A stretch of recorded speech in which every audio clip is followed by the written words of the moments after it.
All right, good morning, everyone. We're going to go on the record now. We will not start the broadcast here for a moment while I make a few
All right, good morning, everyone. We're on the record on Fremont County case CR 2221-1623, State of Idaho versus Chad Daybell.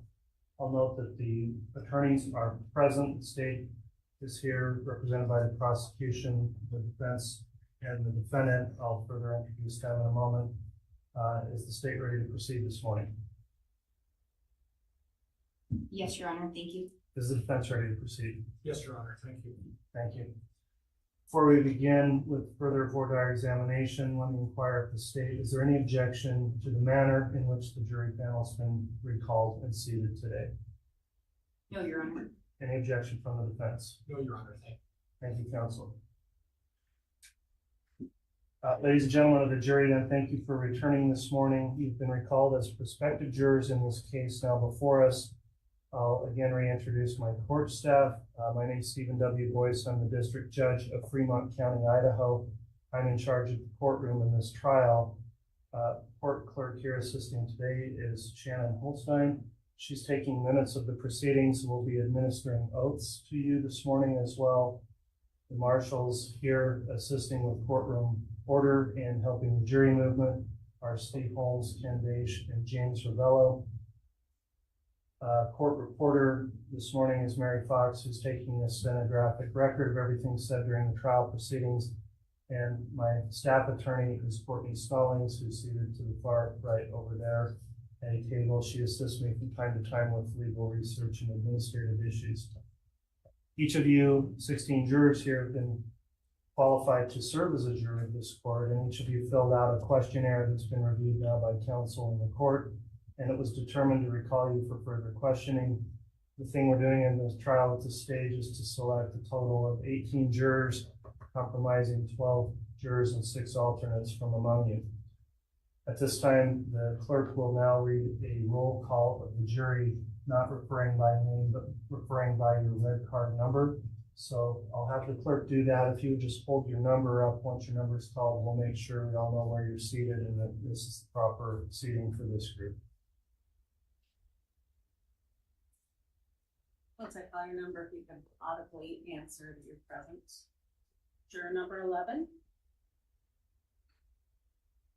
Say present. Present. Juror number 27. Present. Juror number 31. Present. Juror number 41. Present. Juror number 48. Present. Juror number 56. Present. Juror number 67. Present. Juror number 121. Juror number 146. Juror number 186. Present. Juror number 219. Present. Juror number 249. Juror number 296. Juror number 321. Present. Juror number 348. Juror 394. Present. Thank you. All right, to assist you in understanding and participating in the jury selection process, I'll now reintroduce you to the parties and their attorneys and briefly summarize what this case is about. When I introduce an individual, please stand and briefly face the jury panel, then I'll take your seat. This case has been brought by the state of Idaho. I'll sometimes refer to the state as the prosecution. The state's represented in this trial by Lindsay Blake, Fremont County prosecutor. Rob Wood is the Madison County prosecutor, and special assistant prosecutors Ingrid Beatty and Rocky Wixom. The defendant in this case is Chad Daybell, who's represented by his attorney John Pryor.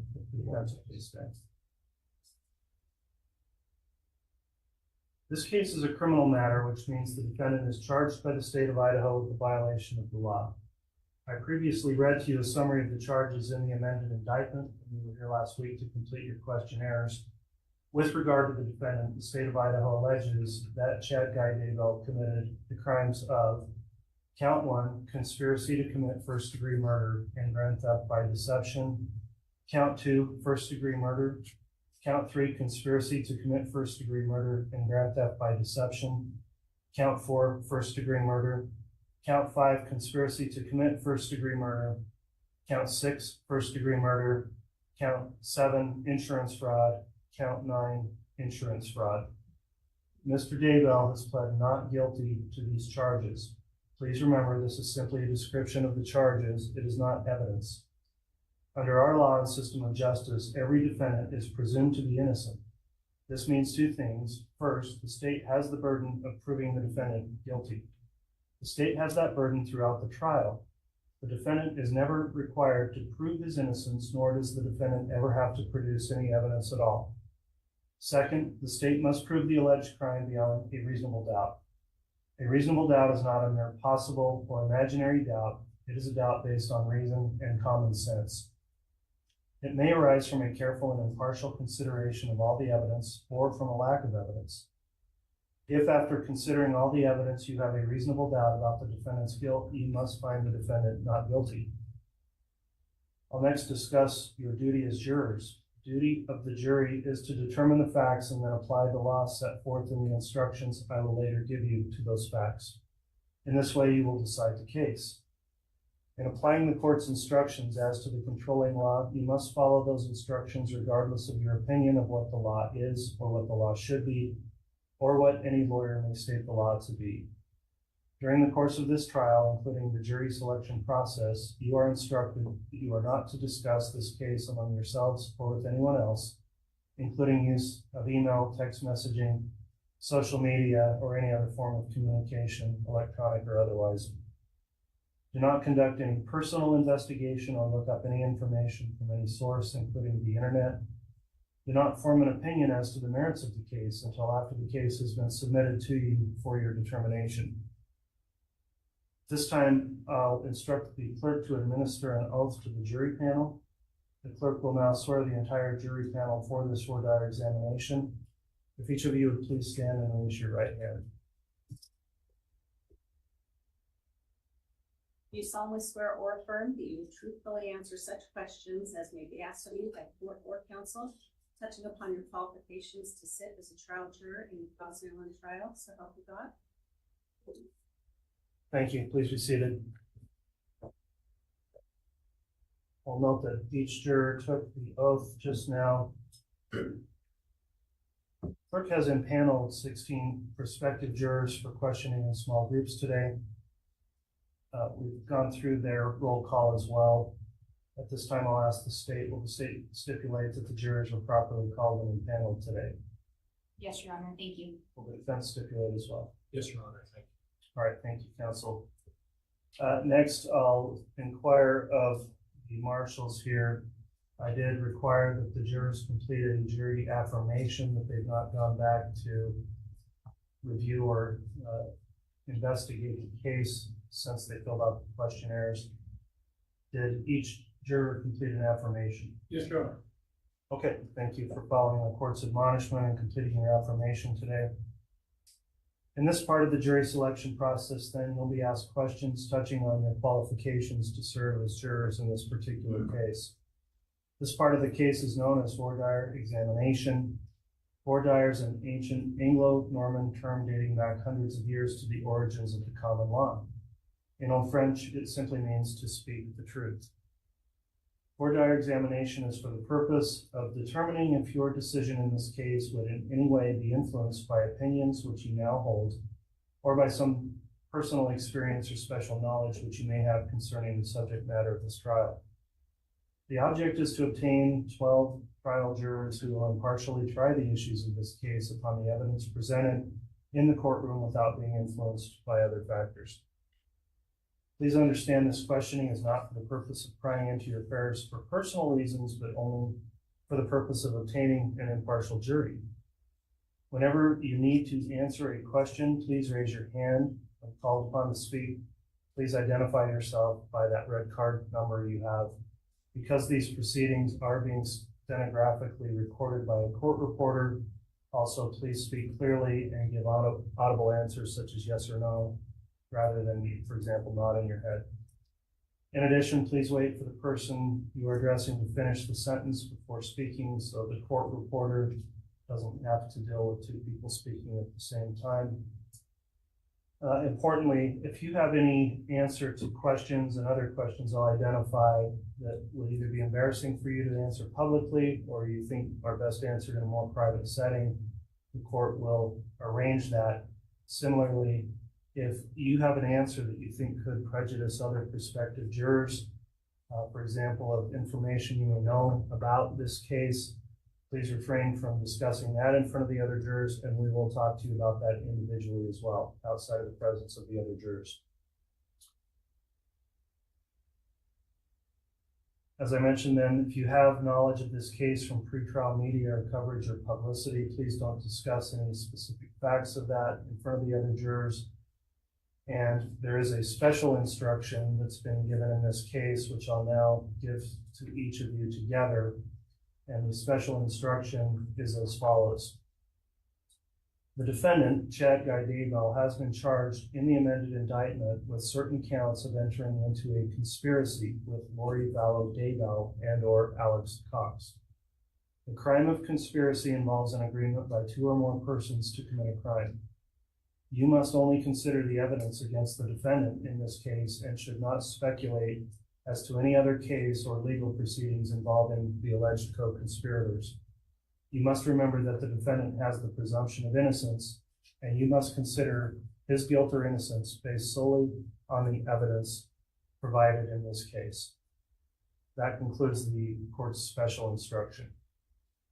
At this time, I would also instruct the attorneys for both parties to avoid repeating any questions already asked by the court. The attorneys do, however, have the right to direct follow-up questions to a juror regarding a juror's response to the court's previous questions. The jury should be aware that during and following this voir dire examination, one or more of you may be challenged. Each side has challenges, what are called for cause. That means they can ask that a juror be excused for some specific reason.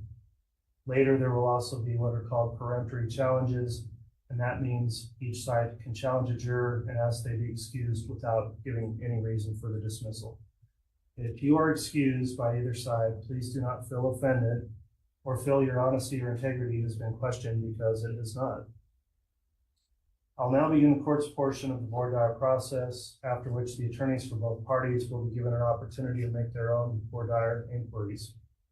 Those of you who are not called should pay close attention to the questions being asked here, because you may be later called upon to answer those same questions.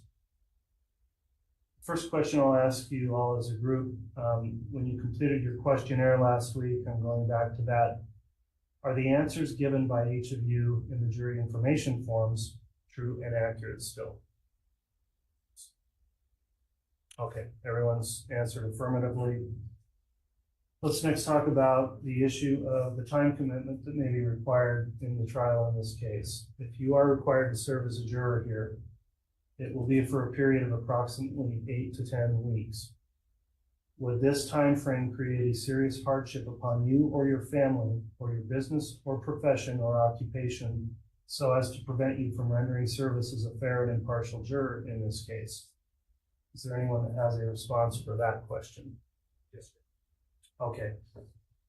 Please raise your red card. Juror number 249, express your concern, please, regarding the timing of the trial. My work only allows approximately 80 hours of time. After that, we all entirely work, or excuse me, we pay.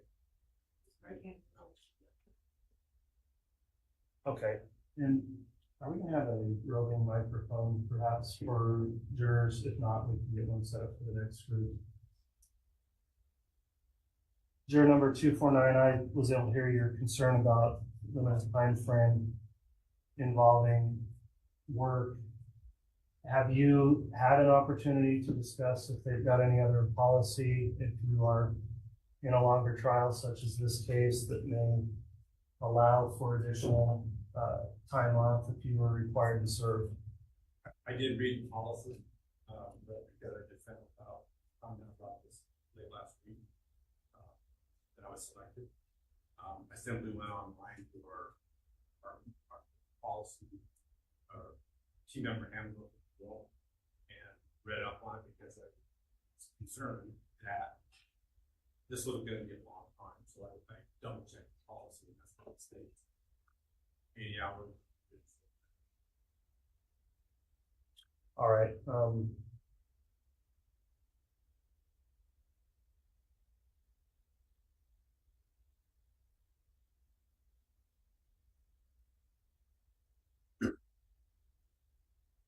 Given the concern at this point, let me pass over first to the state and the defense. If you have any additional voir dire at this time, specifically on the issue of a potential hardship for juror 249.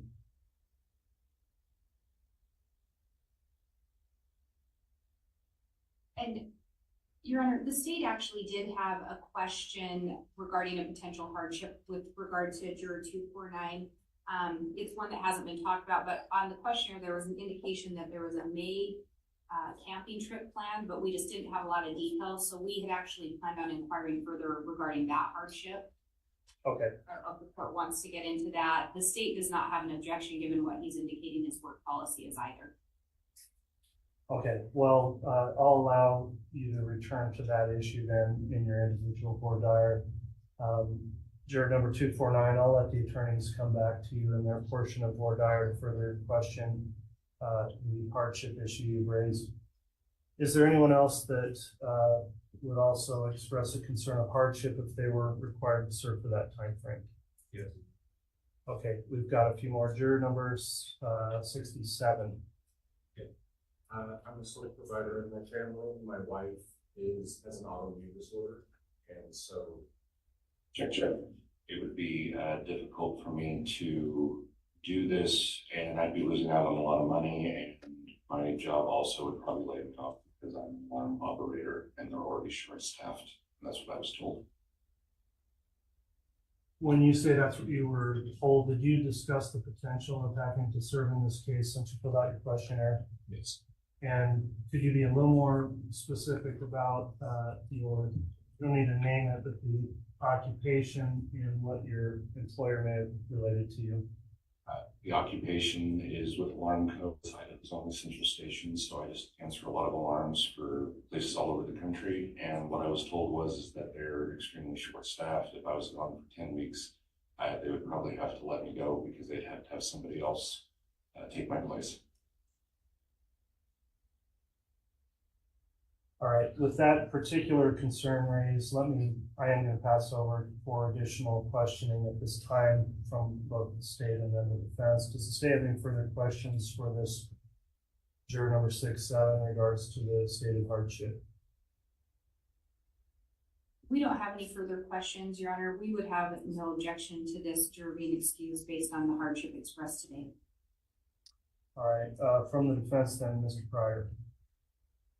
Judge, there'd be no objection to having this juror excused. All right, well, juror 67, if you are facing loss of employment over this, the court would find that would qualify as an undue hardship that would prevent your service in this case, given the length of the trial. So the court thanks you for your service for coming in this morning. I'll allow you to be excused. Please drop off your copy of your questionnaire with the bailiff on your way.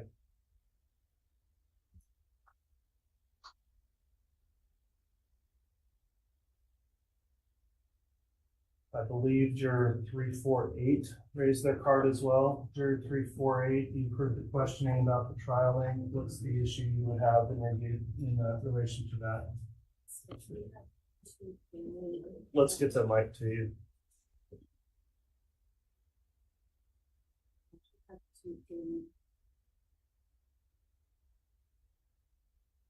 We have two family events that will transpire either during this time or directly after, one of which is my daughter's graduation from college. I did note these on the questionnaire in the circumstances with her graduation. That would be at the beginning of May. We were not able to have any kind of graduation celebration for her from high school, as that was 2020. So we were all looking forward to that as something we would all participate in as well. My mother passed away in February, and I am responsible as executor for her estate to prepare documents. I'm working with lawyers on the East Coast, which makes it a challenge as far as the time difference is concerned, as well as planning for her service, which will take place in June. Again, that is taking place on the East Coast. and I am responsible for planning that event as well. So those are the two circumstances, as I noted on the questionnaire.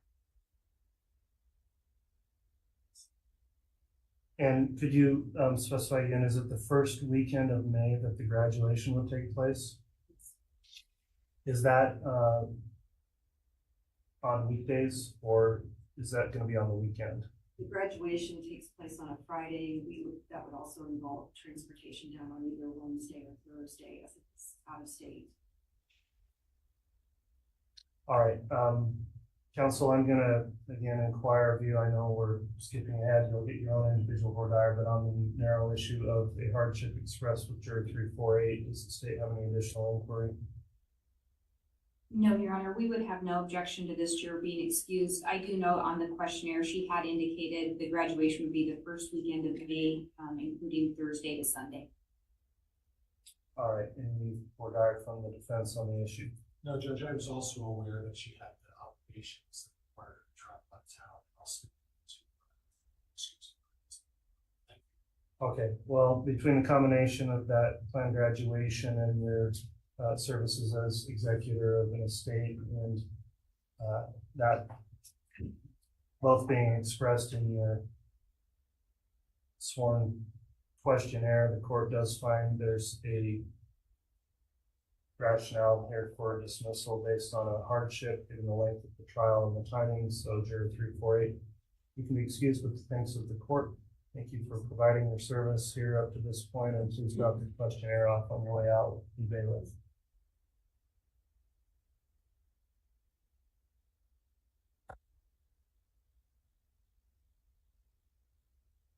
Were there any other jurors that had an expressed concern over a hardship at this point? Okay, juror number 321. I have not looked into the policy as far as the amount of time, but it would be a financial hardship if that length amount of time without me working.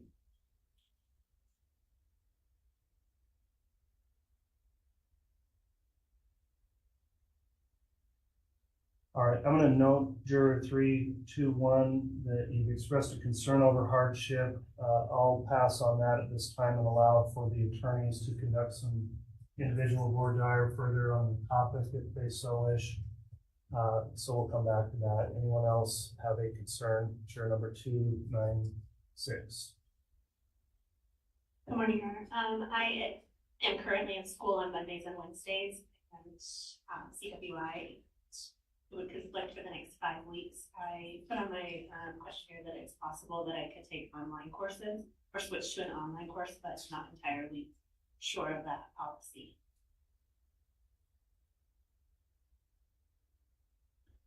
Okay, I will note your concern as well. I'm going to allow for some additional voir dire from the parties before we make a determination on that.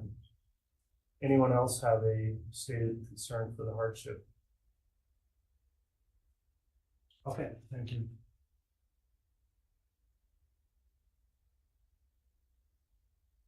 Let me next discuss any previous knowledge you may have of this case. As I mentioned before, if you do know something specific that you've heard in the media or otherwise, please refrain from stating specific facts about that, but we do want to go into that issue. So first, let me see, I guess by raise of your cards, other than what you were told when you came in to fill out that questionnaire and further advised today, do you know anything about this case, either through your own personal knowledge or by discussions with anyone else or from media information you've received? Is there anyone that knows about the case? Okay, if you'll hold those up for a moment, we'll know. So we've got juror 321.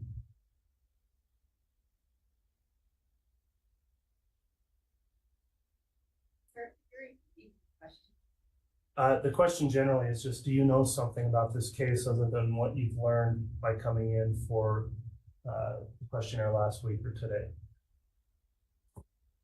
All right, so on the back row, 321, 296, 219, 249, 146, 121. On the front row, we've got jurors 56, 48, 41, 31, and 27. So the majority of the group here, which is why you've had instruction. What we don't want to do is start seeing what everyone knows about the case. We'll talk to you individually about that.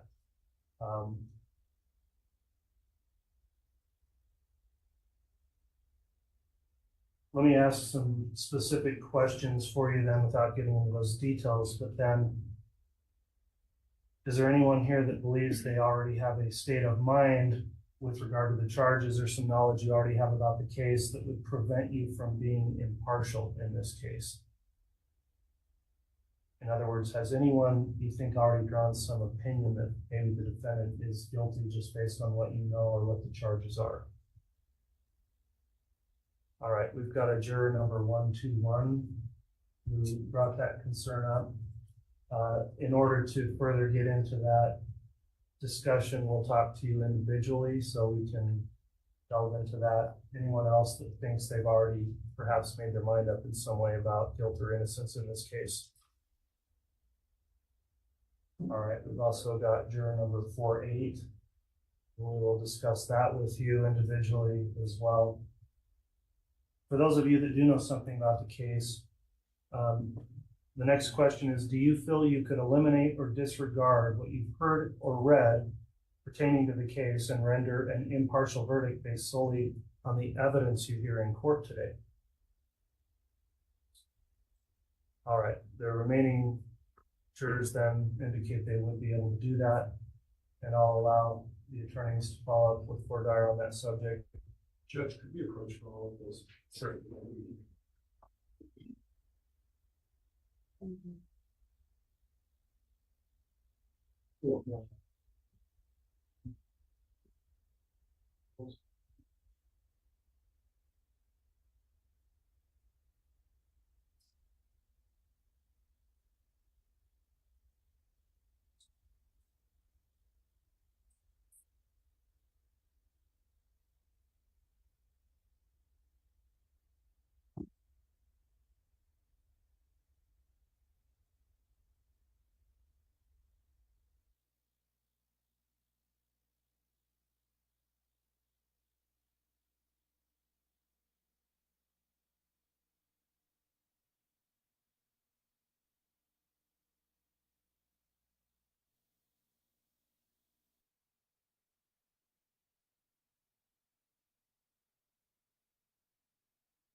All right.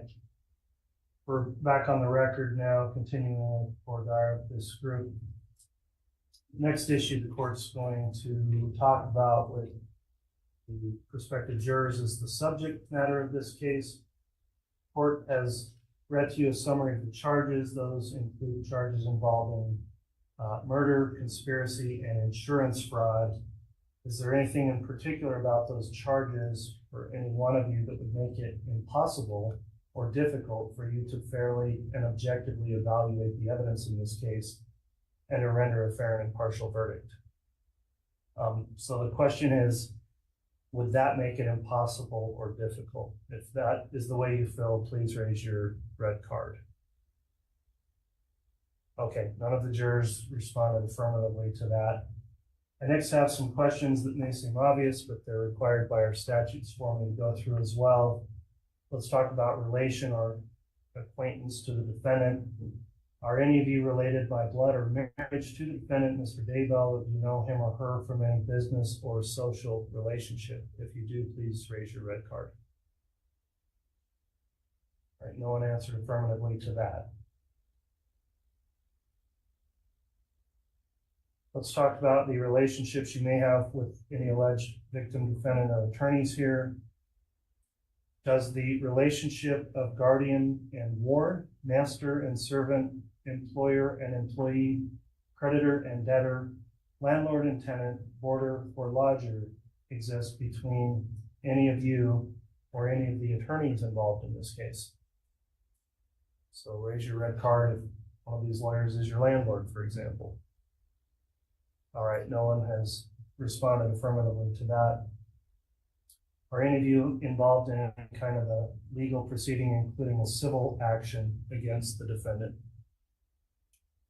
No affirmative response. Have any of you ever brought any kind of a criminal complaint against the defendant or been accused of a crime by any of these prosecutors now present today?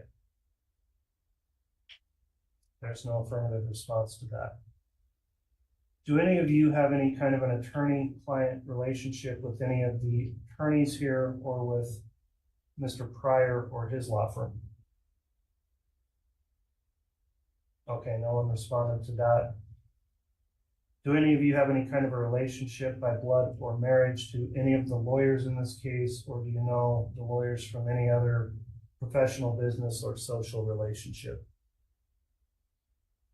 All right, no one indicated they know the attorneys or have any kind of relationship that would be prohibited. This next question is a general question, but let me ask, have any of you ever formed or expressed an unqualified opinion that the defendant is guilty or not guilty of the offense charged? Okay, no one indicated they've got an opinion. Do any of you have any bias or prejudice either for or against the defendant in this case, Mr. Daybell? No one responded to that. Are there any of you who would be unwilling to follow the court's instructions to you, the jury, as to the law that you must apply in determining this case? No one responded to that. Now, in this case, we will be asking you further questions individually about the section of the questionnaire you filled out relating to the death penalty. So I understand that may come up here. We will talk about that individually, but notwithstanding, I'll ask the group here, do any of you have a religious or moral position that would make it impossible for you to sit in judgment of another or to render a fair and impartial verdict in this case? Okay, no one responded affirmatively to that. Are there any of you that if selected as a juror in this case would be unwilling or unable to render a fair and impartial verdict based upon the evidence presented in this courtroom and the law as instructed by the court? All right, no one indicates they would be unwilling or unable to render a fair and impartial verdict. Kind of a catch-all question here. Do any of you have any other reason why you cannot give this case your full undivided attention and render a fair and impartial verdict. Very well, no one responded to that. That concludes the court's section of group voir dire for this group. At this time, then, I'll permit the state to conduct its voir dire of the group. After that, the defense. Will that be you, Ms. White? Your Honor, Mr. Wood will be starting the voir dire process. All right, Mr. Wood, if you'd like to commence with the state's voir dire, you may do that at this time. Thank you. And is it all right if I do so from the podium? It is. Thank you. Ladies and gentlemen, again, my name is Rob Wood. I represent the people of Madison County, Idaho. And just as a reminder, if I ask you anything today that makes you uncomfortable and you would rather answer it privately, just let us know. We want you to be comfortable, and we need you to give full answers and fully truthful answers. The defendant is entitled to a fair trial, and we only get there. And the state's entitled to a fair trial. We only get there if you're being morally honest with us. And so I'm going to start by asking juror number 321. What do you think of when I say the phrase brutal honesty? I believe that just means not mincing your words, just no matter what, just tell them the 100% complete truth about how we're honest. All right. Does anyone else have a different definition of brutal honesty? But not mincing your words. Can everybody agree that telling the full truth, not mincing your words, is a good definition? Okay, and we need you today to be brutally honest. There's just a quick analogy I like to use. Who, I raise a hand, who here has flown on an airplane? Everybody's flown on an airplane, right? And you get on the airplane and that pilot, you get strapped in, they give you the safety warning, and the pilot tells you when he's going to land that plane approximately and where he's going to do it. How many of you would feel comfortable if the pilot said, I might be able to land this plane? You're all smiling. Would anybody feel comfortable with that pilot? Okay, so ladies and gentlemen, today we need you to land the plane. And what we mean by that is not a specific destination, but that you're completely honest. It's that important. The court asked you about following the law. Does anybody here like and enjoy every rule, law, and regulation you live under? Nobody does, right? Does anybody, just by a raise of hand, can you, not that you need to tell us what it is, but think of a law or a rule that you think is unfair? Everybody, you can think of a law or rule that's unfair, great. Multiple people feel that way. In this courtroom, the court will give you the law that applies in this case. And you may like that, you may not like that law. But for fairness to this defendant and for fairness to the people of Idaho, we all have to agree, follow that law. So even considering that maybe you won't like the law that you get, maybe it doesn't go with your gut, can this defendant and can the state all rely on you to follow the law as it's given by this court? If you agree, yes, can you hold up your red card? This is important. 121, I saw a little bit of hesitation. Was that accurate, or was that just me? There is some hesitation. Tell us about your hesitation. And thank you for your honesty. Yeah, I mean, I don't know if you were going to get into this later, but my hesitation is with the death penalty issue. That's where I hesitate.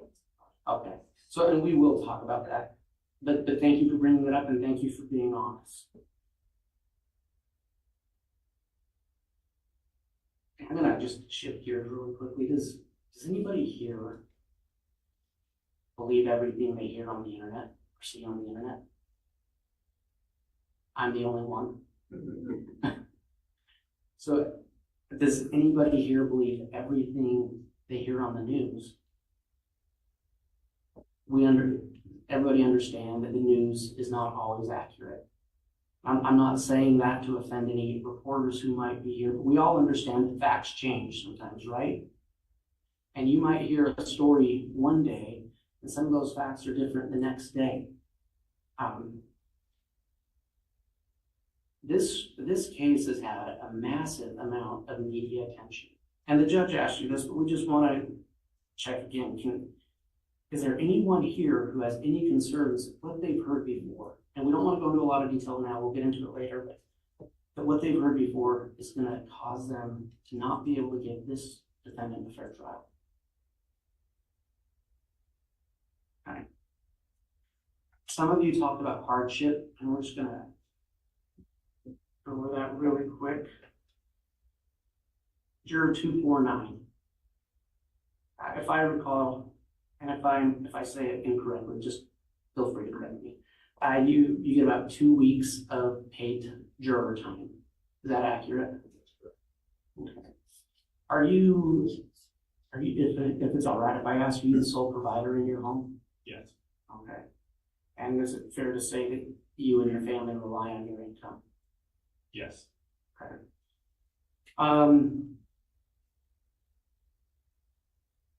And have you, I forgot, did you speak with your employer about this specific issue? I have.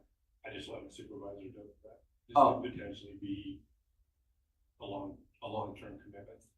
And then when I was thinking about it a little further, I thought I better delve into what our policy says, stated, and that's when I found out that they only account for 80 hours for it. So, Okay. and after that, you're basically on your own. Either you have to use your vacation, which nobody has 10 weeks of vacation, right? Or unpaid.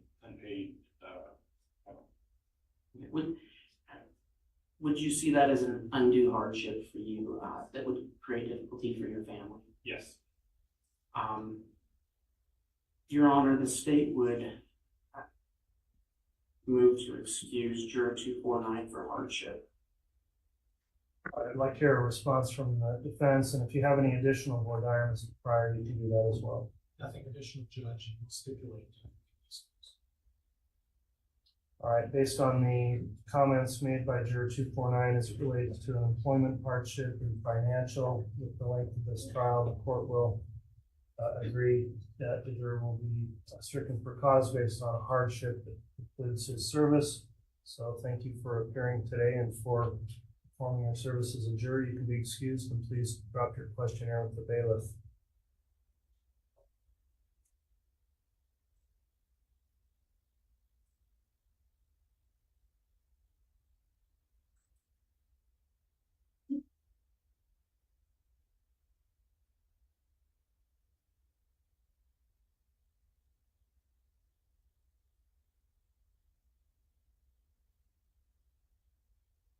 Juror 296, you had spoken about potential hardship, and I noted in your questionnaire you said you had school Mondays and Wednesdays but could do online classes. And you mentioned that, but I guess I'm not quite sure where it stands. Are you able to do online classes to finish that? I'm not entirely sure, but I know they offer online classes for the classes that I'm currently in. So I'm assuming they could probably move me to the online classes. The only issue that I would have is the testing that I have to take either after hours or via online. Okay. The lecture part of the class, like I can do the lecturing I can do online. All right. And it's not school 5 days a week, just the 2 days a week? Just 2. You mind if I ask how many classes? 2. 2. Okay. Biology class. All right. And so if, with the court's schedule of getting out at 3:30, do you think that would be something you could make work? Yes. And so would it be an undue hardship to be on this jury with your school? Not that I'm aware. Okay, thank you. Juror 321, you had mentioned a hardship. Could you, and I apologize, I kind of can't remember exactly what you said a few minutes ago. Can you tell us what that was? Yeah, I'm just unsure as far as, because I've not spoken with the employer about the length of this trial, I may go. I just know that it would be unpaid time off. Okay. Are you a sole provider in your home? Yes. So you haven't spoken with them yet. So are you sure that it would be unpaid time off, or do they have some type of juror policy where they pay you while you serve on the jury? Honestly, I'm not aware. They might possibly have a policy. I just don't know about it. Do you think that's information you could find out in the next couple of days and notify the court if there was a change? Absolutely. Okay. Thank you. I also did note in your, I believe it was in your questionnaire that you wanted to see some college games of one of your children. Is that you? Am I confused? Okay. And where are those games? They're in Oregon City, Oregon. Okay. And is baseball? Yes. Okay. What year is your son? He's a sophomore. Okay. And I'm not trying to be insensitive. Being a juror is hard for everyone and inconvenient, but if you weren't able to see some of those games, would you be able to see them next year? Yes. And so would it be an undue hardship to miss some of those games? No. Thank you.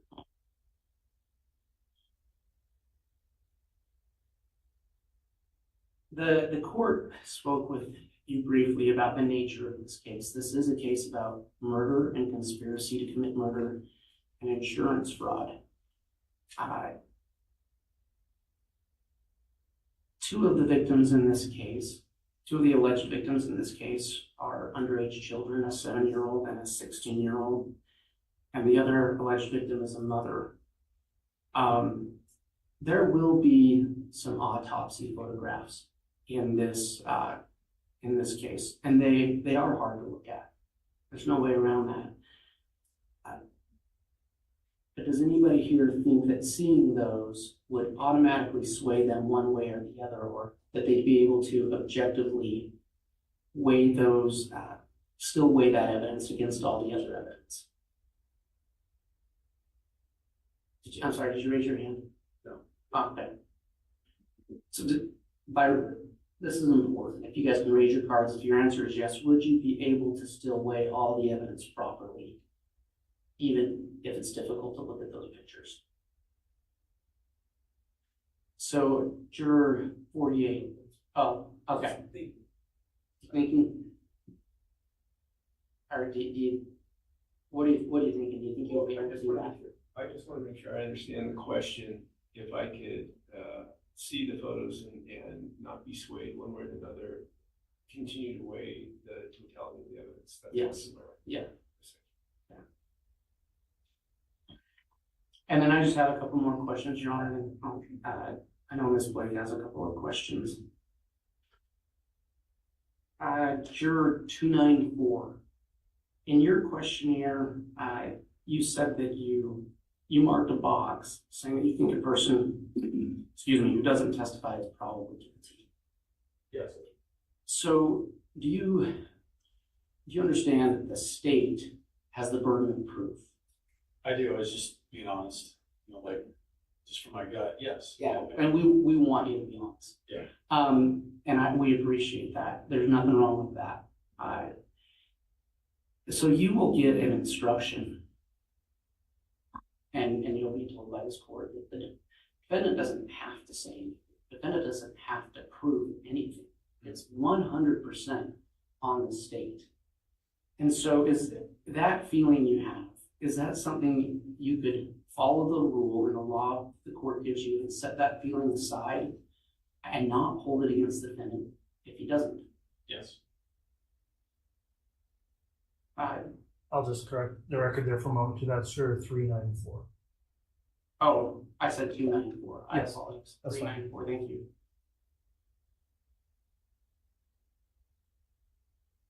Can I take this moment to mention hardship? Please do. Okay. Yeah. It's not necessarily hardship. There's a family vacation, family reunion, scheduled for week 10, June 6th through 10th, but travel would be needed on either side to Arkansas. It's not a hardship, but I thought I'd just mention that. I'm not losing work. I didn't anticipate, checking on my jury duty leave for work, so that's an open question in my mind as to if I can take the whole time, that's acceptable, or if it actually is a restricted amount of time like other people in this group I should know by today. Okay, and if that does create a hardship, will you let the court know? Yes.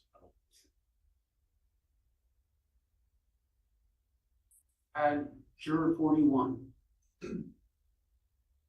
You had marked something similar on your questionnaire that you want the defendant to testify.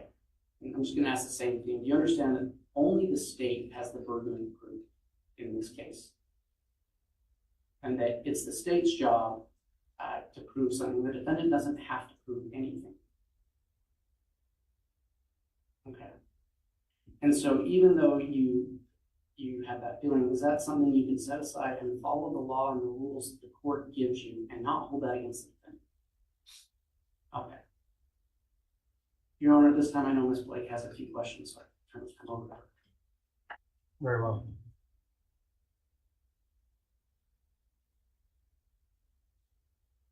Good morning, ladies and gentlemen. Thanks for being back with us today. I know you were all here last week, and this is a bit of a process, so we appreciate you hanging in there with us. And I will try to be fairly brief because I know you've already had a lot of questions today. So the judge has already started to give you some instructions, and as you go through this process, he will give you more instructions. So I like to talk to you a little bit about, I have a son, and usually in the mornings, if I ask him what he wants to eat, he tells me cheesy eggs. And there's a very specific recipe that I have to use. So it's the eggs and the milk, and he likes quite a bit of cheese, and then some salt and pepper. But if I try to modify that recipe, he doesn't always like it. So I don't know, have any of you had that experience where whether you're cooking or doing something else for a kid or a family member, they like things just done a certain way? Would all of you agree? And turning to juror 27, can you give me an example of something like that?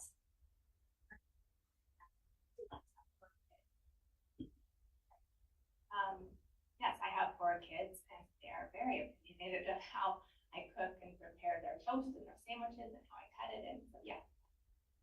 You can relate. Relate, yeah. And so even if you think there's a better way to do it, do you sometimes just follow what your kids are asking for? Well, in relation to food, yes. If it's something that's going to interest them, no. Yes, I'll keep it with the food example. So if it's food, they want the crust cut off, something like that, you'll do it because that's what they're asking you to do. Yes, I mean, unless there's a nutritional opinion I have, but if it's something simple, sure. And in the back there, juror 186, I think I also saw you nod. Can you give us an example of something like that? Same thing as you guys. I have 4 kids as well, and they like their food a certain way, especially when they're little. Anything to get them to eat. And if you know a better way to do it, or maybe you would add something because it gives it better flavor, do you sometimes follow what your kids want? I try to give them, sneak something in there that maybe I think will taste better. Try to change their mind. Food. They're little. And so with this court, because unlike a kid, we're going to get instructions from the judge. And if the judge gives you instructions, they may say these are the specific elements of a crime. And sometimes it's easy to look at that and say, well, that doesn't make a lot of sense, or if you added this, it would make it a little bit better. Would everyone here agree that regardless of what you may think with the rule and instruction given by the judge, that you could absolutely follow what he outlines? Would everyone agree that you would hold the state to the burden of the specific elements outlined by the judge? So even if you might say, this would make it a little more nutritional this time, or hey, I might sneak a new flavor in, everyone could refrain from doing that if it was an instruction from the court. Does anyone have concerns with doing that? Thank you.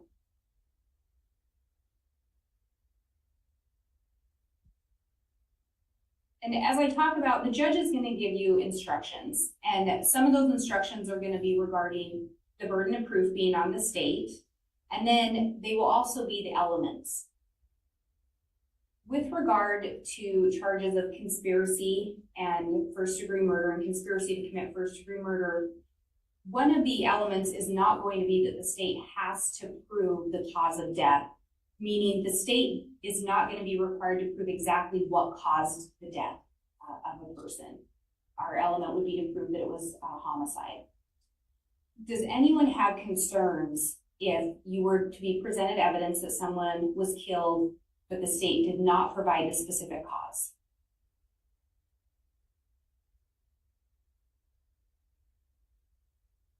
No concerns. So if the state put on evidence that it was a homicide, but not the exact cause of that homicide, that wouldn't cause anyone concern. Because again, you'll have instructions from the judge. 394, I see your mark.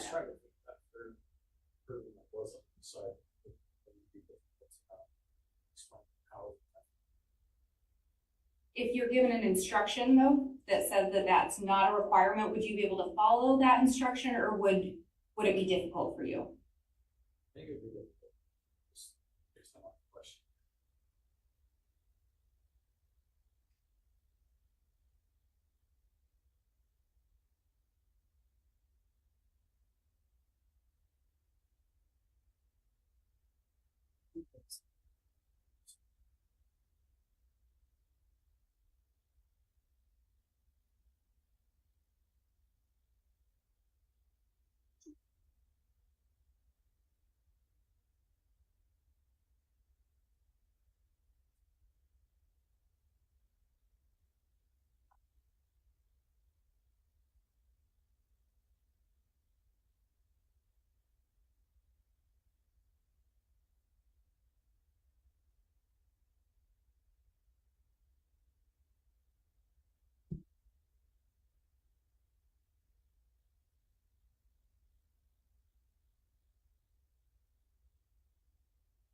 So in this case, you are going to hear from quite a few witnesses.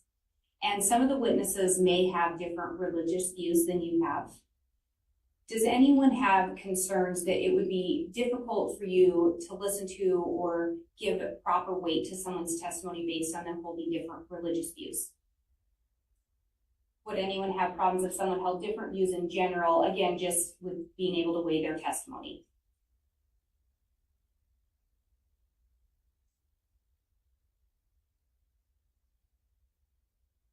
And you're also going to be given some instructions, actually back that up. So if you were sitting in here today and the window wasn't there, or they put the blinds down and you couldn't see outside, but when you came inside, everything was dry, everything was clear. And then as you enter the building, you see the sky starting to get a little bit dark. It's starting to turn gray. You come in here, they close the blinds, you can't see outside, and you go outside and there's water on your car, and there's water on the pavement, water on the grass, everything's wet. What would you be able to determine what had happened? I see some nods. Juror 296, what would you determine had happened? And would you determine that even if it had quit raining by the time you got outside? So there would be enough there without you actually personally, physically observing the rain. And 321, I saw you nodding as well. Similar. And so would everyone agree, you may hear the term circumstantial evidence. Even if you don't see something happen, there could still be other evidence to support that. And would everyone be willing to weigh that evidence? Because again, as jurors, part of your job is going to be to weigh all the evidence and give it the weight you feel that it's due as you're listening to all the testimony and the evidence come in. Anyone have concerns about their ability to do that?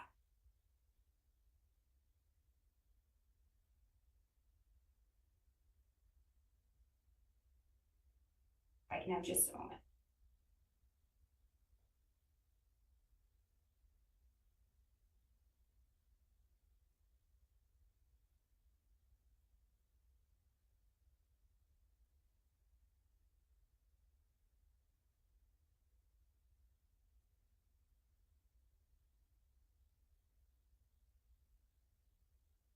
The state has no additional questions, Your Honor.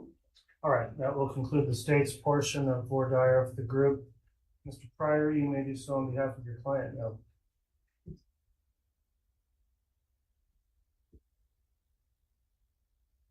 Morning. My name is John Pryor, and I represent Mr. Daybell. This question for folks. Before we start, I really want to talk to you about the fact that there's no wrong answer. What's more important than anything else is that you tell the truth. Mr. Pryor, apologies, could you into the microphone a little more, we're barely getting your signal. Thank And you. I'll turn it on. Does that help too? That helped a lot. At my age, Judge, technology is a challenging job, and I apologize. Can all of you folks hear me now? So I'll reiterate, the fact is that as jurors, your job is to judge the evidence. Your job is to make a determination, apply the facts to what the judge gives you as the law. But before we get there, what we have to do is go through this painstaking process of talking to you folks about some personal things and some private things, some of your thoughts and processes. And part of that is to, before we get there, is we really want to talk about just being honest and truthful about your position. There is no wrong position. If there are some people here who say Mr. Daybell is absolutely innocent, that's your position. If people feel that Mr. Daybell is absolutely guilty, that's your position. If you really haven't made up your mind, that's your position. But it's your position and it's your own individual position. And what's important is that you apply the facts not as you see the group and go along with the group, but that you basically tell the truth and you speak your mind. This is your opportunity to say how you feel and to be honest about how you feel. Is there anybody who really doesn't understand that? Perfect, I must have been pretty clear and you can hear me now, that's wonderful. Before we get started, this is an unusual question I ask. And I ask this because I've had the opportunity to sit in that box a handful of times over the number of years that I've been an adult. And this happened to me many, many years ago. I was 21 years old and in college, and the lawyer was involved in a criminal case. And he asked an unusual question. As soon as he got up there, he asked an unusual question. He said, is there anybody who just doesn't want to be here today? And a number of us were hedging and moving and everything else. And I thought, yeah, I don't want to be here. I don't really want to. Well, why don't you want to be here? Because I just don't want to be here. I just have so many other things in my life, and I have so many other distractions, and I have so many other processes. And I was a college student, naive and wide-eyed, and I said, I understand the obligation to be a juror. I understand that it's something that we have to do as our civic duty, but I just don't feel like I can give the attention to this thing that I really think it deserves. And surprisingly enough, the lawyer said, well, thank you for being so brutally honest, and the judge let me go on my way. Now, I don't want to give all of you an opportunity to raise your hand when I ask this question, and please don't, if you really think you can give the attention. But is there any of you folks who quite honestly, you just don't want to be here today? And please be truthful with that question. You're all very excited to be here. And you're all very anxious to get involved in this. Okay, number 394, go ahead, sir. Yeah, I definitely want to do my civic duty. I feel like that's the proper thing to do, and I'm thankful for everything that you guys do. I'm a year and a half into a new job, building a team. We have one person, I'm a team lead, I've got one person under me, we're trying to hire another person. So I question whether my success in my job will be as good as it could be if I was there versus being out for potentially 10 weeks. And of course, I don't want to think deeply about a murder case, just the content. But again, I want to do my civic duty, so that's kind of where my.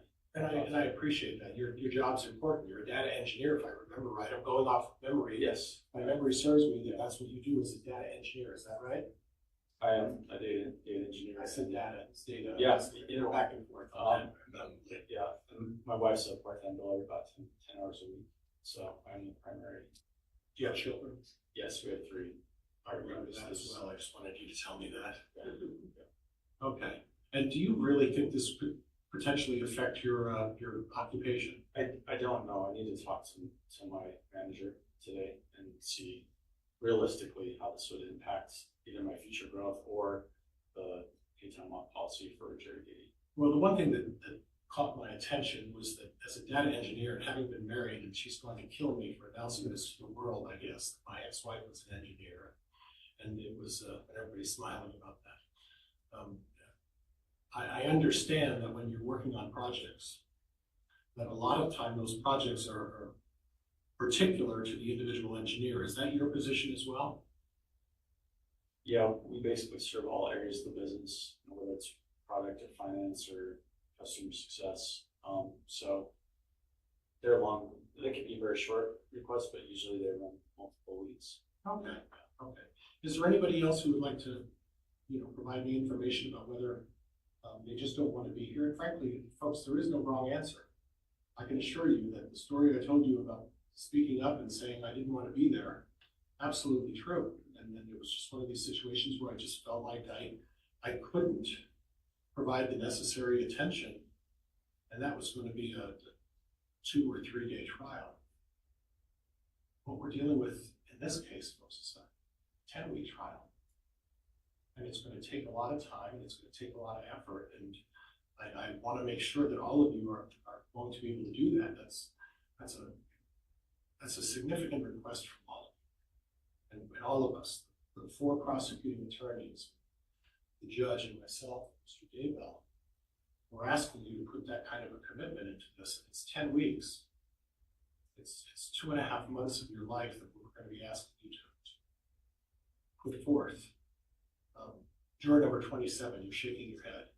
Do you have any concerns or questions about that? Or thoughts, please? No. I'm shaking my head in agreement that it is a big commitment, but feel if this is what you feel I should do, then that's just my duty to it. And I guess I'd be clear on that. I welcome everybody's thoughts on that, and I don't want anyone to think that, well, you're doing this because it's what you feel I want you to do. In your own mind, and I can't evaluate what each of your life situations are.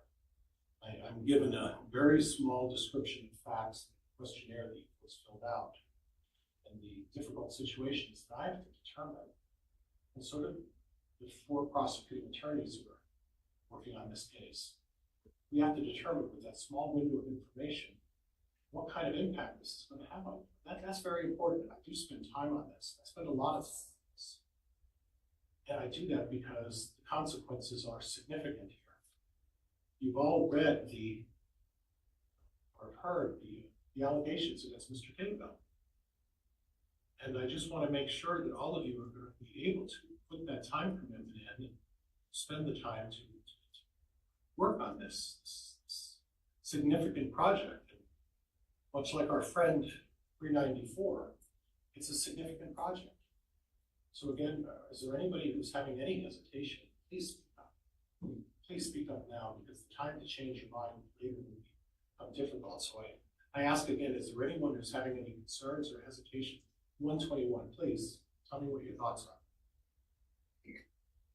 I mean, I feel kind of similar to what he said, where like I do recognize it's, my duty, and but I just think I've just been thinking a lot about just how a lot of the troubling aspects of it, and that's a reason why honestly I didn't want to be here today.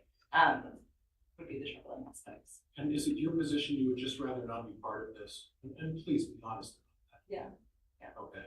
Do you think that your views and your thoughts on that would create some sort of concern in how you look at the evidence? No. Would you be more inclined to rush through this because you want to get this done? No. Would you be able to take the time to look at the facts and look at them, in an impartial manner? Yeah. Okay. All right. Thank you. And I appreciate your honesty. I really do. Please, and I'm going to forget juror number 121, I think. No, 146. I'm sorry. I was just going to say, Would you, officer, would you please give it a mic? I have a loud voice, but not everybody's gifted with such a projected voice as I am. I hate my voice on the microphone. I think every one of us probably would be lying if we said we were like so excited to be here and wanted to.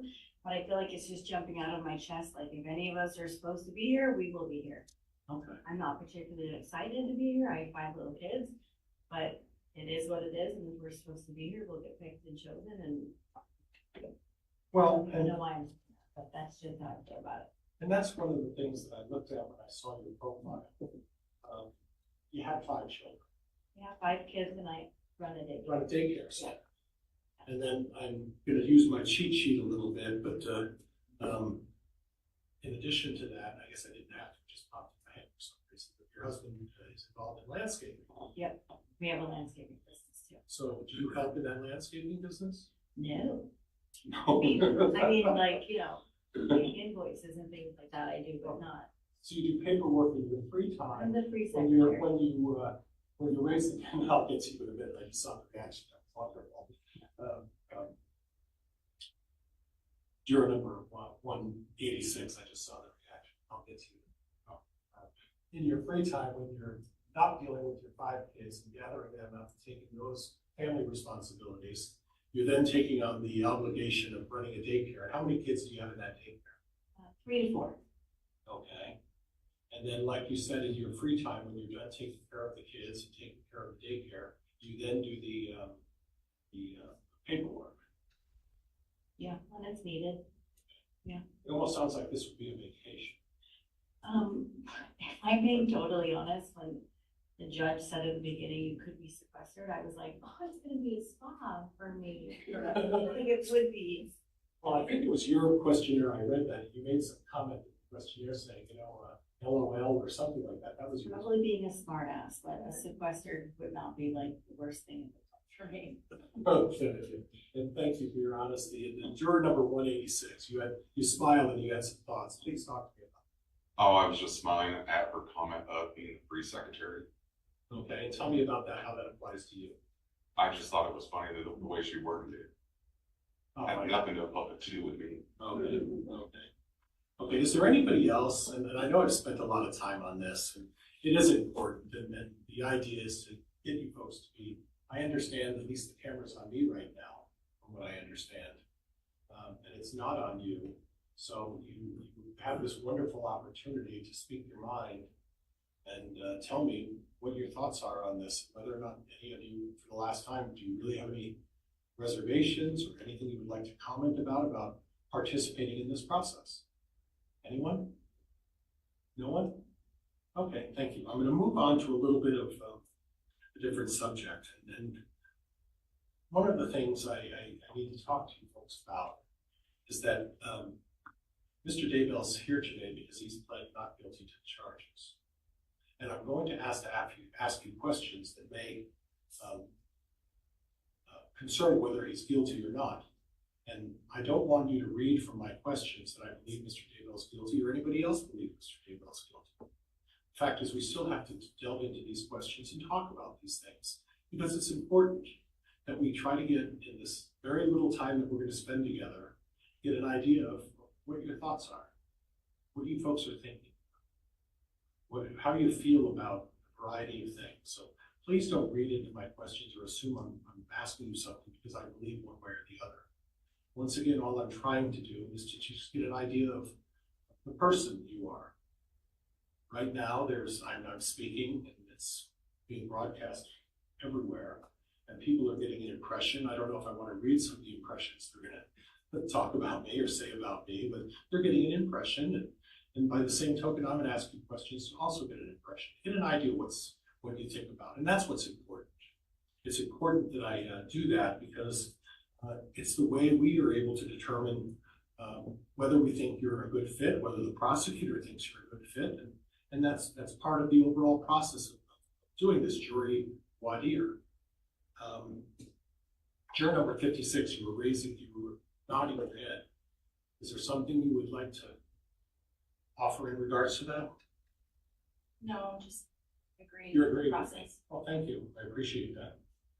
I'm going to go into a couple of different areas, and please don't, again, don't read into this one way or the other. Just, again, I think what we're trying to do is be able to build a relationship between myself and all of you folks so we can be open and honest and free about what our thoughts are without worrying about what people might think. Because quite frankly, I don't care what any of these people think. I could care less, and that may hurt some of their feelings. But I do want to know what you folks think. It's important. And the state wants to know what you folks think. And it's important. Because all of us agree that in the end, the state's entitled to a fair and unbiased jury. Would everybody agree with that? You could raise your things, not your hands, just your numbers. I'm sorry, folks. I just want to thank you. Thank you. And would all of you agree that Mr. Daybell is entitled to a fair, unbiased jury? Okay, thank you. And on that note, I'd like to start out by asking you folks, is there anybody right now who thinks that Mr. Daybell is guilty or is probably guilty? Okay. Okay.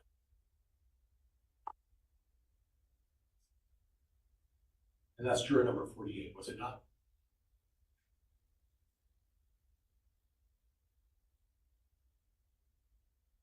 Now, juror number 48, is that going to impact your ability to make a determination as to, in the end, whether or not Mr. Daybell is guilty, going into this process with the idea that you believe or possibly believe that Mr. Daybell is guilty?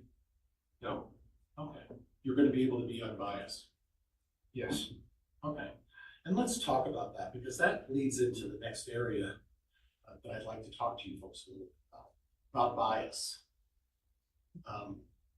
Is there anybody who doesn't understand what the word bias means? No hands. Okay. What about the words impartial? Does everybody know what the words impartial means? Yes? No? Kinda. Okay. Okay. Juror number 41. When you say kind of, what is your 30? I'm sorry, you're right. 11, 21, 31. 41's next. No, I'm not sure what impartial is. The first one you said was Bias. bias. Okay. So I'm trying to think in my mind the difference between the two. Okay. So bias. What are your thoughts on that? What do you think impartial is?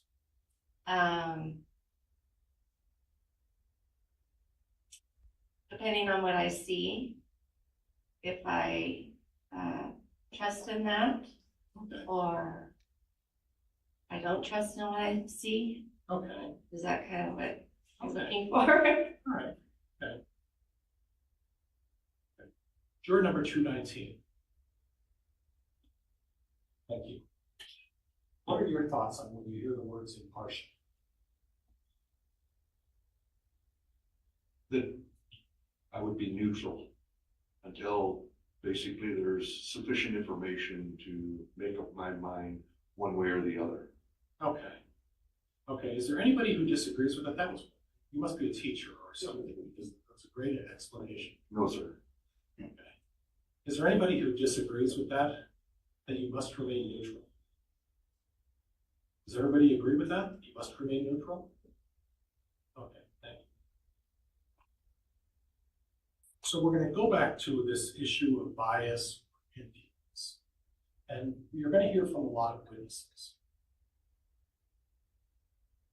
Does everybody agree that there are witnesses that can be influenced and sort of coerced into saying things that are not necessarily true or false? Everybody, would you raise your hands to see if that's something everybody agrees with, or if you don't agree with it? Or your cards, either way. I didn't see at the very back there. Looks like 296. Okay, I'm sorry, I missed it. I'm sorry. Does being influenced or coerced, do you think that just applies to citizens? Anybody think that it just applies to citizens? Raise your hand if you think it just applies to citizens. Okay. What about law enforcement? Anybody agrees that law enforcement could be swayed? Maybe they could be influenced to go and testify a certain way to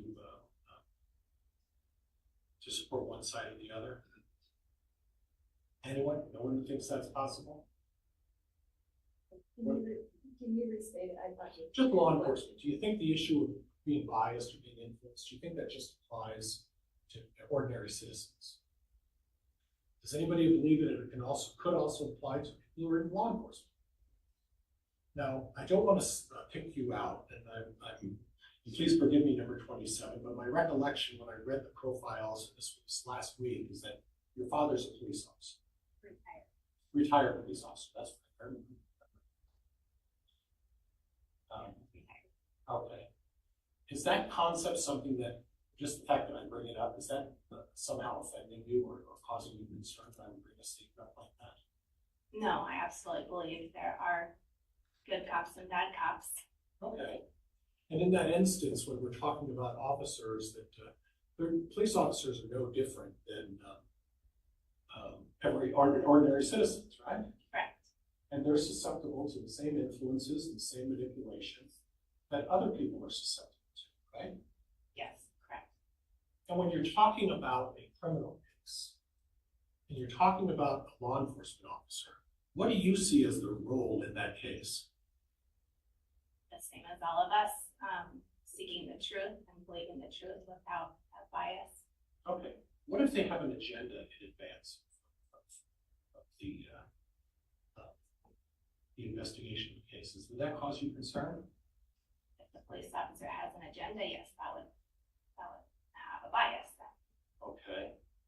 And as far as a role in a case, would you agree with me that a police officer's role in a case is to investigate the facts and report the facts? Absolutely. Is there anybody who disagrees with that? Nobody disagrees with that?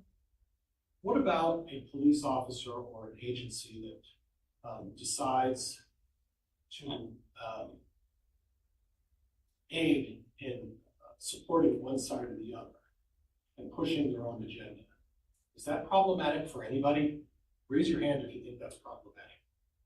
Or raise your cards. I'm sorry, Judge, I guess we're on cards. So nobody disagrees with that.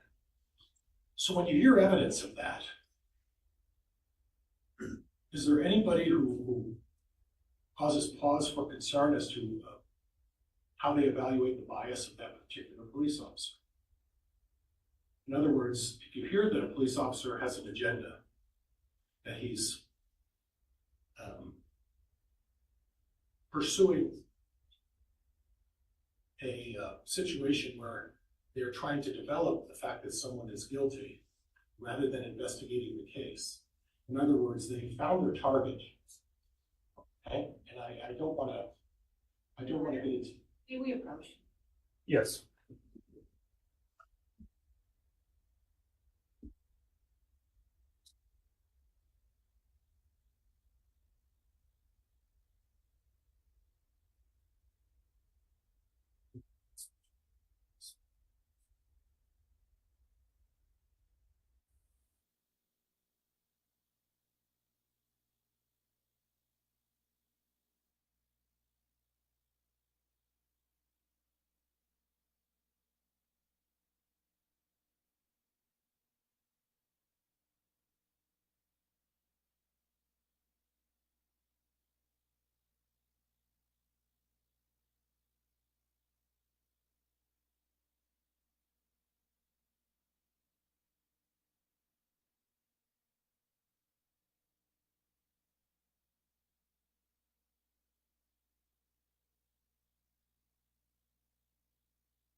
So I've been talking to you folks a little bit about bias. Mr. Pryor, I apologize for the interruption. We did have a note here.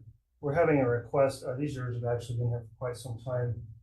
request for a restroom break. We're going to permit that at this time, so we'll take about a 20-minute recess in time for the jurors to use restrooms if they need. We'll come back on the record once that mid-morning break is concluded. Please rise for the jurors. All right, wait. Back closer.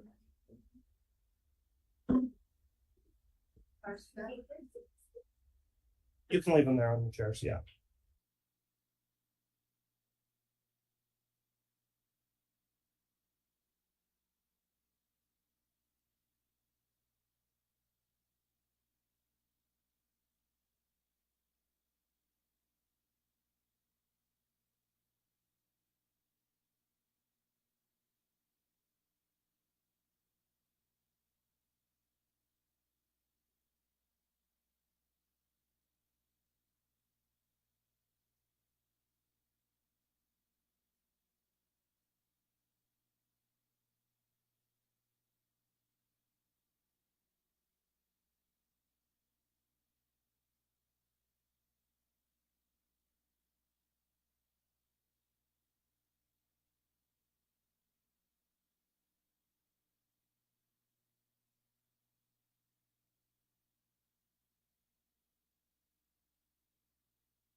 All right, great.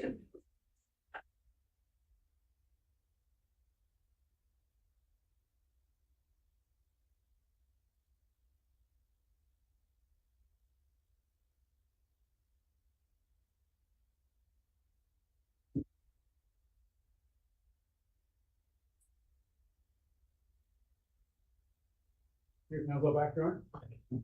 Thank you. Please be seated.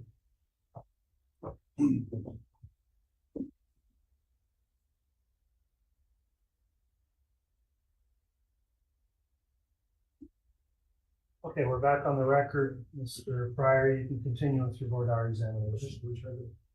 You may.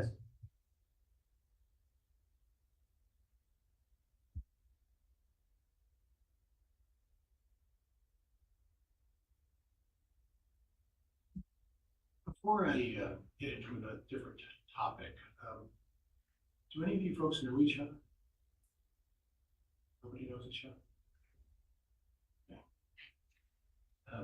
And again, remind me, in terms of media viewing, how many of you have seen anything on whether it's the internet, TV, anything like that? Raise your cards if you've seen anything.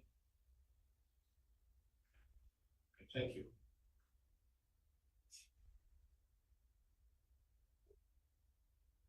One of the instructions that the courts want to give you is that it talks about what a conspiracy is. And the state talked a little bit about that. The prosecuting attorney, I think, please forgive me, I believe it was Ms. Blake, talked to you folks a little bit about that.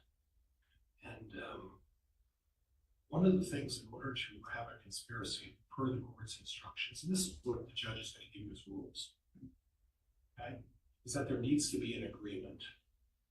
There needs to be an agreement. Is there anybody who doesn't understand what an agreement is? Okay. Juror number 219. Sorry.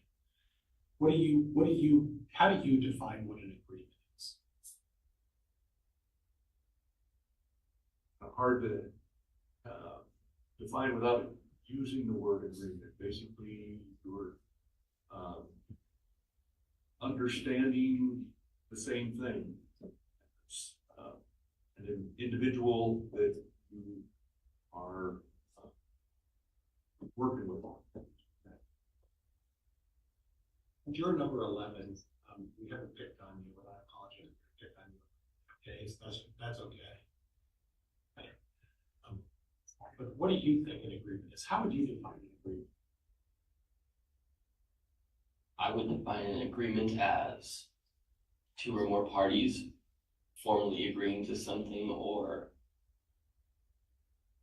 seeing like one another and formally, planning something together. Is there anybody who disagrees with that? How about hands of showing me anybody who agrees? Hands or cards, whatever you feel. So if I understand it, 394, did you put your card up or hand up? I'm sorry.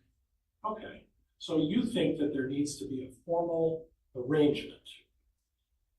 How is that arrangement set out? Is it in words to each other saying, we agree that this is what we're going to do? Is that how you reach a formal agreement? I think it varies based on the situation. I think it can be formal, it can be verbal, non-verbal, just depends on the situation. Okay, but there has to be some, I don't want to use fancy words, and I tend to speak very simply. It has to be some kind of a statement or something that says, yeah, we're all in on this, right? Juror number 27, what are your thoughts on that?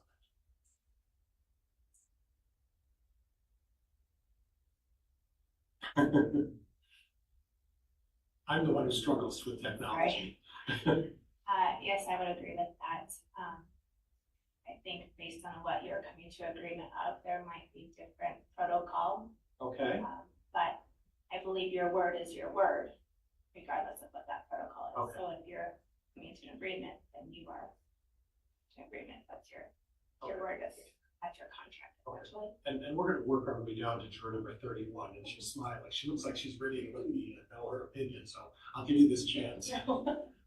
It's a nervous smile. Oh, I'm sorry. If you're too nervous, we can No, pass the mic up. In fact, folks, if it gets to the point where you're too nervous and you just don't want to say anything, this is like a game. Just pass it on to the next person. No, I'm okay. It's this thing that I don't. An agreement. I think too as verbal, but sometimes it's a written agreement. Okay. Not necessarily. I agree to that or agree because even though you say it, doesn't mean it's for sure. Right. Or if it's written down, a signature or something that I feel like you can't get out of that agreement now. So if people are just talking about topics, that doesn't necessarily mean it's an agreement, does it? No. There has to be some, and I'm going to use a fancy word because I'm surprised to you, I went to law school. And the one thing they do to us is they try to put fancy words in our mouth. So I'm going to use this fancy word, then I'm going to ask you to maybe explain it in what I think are simpler words. They say you have to manifest a desire to agree. Would that be fair? Yes. Okay. Yes. Pass it on to our friend number 41. What do you think? An agreement. What constitutes an agreement? Would you turn that on? I'm sorry. Aside from that being technologically advanced, I can't hear very well either. Well, everything they've all said that you agree with is between people and. Okay. So you would generally agree that there has to at least has to be some sort of arrangement or understanding between all of the parties that this is what you're doing. Does it have to be really clear? Or can it be, well, I'm not sure. We approach. Well, in the interest of time, this way, is there objection the state has? Your Honor, the state's position would be he's misstating the law and what the, at least the IFG would be. In this case, of course, we don't have the specific instruction from this court, but I think he's confusing the elements of this particular crime. At this point, Mr. Pryor, I am concerned that we're delving into court instruction here and outside the scope of what Rule 24B permits on juror qualification. And so I would ask that we move on from definitions of what an agreement may be in the case. The jury will be instructed on that issue. And Judge, can I respond to that objection just so we have a clear record? Yes. Okay. Judge, the state took some time to talk to the jurors about, speaking honestly and straightforward and all of that. And I think, quite frankly, I'm allowed to go into at least what they're understanding, because these folks are going to be providing jury instructions. And those jury instructions, at least from my perspective, I can ask them how they would understand and interpret that. So with all due respect to the court, I disagree. All right, well, I stand by the ruling. The instructions will clearly delineate the elements of any crimes charged in the case the evidence may show. And I think this is going beyond the scope of proper voir dire, so if we move on to another topic, Mr. Pryor. Is there anyone here who can promise me that they will review the entire evidence before they make a decision? Please raise your cards up. Is there anybody here who thinks that they just need to look at the prosecutor's evidence, and if they've already figured out what they feel on that, that they don't, it's really not necessary to listen to my evidence? Anybody agree with that? Okay, all right.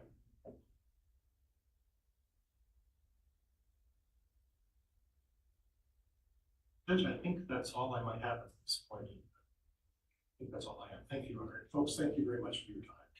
All right, thank you, Mr. Pryor.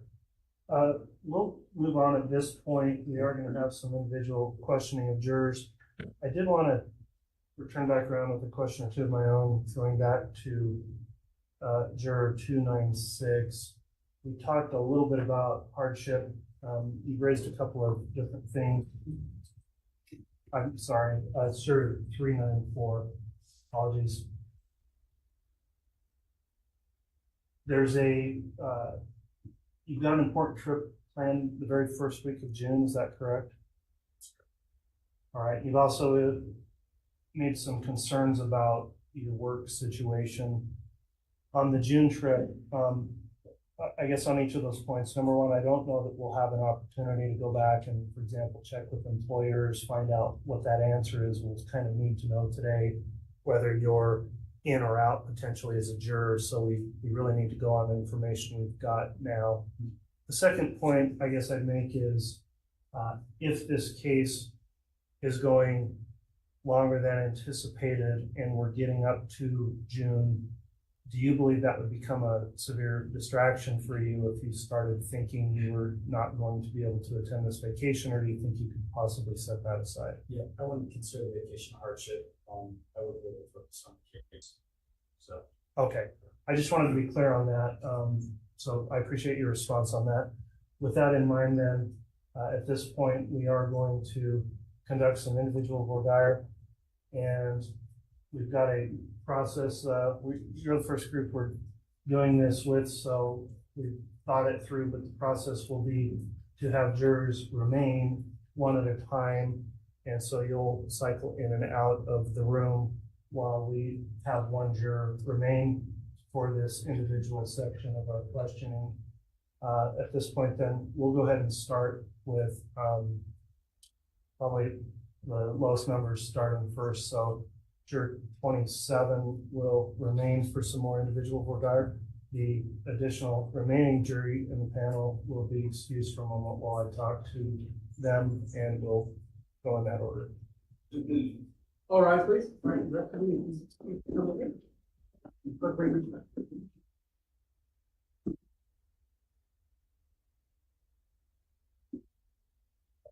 Your Honor, number 11. I apologize, it's 11. I saw the empty seat there and thought one had been excused.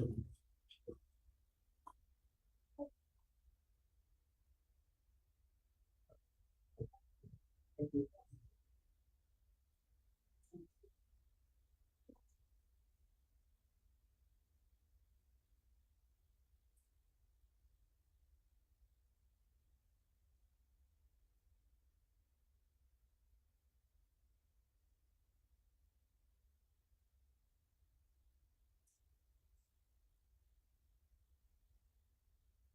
Thank you. Please be seated.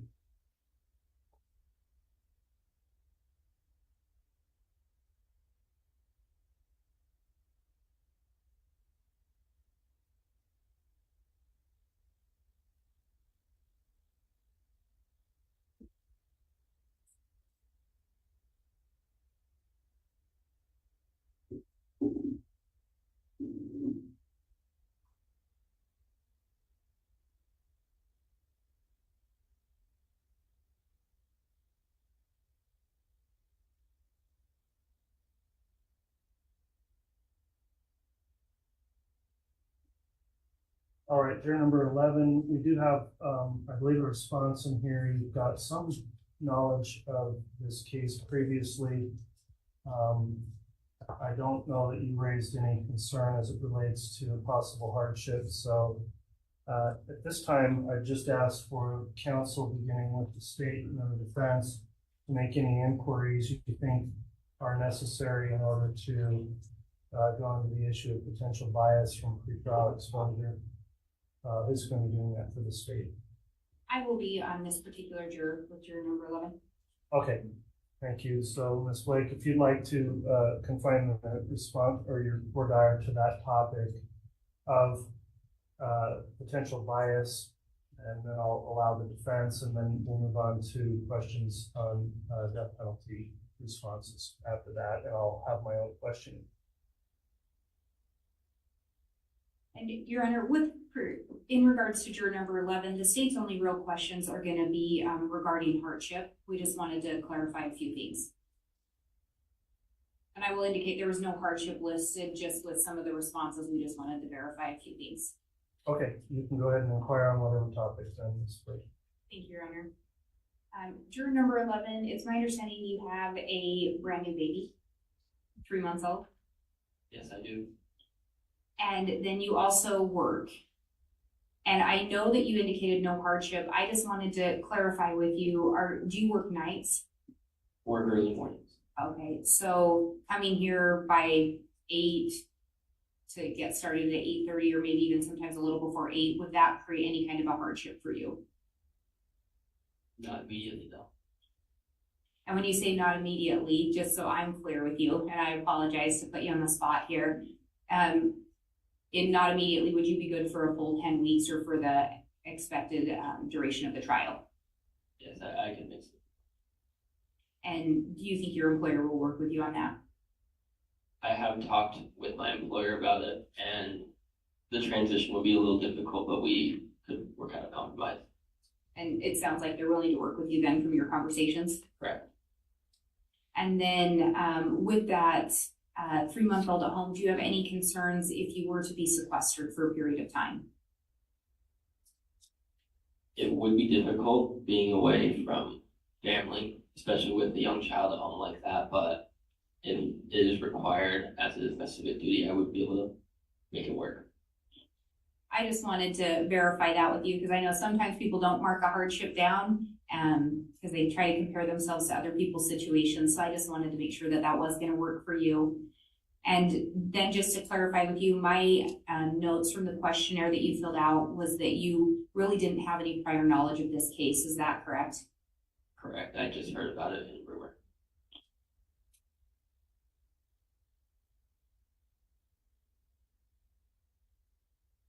That's all the questions that the state has. Thank you. All right, Mr. Pryor, you can inquire on voir dire. I know there was a bit of a mention of some pre-case knowledge as well as those hardship issues. If you'd like to inquire on those two topics, then we'll move on to questions as it relates to the death penalty.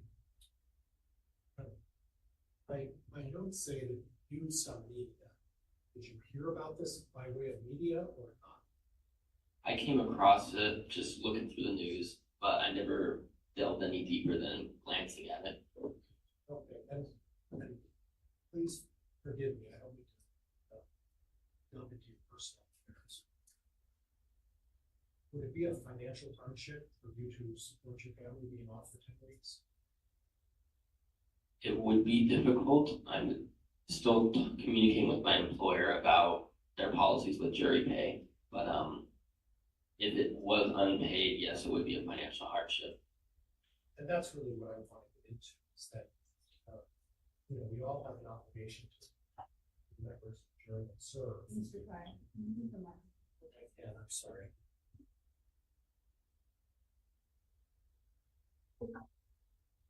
Is that better? No. We all have an obligation to serve, but if it gets to the point where you feel like this is going to be a terrible financial hardship and you're going to have to struggle financially, at that point, this is not supposed to be something that imposes a significant burden on you. And what I'm understanding is that if your employer, I know your employer, I know you work, we don't need to get into that, but if that employer doesn't pay you for more than a week, this is going to be a significant financial burden on you, isn't it?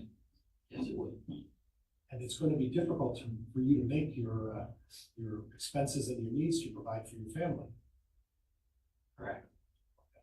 So we're sort of banking on the fact that if your employer doesn't give us the right answer, you're going to be in a different situation. Do you agree with that? Yeah, I would agree. It does bank on what my employer does say. Okay, and at this point, I don't need you to be noble. None of us should be noble. I feel like if someone had asked me to take 10 weeks away, yeah, I think I could do it. But if it's going to be a situation where you're going to have to, after 10 weeks, you're going to have to play catch up and you're going to have collectors and things like that, that's not being noble. I mean, I think at this point, if you really feel that this is going to be a financial hardship, if your employer doesn't give you the correct answer, I consider that a hardship. Would you agree with that? I would agree. Judge, I'm going to vote for cause. I think this young man is being honorable, but the reality is that he doesn't know what his employer's going to say. And quite frankly, it's going to be a financial hardship, and now's the time to resolve this rather than waiting until we get into the next round. Response from the state on the challenge for cause? Your Honor, with that additional explanation and information, the state has no objection. All right, well, turn number 11, the court will agree with counsel agreeing as well. Your attitude is very much appreciated by the court and your willingness to serve. Congratulations on your new family. I hope things continue to go well for you at work. And at this point, just given the length of this trial and your situation, it is a concern that you may face an undue financial hardship. So you will be excused and the court will support the strike for cause on a hardship basis for jury number 11. So that will conclude your jury service today. Thank you for coming out.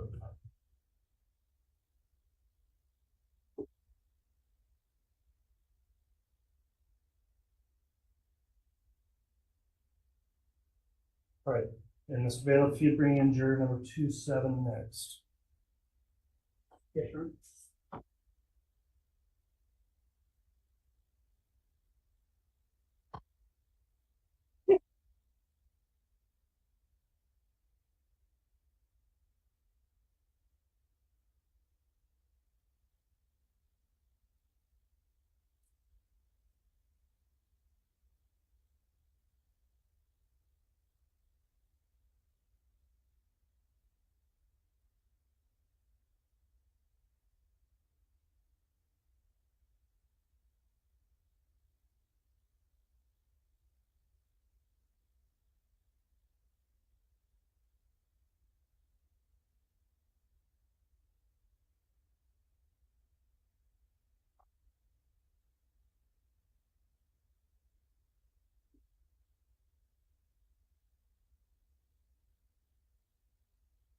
All right, thank you for returning here to courtroom juror 27. We're going to conduct an additional individual voir dire with you concerning issues of either bias or hardship, both of which were mentioned in the questionnaire.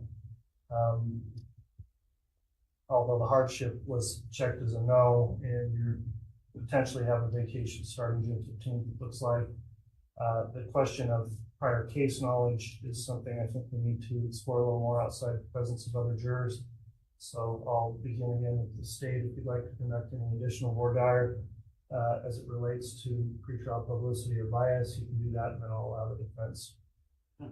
And just to start, juror 27, have you ever lived in Florida? Okay. No. And so this may seem like a strange question, but just to double check, have you ever been charged with a crime in Florida? No, I have not. Okay. Okay. In your questionnaire, you mentioned that you've seen some headlines. Correct.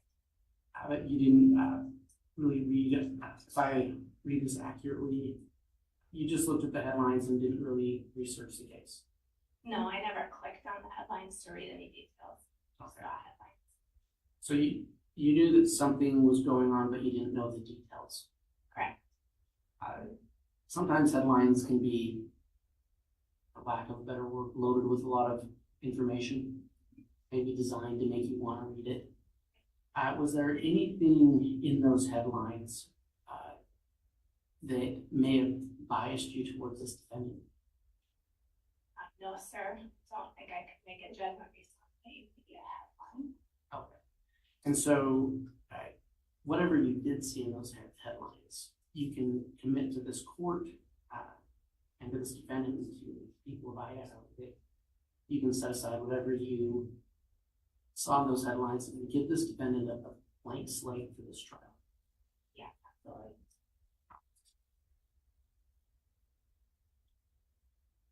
Your Honor, I don't have any other questions on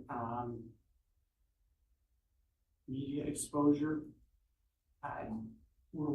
Did the court want us to go into that penalty section at all right now? Or I'll do an inquiry on that starting and then allow you questions as well. I guess the only question I had while we've got you here is the vacation starting June 15th.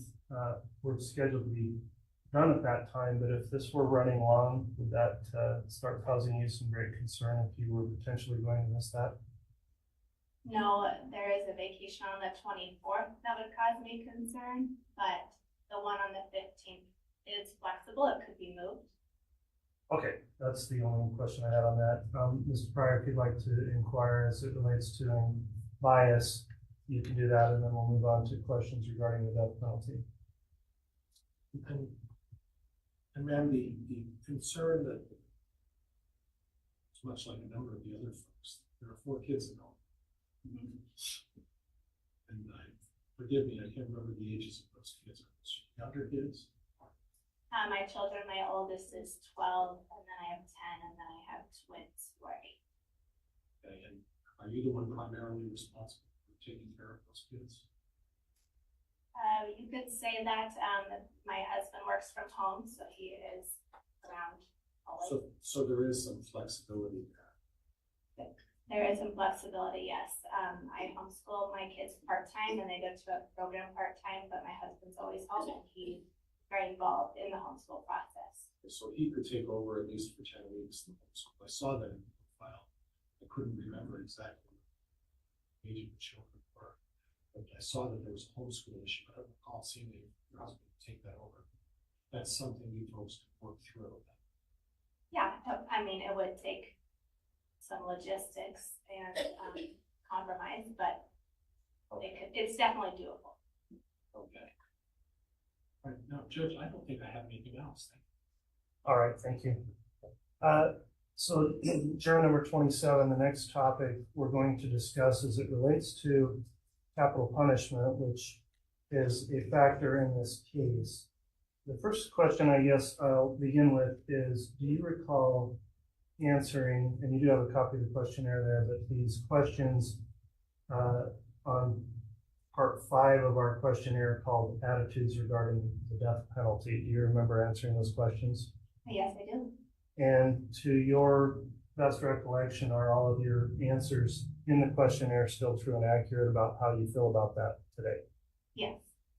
Okay.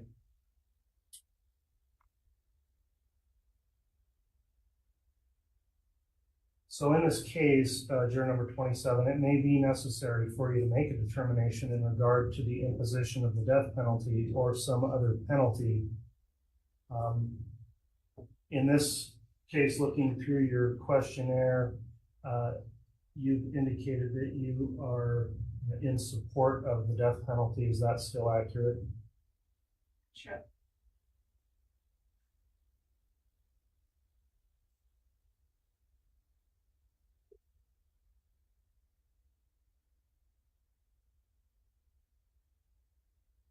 I'm going to read another statement to you now. Remember, any penalty you consider should be done as if it is absolute and will be carried out in this case. Your conscientious, religious, or other objections to the death penalty are not grounds for you to be excused as a juror. Do you understand that? I understand. Okay. And based on your responses, would you be in favor of the death penalty in every case where a murder has been committed, or would you follow any instructions given by the court as to whether or not it should be applied? I would follow the directions of the court. Okay, so you're not saying you believe it should be imposed or you would vote for it in any case? Do not believe that is the result of any case, correct?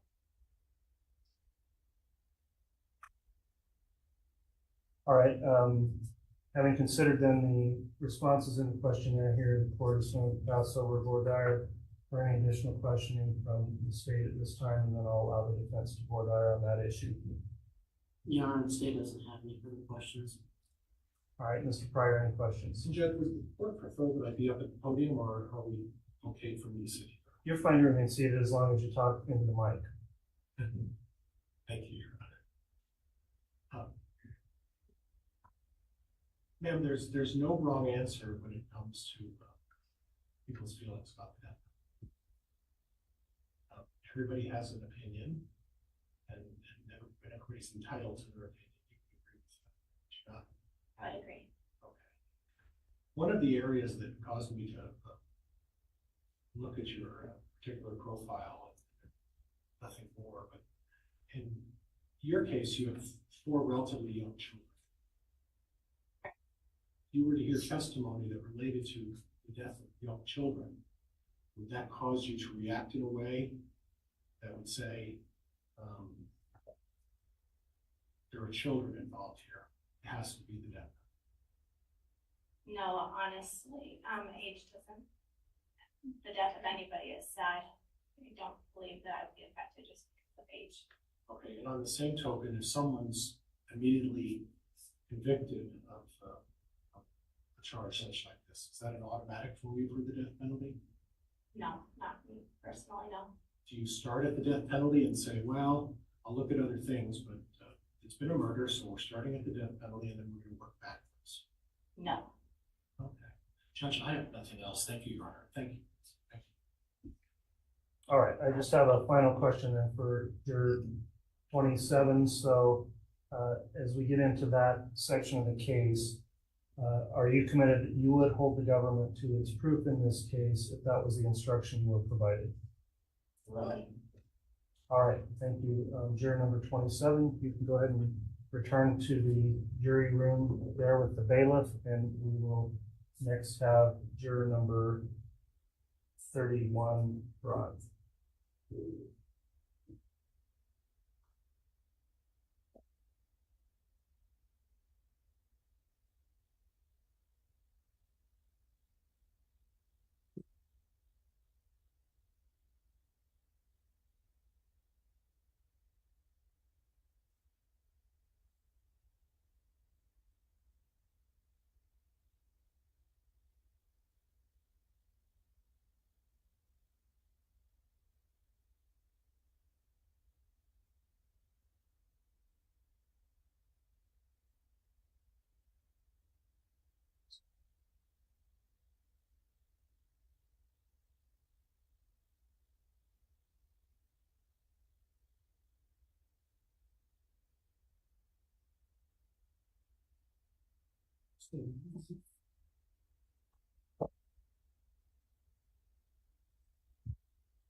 All right, juror number 31 is now seated. The court's going to take just a moment to briefly review again the questionnaire.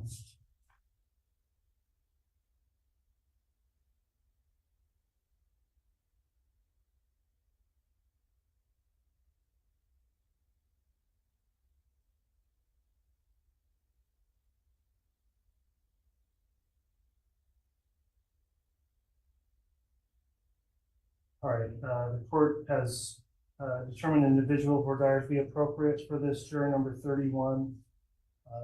This particular juror has some knowledge of the case, which we'll discuss with you here individually. I'll allow questioning on that.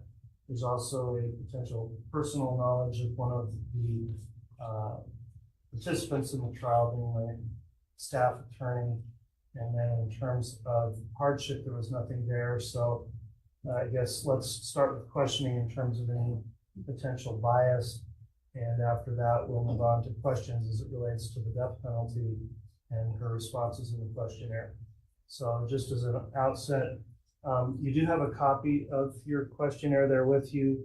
Are all of the questions that you answered and your responses, including on the section of your attitudes regarding the death penalty, are those answers still true and accurate to the best of your knowledge here today? Yes, sir. Okay. Well, with that in mind, I'll allow the state to inquire first as it relates to any possible bias, then the defense, then we can move on to questions related to the death penalty. Ms. Blake or Mr. Wood. It's me, Your Honor. It's Barry, sorry. Thank you. Go ahead. Good morning. I want to talk to you briefly about some of the media exposure in this case. You mentioned in your questionnaire that you had seen this case on the news. Yes. Yes. And you also mentioned at one point there was a question on page 19. Has any of your possible exposure to news reporting caused you to form an opinion about the defendant's guilt or innocence? And you had written that you weren't sure. I believe you wrote, I don't know. Can you kind of talk to me a little bit about that? Because what I have seen and when this all started, I saw, I was there. But until I actually see the evidence and hear more of the background of why I didn't, that's when I feel like I will know more than just what I've seen on TV. Okay, well that kind of leads into my next question, because you had also mentioned that you were hoping that you got to hear the correct story from them both. And so during this trial, you're going to be instructed by the judge that the state, the prosecution, has the burden of proof, and the defendant does not actually have to testify at all. That's the state's burden of proof. Right. And so is that something that would trouble you? No. Okay. And would you be able to set aside what you've heard in this case on the media and just let the defendant start with this clean slate presumption of innocence and wait until you've heard the evidence to make a decision? Yes. Okay, thank you. And then just briefly, in the hardship portion, there was a question about being sequestered, and you mentioned that you have concerns. Is that something you'd be comfortable talking a little bit about or elaborating on? What one was that? I believe it was on page 21, and it was a question about being sequestered. And you had written, the question was, would any potential sequestration pose an unmanageable hardship for you? And your answer had been, maybe away from home overnight, I do have concerns. Okay, so yeah, I didn't know, a long time away from home is just a long time from home. Sure. My husband's on disability, but we're just so used to doing everything together 24/7, where I just thought, gosh, weeks after weeks after weeks not seeing him, that'd be hard. But I mean, I would do it. That was just kind of my. And does your husband have a disability that requires you to care physically? No, oh, no. I don't believe I have any other questions at this time, Your Honor. All right, thank you, Ms. Beatty. Mr. Pryor? Yeah, I only have a couple of questions. Thank you. I only have a couple of questions. I wouldn't be able to do without. I saw on your questionnaire, I'm talking page 7, the bottom of page 7. Let me know when you're ready.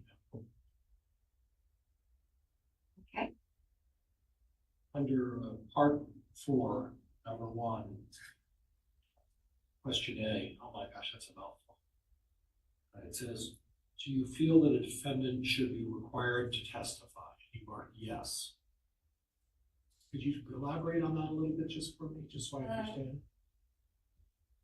Answering this in last week, and then listening to the different things that they really don't need to testify, that I feel like if I heard him testify, I don't know if it'd make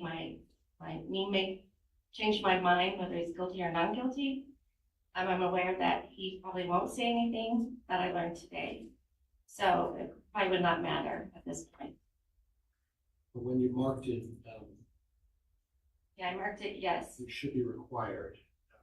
What I'm concerned about is not what you're hearing today. It's just that when the case is submitted to you and it's all over with, are you going to be able to look beyond that opinion of yours and say, well, I originally said, I think he ought to testify because I really want to hear what he has to say. But I guess that you can understand that could be a concern. Right, right? Right. And that's a legitimate concern. Would you agree with that? Yes. Yeah, so I guess I'm just sort of wondering if you'd be able to look beyond that and say, okay, I don't need him to testify. I can evaluate the evidence as it's presented to me without hearing from him. Would that be fair to say? That's fair. Okay, thank you. Yeah. And then lastly, under B, right underneath that one, you said, question was, do you feel that a defendant who does not testify is probably guilty or has something to hide? And you marked yes. So I understand you said you could look beyond that. I guess my concern is that do you still believe that if he doesn't testify, or that if any defendant doesn't testify, maybe they're hiding something or they must be guilty? I should have put no, because reading that now, no. Okay, and I understand the stress of being in these situations. you're trying to get this done and you've got a million things on your mind, and maybe are you suggesting you just overlooked it? Or you- I probably didn't read it correctly, Okay, so. okay. So, and then finally, again, and I don't want to get on too much into your husband's disability. Would it be fair to say that he's you're his emotional support in terms of being home with him, and that there would be some sort of loss of emotional support for you not to be with him for what could amount 10 weeks, almost every day of the week, exception of Saturday and Sunday? Is that going to be a hardship? I guess I really want you to be focused on this case. I really want you to take the time to read everything and be clear about what you're doing. And what I'm really concerned about when I hear about family members who have to struggle with disabilities. It's a terrible thing to have to deal with. I just want to make sure that you're going to be able to focus and you're not going to be overly concerned about your husband, and because this is going to be a 10-week job for you. Right. And it's a significant job. Right. We're I here understand that. We're here on a very serious situation. I guess I want to make sure that you're going to be okay, because ultimately it really needs to be whether or not you're okay. It doesn't need to be whether I'm okay or these 4 prosecutors over here are okay. It really comes down to whether you're going to be okay. I just want to make sure that you're okay. I'm okay. Yeah. Judge, that's all I have. Thank you. Okay. At this point then, Juror 31, I'd like to just turn to the topic raised in part 5 of this questionnaire, and it's titled Attitudes Regarding the Death Penalty. I'll walk through a couple of your answers with you here. You did say that you support or oppose the death penalty. You said oppose. And then, do you feel your views on the death penalty would prevent or substantially impair your ability to view the facts impartially? You said no. And the next question, would your views on the death penalty prevent or substantially impair your ability to return a guilty verdict of first-degree murder, even if the state had proven its case beyond a reasonable doubt? You also said no. So, in this case, it may well be necessary for you to make a determination in regard to the imposition of the death penalty or some other penalty. So, looking at your responses there, I'll first let you know that any penalty you consider should be done as if it is absolute and will be carried out in this case. Your conscientious, religious, or other objections to the death penalty are not grounds for you to be excused as a juror. Do you understand that statement? Right, yes, I do. Okay. So going back to your answer then, having thought about it, although you may be opposed to the death penalty, you've also indicated it would not prevent you from either rendering a verdict if the state proved its case beyond a reasonable doubt. Do you still feel that way? Yes. All right, and you've also said it would not substantially impair your ability to view the facts impartially. Do you still stand by that answer? Yes. Okay, so even if you have a personal view opposed to the death penalty, do you believe you would be able to set aside your own view here and follow the law and instructions given to you by the court in this case if you were instructed that you had to consider that penalty? Yes, sir. Okay, that will conclude the court's line of questioning as it relates to her responses on the death penalty topic. The state may inquire on that issue at this time. Yeah. All right, does the defense have any questions for the juror on that? No, Your Honor, I appreciate your inquiry. Okay, that will conclude then the individual voir dire of juror number 31. You can return to the jury room there, and we'll have the bailiff next bring in juror number 41.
All right, juror number 4-1 has returned for individual for Dyer with the court and counsel.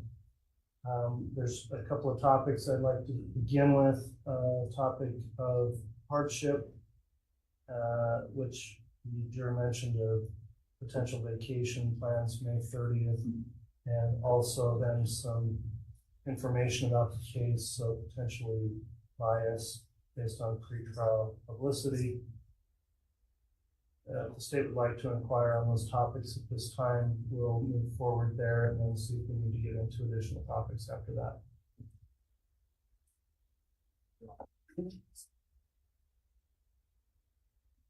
Before I hear you, okay? Yes. Right now. I just want to call your attention. Do you have your question? So I might just direct you to your question.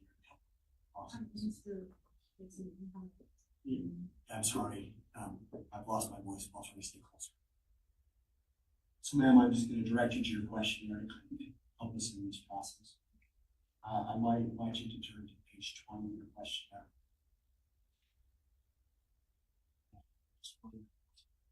Question you had.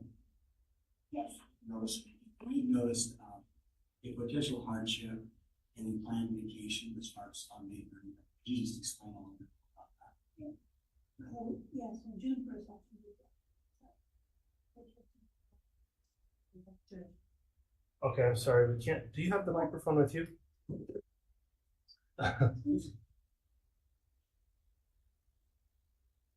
Apologies. We've got to pick it up on the record so we can go back later and read what you said. Thank you.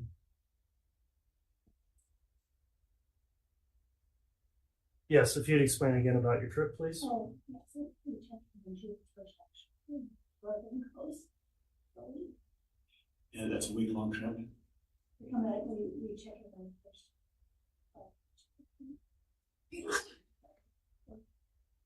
So with respect to that trip that you noted as a potential hardship, if you were selected to be a juror on this case, do you feel like the potential to miss that trip if your jurisdiction goes into that planned time, is that going to be a problem for you, or is this a trip that you rearrange or reschedule? Yeah, it's very painful to be your own family has taken the time off vacation advice. I'm not excited. Yes, Okay.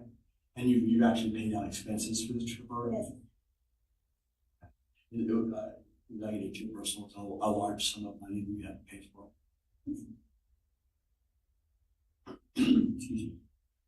I next want to call your attention to the section of your questionnaire. I think you'll find on page 7. It deals with your knowledge of the law.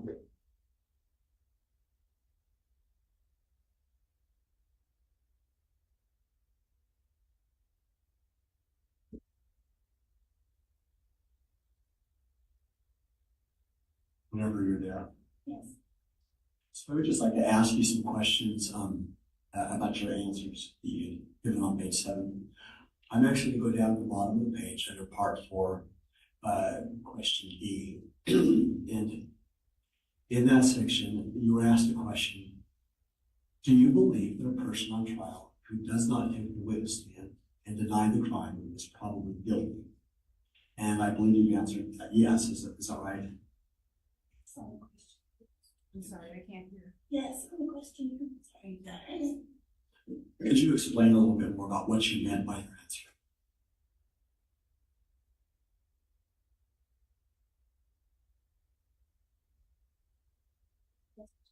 Says. Maybe I can just ask it a different way. Why do you think someone is necessarily guilty just because they don't want to take the stand? I really don't know. We talked about that earlier. I'm sorry, I can't hear. I'm Okay. If you could just talk, I'm sorry, and I know it's difficult. If you need a water. No, it's one. Okay.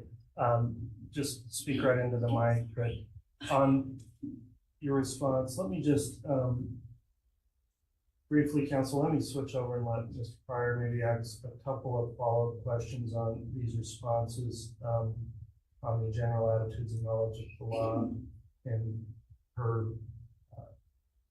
belief that maybe somebody ought to be testifying in order to explain their innocence. So, Mr. Pryor, if you'd like to question her on that topic, I think we could maybe cut to the chase here on this. Do I understand Mr. Wixom's not judge? Yeah, so she's indicated she feels a defendant should be required to testify, is probably guilty if they don't testify, and if they don't take the witness stand, is probably guilty also. And just to confirm, and again, it's fine, everybody absolutely has the right to their opinions, and that is the way you feel as you sit here today, is that correct? Well, you talked to us about that earlier when we were speaking. What you said about that, and I'm thinking of Well, and I guess the question is, do you still hold that belief that really you think someone should be required to testify in order for you to consider their innocence? Oh, okay. No.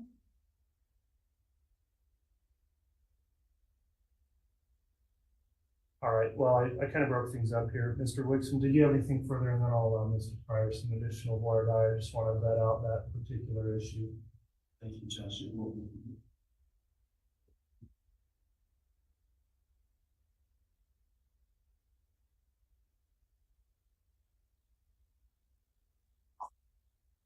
Ma'am, while we're in this topic area, there were just a couple more questions that I'd like to ask in this section.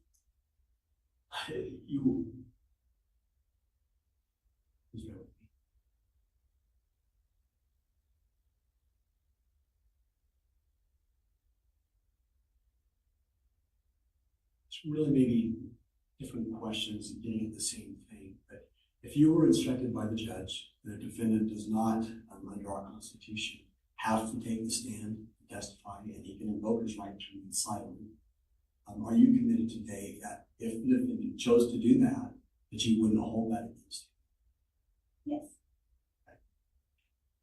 I'd like to go ahead and draw your attention down to page 8, please.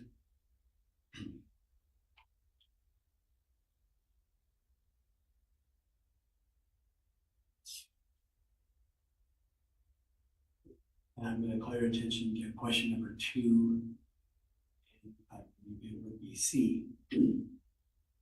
On that question, you were asked, do you feel that the burden of proof should be greater than proof beyond a reasonable doubt, such as proof beyond any possible doubt or proof to an absolute certainty?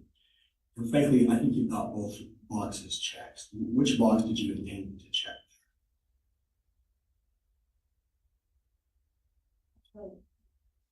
Fair enough. You can be. You take a moment, certainly.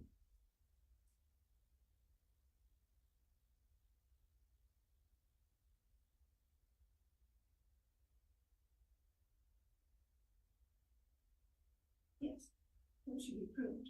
That's right. I mean, it just is with the form. Is that your understanding? Yes. Okay. And in your mind, would that be something different than proof to an absolute certainty?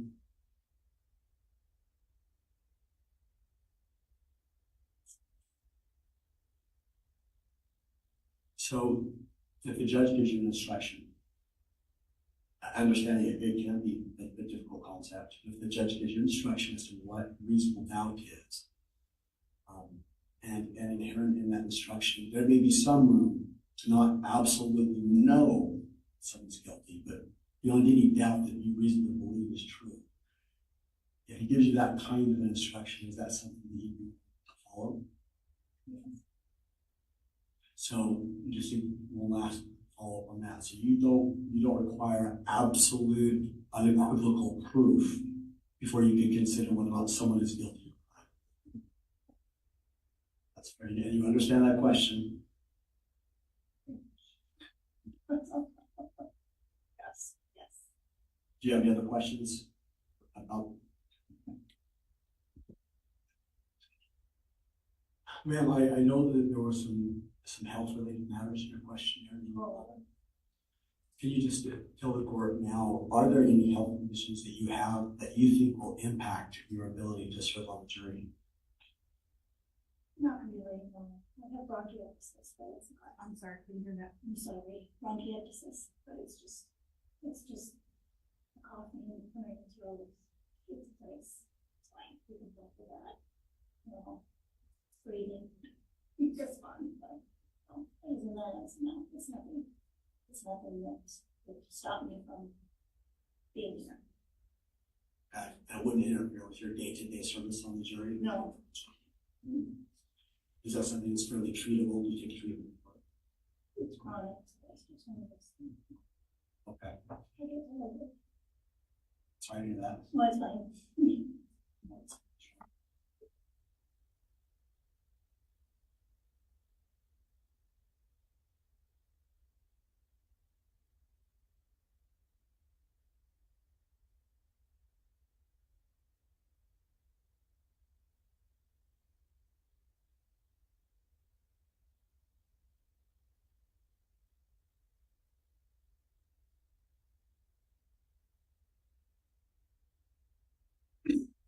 Your Honor, at this time, we would just ask that the court consider striking the jury for cause based upon her hardship with her trip. She's indicated she already has this trip in the 9th or 10th week of the trial that she's paid, which I heard was a fair chunk of money towards the trip. And so we wouldn't want her to miss her trip, lose her money, or be stuck sitting on the jury resenting the fact that she lost her trip. And so we're asking the court consider striking cause based on that. All right, Mr. Pryor, before you get into voir dire, then response to the state's motion to strike for cause based on expressed hardship. Judge, do I have permission not to stand up? Yeah, you can remain seated to talk into the mic there. Judge, I agree with this. I agree with the state, Judge. I think at this point, I don't want her to miss a family vacation, and I think she ought to be afforded that opportunity. All right, well, the state has made its motion strike based on cause. So juror number 4-1, court's considered your responses. I will permit you to be excused based on a hardship, given that you've already paid for this planned trip, which is very likely to overlap with our trial schedule. So we very much appreciate you coming in for your service today. Please drop your questionnaire off with the bailiff, and we will move on to our next juror. Thank you.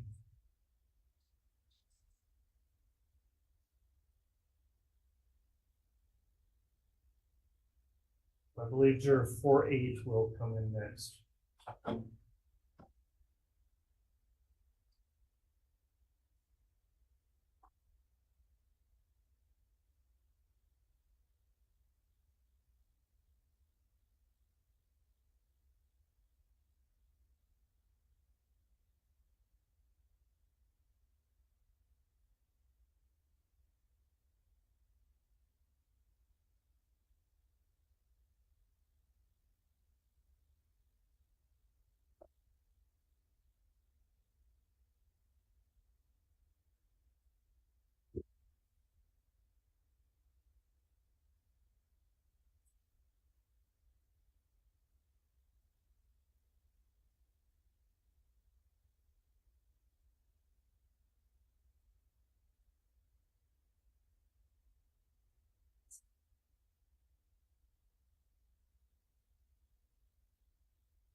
All right, juror number 48, welcome back to the courtroom. We're going to conduct some additional individual voir dire with you at this time.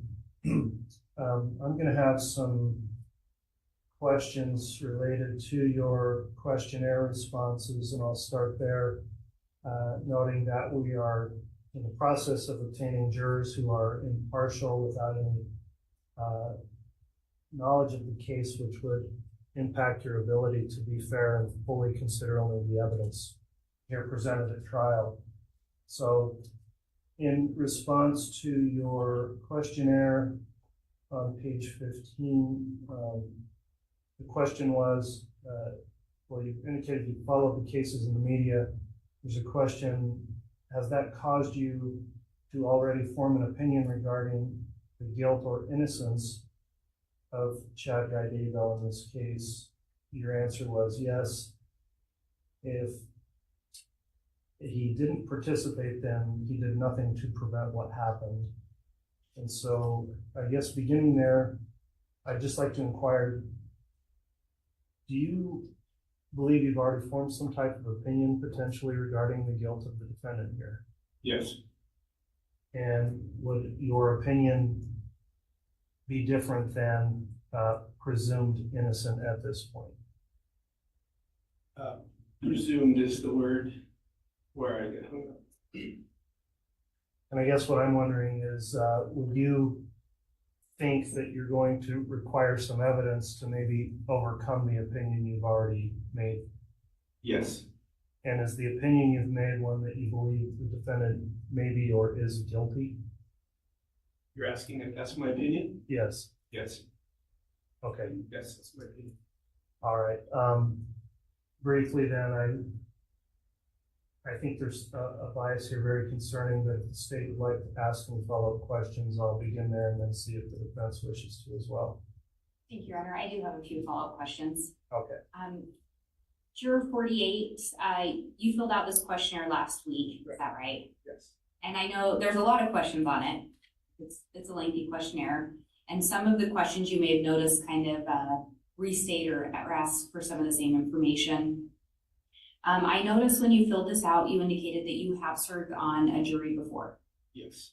And do you recall that experience? Yes. And it was a little bit different because it was a civil case. Correct. Do you feel that you were able to carry out your duties on that Yes. jury? And on this questionnaire, I also noticed there's a section, and you might recall it, and I think they gave you your questionnaire, and I believe it's page 11. It had a 1 to 5 rating system. And 1 was strongly agree, 2 was agree. And there's quite a few of them, but I noticed on there that when it said I would review all the evidence before I make a decision in this case, you'd indicated a 2 for agree. And I would listen to all the evidence before I make a decision. You also have done a 2 for agree. Would that still be accurate today, that you feel you would listen and review all the evidence before making a final decision? Yes.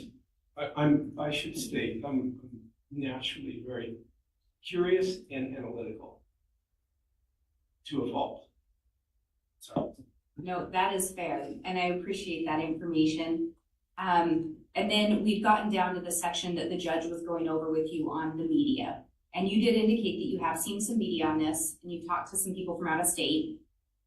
But I also noted when the question came up of, do you have any knowledge of Chad Daybell that would keep you from acting impartially? You'd indicated no. On knowledge of, do you have any knowledge of Chad Daybell that would cause you to give either greater or lesser weight to any statement? You'd also indicated no. Would those still be accurate today? Still accurate. And then I think where the judge had talked about was there was a question if you'd formed an opinion of guilt or innocence, and your response was yes, if he didn't participate, then he did nothing to prevent what happened. But then it went on to ask you, would you be able to put out of your mind what you have read or heard and act impartial?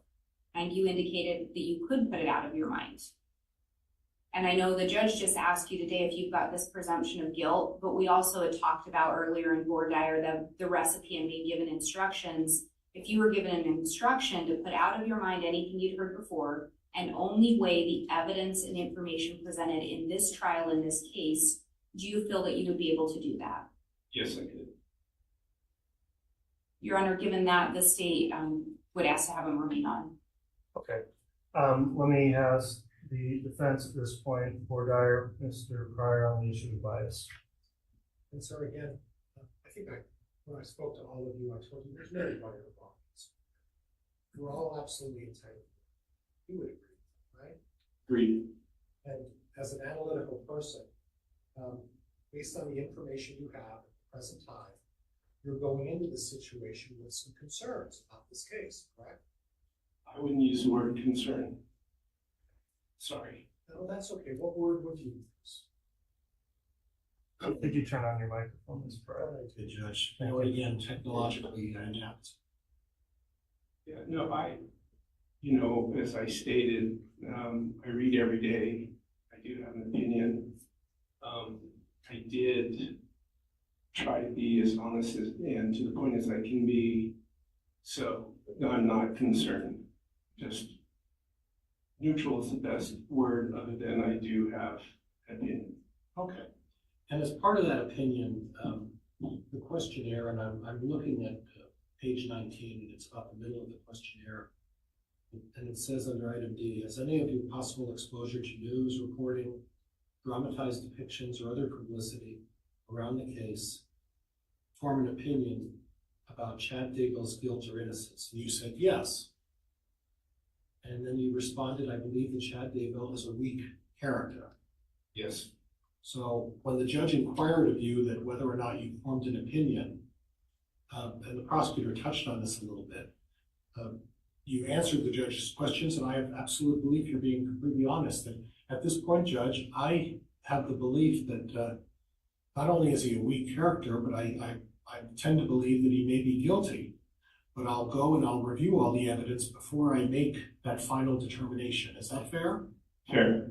And is it fair to say that before you make that final determination, right now, you're saying, listen, I'm leaning towards the fact that I probably believe that he's guilty, but before, again, I make that final determination, I'm going to give both sides a chance, but at this point, he's a weak character, and I think he's probably guilty. Would that be a fair statement?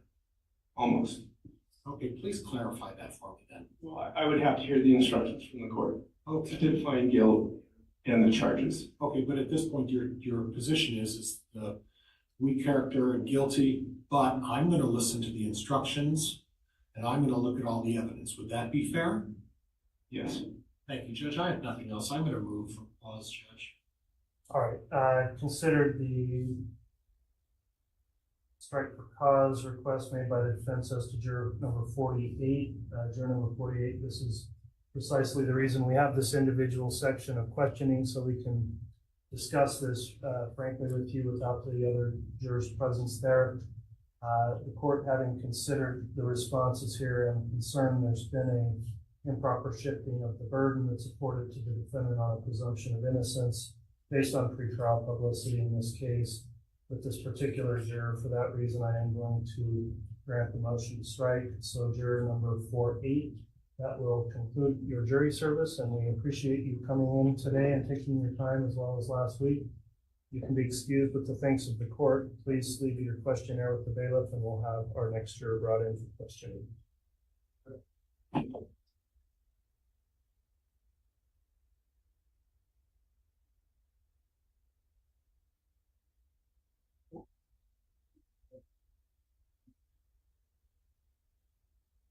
All right, I believe next up will be juror 56.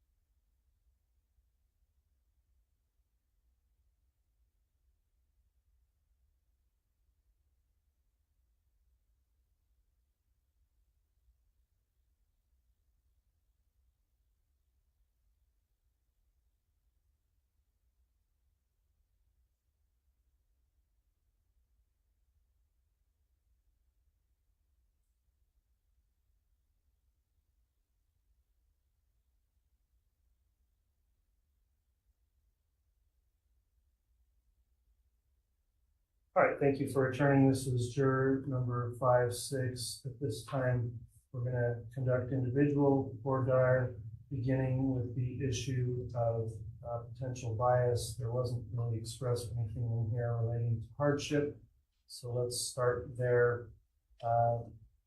Let me just ask juror number 56, you've been provided a copy of the questionnaire you completed last week. To your best of your recollection, are all of your responses in there still accurate and true today? Yes. Okay. I'll let the state inquire first as it relates to any potential bias here, then we'll move on to the defense. This is going for the state this time. I will, Your Honor. All right, Mr. Wood. Thank you, Juror 56. Thank you for being here. I noticed on page 7 of your questionnaire, you have a bachelor's degree in religion. Yes. So this case does have some religious elements involved.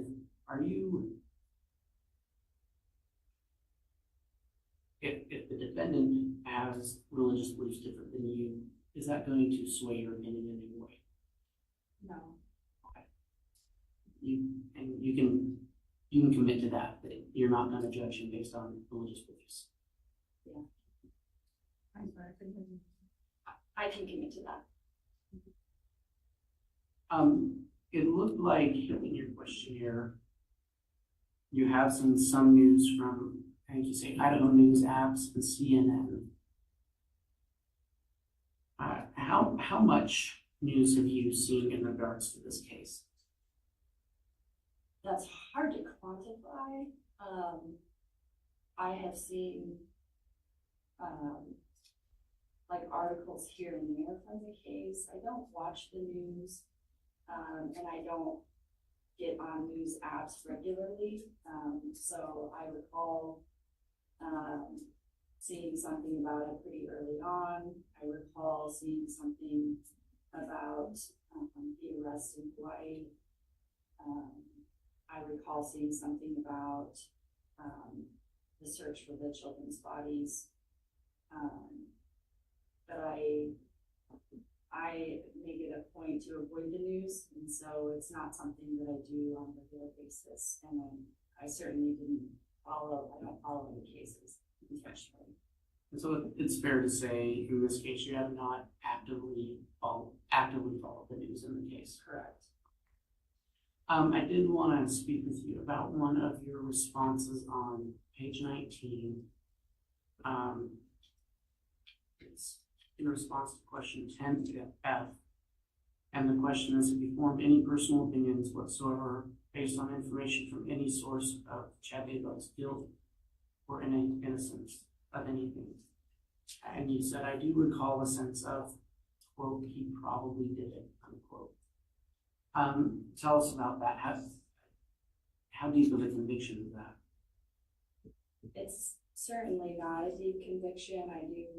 That was my brutal honesty. I do recall that. I don't recall what it was that brought that sense. I think that was just probably happened and then moved on. That's certainly something that I can actively set aside, practicing neutrality. So yeah, I did notice in 10E, when it asks if you're able to put what you do know about the case out of your mind and render an impartial verdict based solely upon the evidence in the courtroom, you said yes, and you say, I believe so. So we talked earlier about landing that point. Like, can you commit completely that you will set aside anything you've known about this case and render that impartial verdict? Yes, I believe I can. I believe it would be a daily practice of,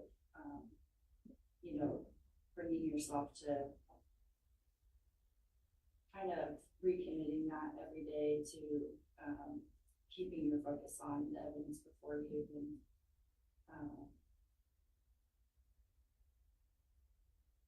I think that bias is something that is easy to say you don't have, but it's like rarely the case that somebody doesn't have some sort of bias, and so I see it professionally as well as something that I intentionally practice on a daily basis is maintaining neutrality.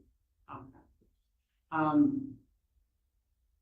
And you do understand that this defendant doesn't have to prove anything to you, correct? Correct. And that it's completely the burden of the state to prove his guilt. Correct. Okay. No further questions, Your Honor. All right. On that topic, then, Mr. Pryor. Yes. And ma'am, you mentioned your occupation going off memory a little bit, but it's forensic interviewer, if I remember. That's correct. Is that what it is? And you work with a program of young children and issues and you interviewed them to make assessments. That's correct.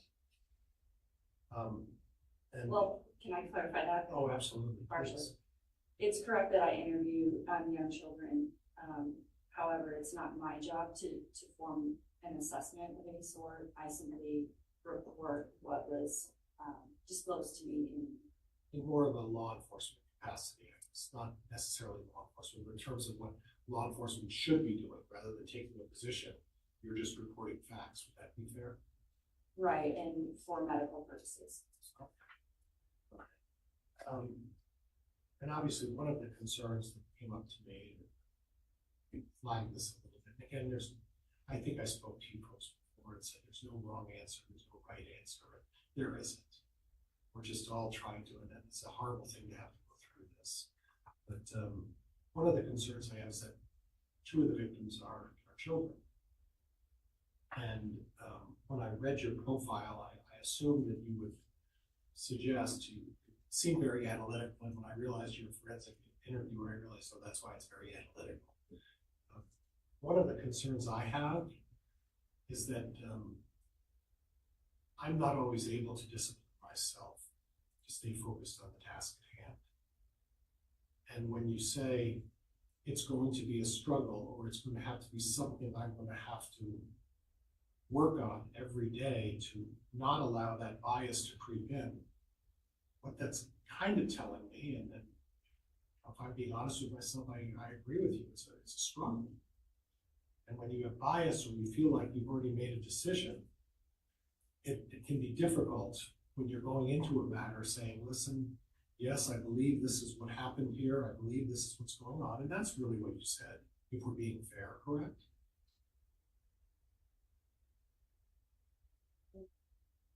Sorry. That's okay. What part were you saying that Well, I about said? forming an opinion, you probably did it. You formed the opinion, and you said, yes, I have formed an opinion. And that's fair, correct? I wouldn't call that forming an opinion. It was a kind of a fleeting thought at the time that I recall having when I first saw the news. But it's not something that I've formulated. It's not something I've pondered or thought about or followed. And that's why we're talking about this, because I want to make sure that at the present time you haven't formed an opinion about whether there's guilt or innocence here, correct? No, I certainly have not. It's extremely important to me personally and in my profession to remain neutral until you do have evidence before you. So when I say that it's a daily practice, it's not because it's a struggle, it's because it's a proactive practice of neutrality. So it's because neutrality is so important that I come to it every day, and before every interview, and consider the potentials on both sides. And I really appreciate you taking the time to explain that, because it sort of explains your answers. Gives me the opportunity to hear it from you when you're saying, listen, this is really what I mean by this, because you can imagine you get a piece of paper, blanks that you're crossing off. I imagine you've been through the same thing and say, wait a minute, this doesn't really explain how I feel about it. But here today, I think I have a better understanding. I want to thank you and appreciate you taking the time to educate me. Judge, that's all I have. Thank you. All right, thank you. Next issue I'll get into with Journal 56 here then is going to be on the section of your questionnaire you filled out on page 12 called the attitudes regarding the death penalty.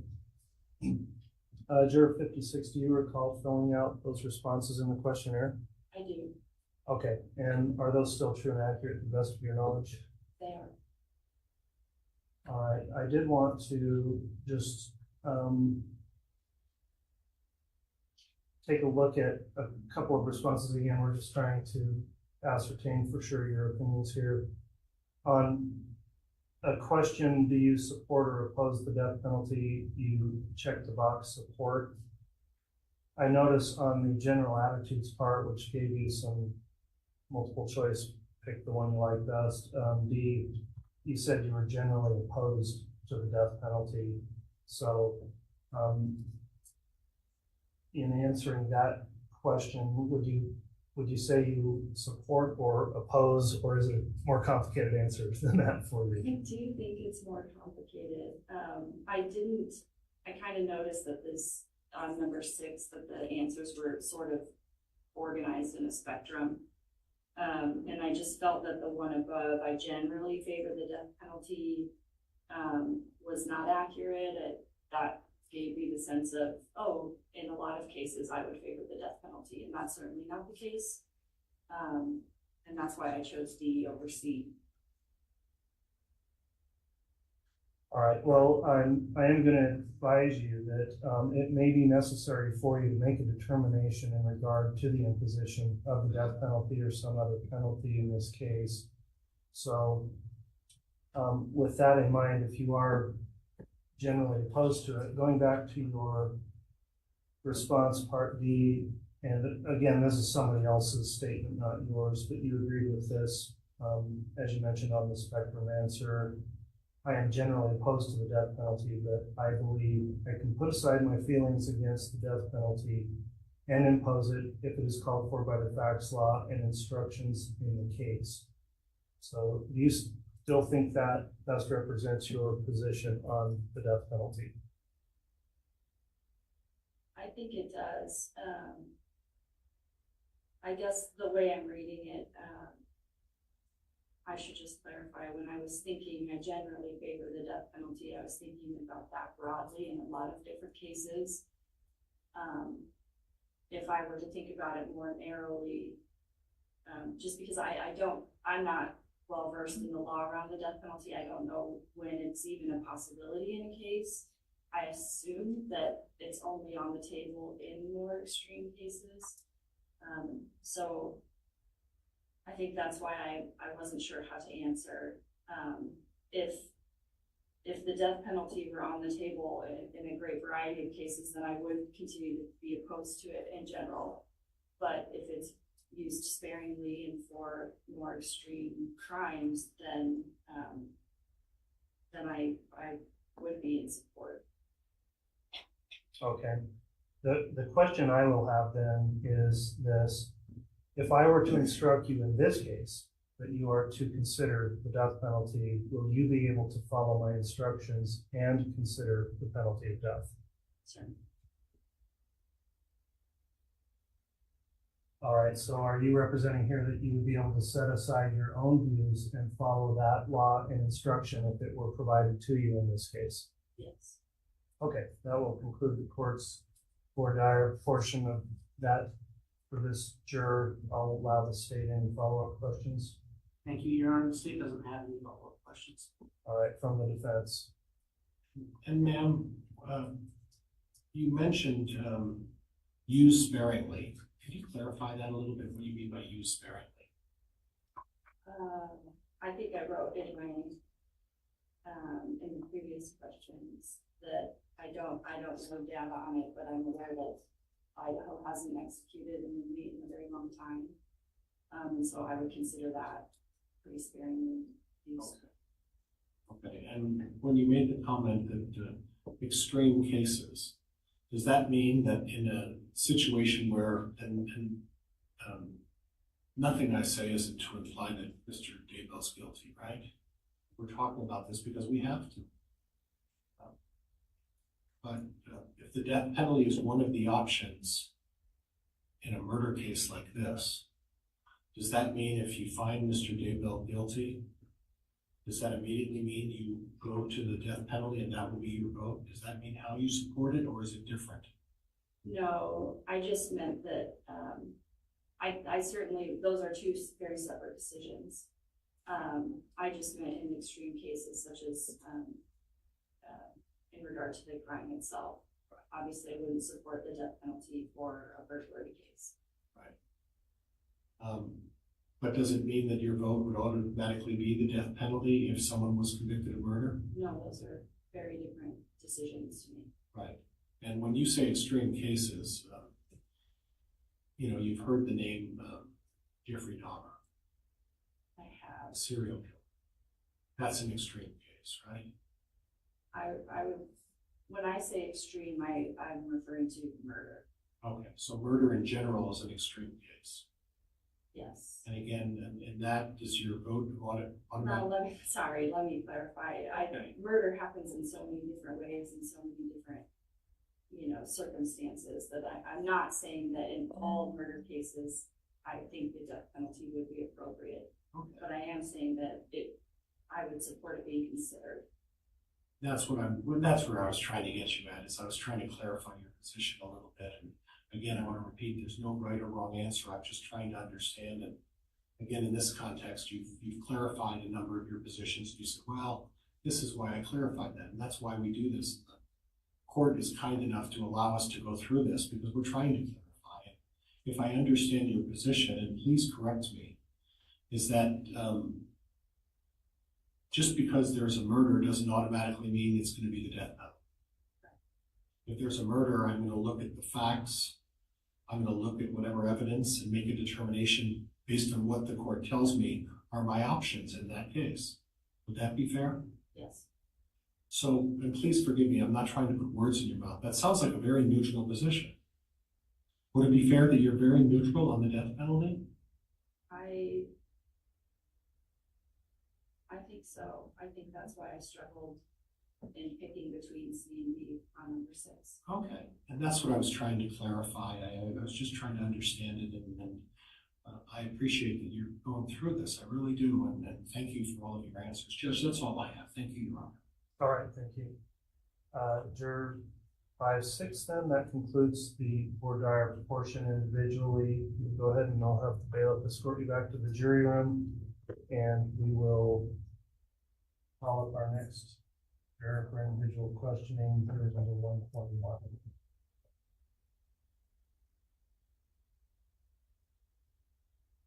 At some point, council will talk about scheduling, but I do want to get through this group of individual voir dire with the next, and then we'll discuss where we stand, because we've got another group who have to come in here in 15 minutes, and I presume everybody probably needs some lunch.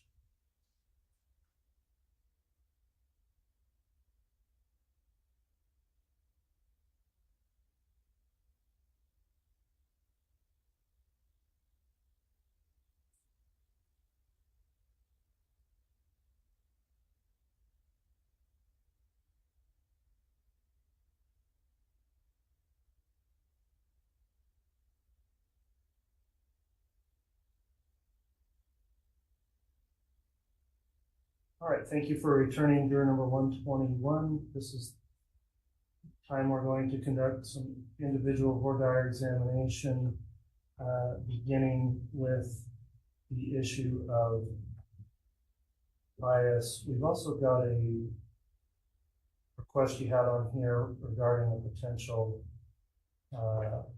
hardship, but let's start with the questions of bias. I'll have a few questions, and then I'll allow the state and the defense. In particular, it appears you've been exposed to some pretrial publicity on this case.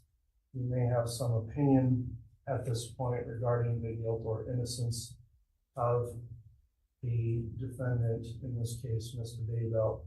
So just to begin, are the responses you put in your questionnaire still true and accurate? Yes. Okay.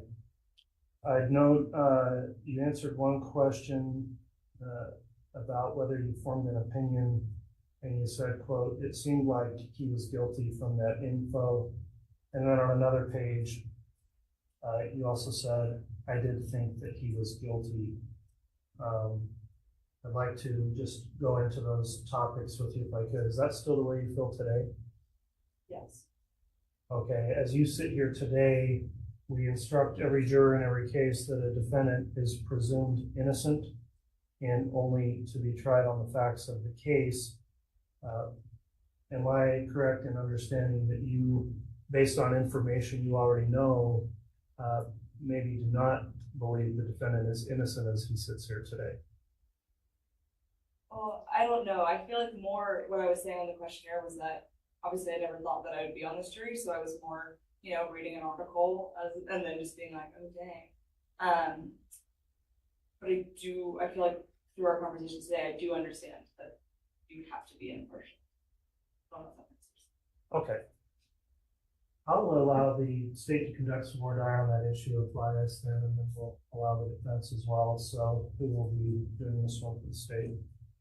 That would be me, Your Honor. Okay, Ms. Beatty, go ahead. Thank you. Hi. So you had mentioned in your questionnaire that you had read articles that detailed the alleged crimes in this case, and you were aware of when the bodies of the two children were found, and that at some time you learned about Chad Daybell as well. And as the judge mentioned, you concluded from reading those articles that he seemed guilty at the time. And I think you also indicated on your questionnaire that you think that you could set that aside. I think so, yeah. Are you sure? Yes, I think that I understand the responsibility. Okay. Do you think that you would be able to, because our system requires that all of our jurors go into this trial believing that the defendant, as he sits here today, is innocent until we, the prosecutors, meet our burden of proof. Can you commit to setting that aside, or are you kind of on the fence like, oh, I'll try, or I'll do my best? Are you able to get some certainty that you can set that aside?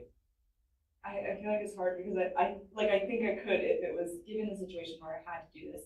I do think that I could be fair. Okay. I also just want to ask you briefly about one other thing that you referenced on your questionnaire, which was a golf tournament that you're helping plan for work. Yeah. And that was on May 3rd. Yes. Is that something that somebody else at your work could take over those responsibilities for you, or that you would be able to do after court on that schedule outlined in the questionnaire where we recess at 3:30 every day? Yeah, I'm like the fundraising person for my job, so it's not like I have a department, so like I would be the one planning this. I think I could do the planning, but it would be very difficult the day of to not have me there. That being said, I think that I could probably rearrange to find someone. And when you say the day of, is that on a weekend or is that on a Friday? It's on a Friday. Yeah. Okay. All right. I don't have any other questions at this time. Thank you. All right. On the topics then of bias or hardship, Mr. Pryor, you can inquire. It's afternoon now, isn't it? You're the marketing director, is that right? Yes. Significant job. What caused me some hesitation, and again, there's no wrong answer. I think I spoke to you folks about that earlier. There's no wrong answer. I'm sorry. Can you hear me now? I'm sorry. There's no wrong answer. I'm a little concerned about you being distracted. When a week before May 3rd, a week after May 3rd, on May 3rd, which is a Friday, and that your focus is going to be other things, and you could understand the magnitude. You put that on your questionnaire because it's a significant event. And would you agree with me that this would be a hardship for you to have to be here and go through this process, and you may not be able to push that out of your head? It might be problematic. Is that a fair statement? Yes. So in your mind, it's going to be a hardship for you to serve, knowing these activities that you're primarily responsible for. Yes. And this isn't I'm very familiar with your organization. I won't get into that, but it's not like heavily staffed. No, I'm the only person that does my job, so I would have to be like looking after work and stuff. Right, and that's going to be a distraction in itself. Is that fair? Sure, yeah. And then again, there is no wrong answer. Everybody has a right to the opinion. I have an opinion. These 4 prosecutors apparently have an opinion. And you have an opinion. And when you said, I did think he was guilty, it's going to be a task for you to say, listen, you know where I'm going. It's going to be a task for you to say, I've got to look beyond that. And I've got to remind myself regularly that he's not guilty, and try to make a concerted effort in your own mind to look at the evidence impartially and without bias. It's not going to be just, you're not starting the slate with that. You're starting the slate with a mindset that, listen, unfortunately, I think he's guilty. And then I have to talk about this. We We have to talk about this because it's part of the process. I don't think Mr. Daybell's guilty, and Mr. Daybell's here saying he's not. But in your mind, you're going to have to make an effort to look beyond your personal feelings and focus on trying to be unbiased, trying to be impartial. Would that be fair? Yes. Okay, all right. Judge, I'm going to move for cause. And again, this is nothing personal or anything else. I just think that she has a hardship that she's going to need to focus on, and that her opinion, although it's important, it just doesn't fit in this particular situation. Response from the state on the request to strike. Your Honor, we have no objection to excusing this juror. All right, juror number 121, mainly on an issue of, I think, some preconceived bias here. And again, nothing personal. We all are entitled to follow news and think what we think about it. But in this particular case, it would be best to have jurors without that exposure if possible, which is why we brought so many people through here as well. I am going to grant the motion for striking juror 121 for cause. That concludes your service. Thank you for coming in, and please leave your questionnaire.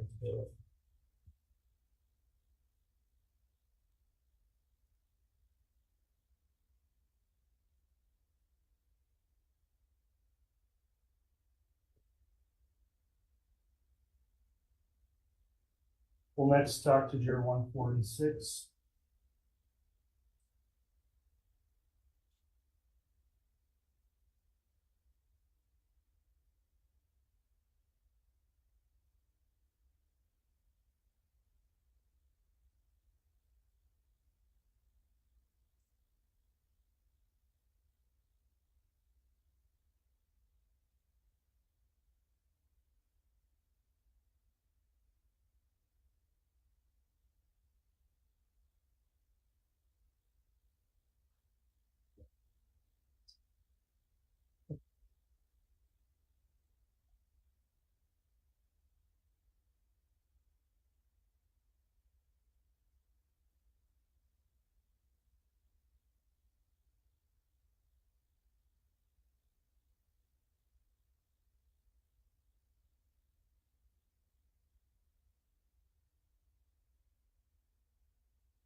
All right, you're juror 146, correct? Yes. Okay, thank you.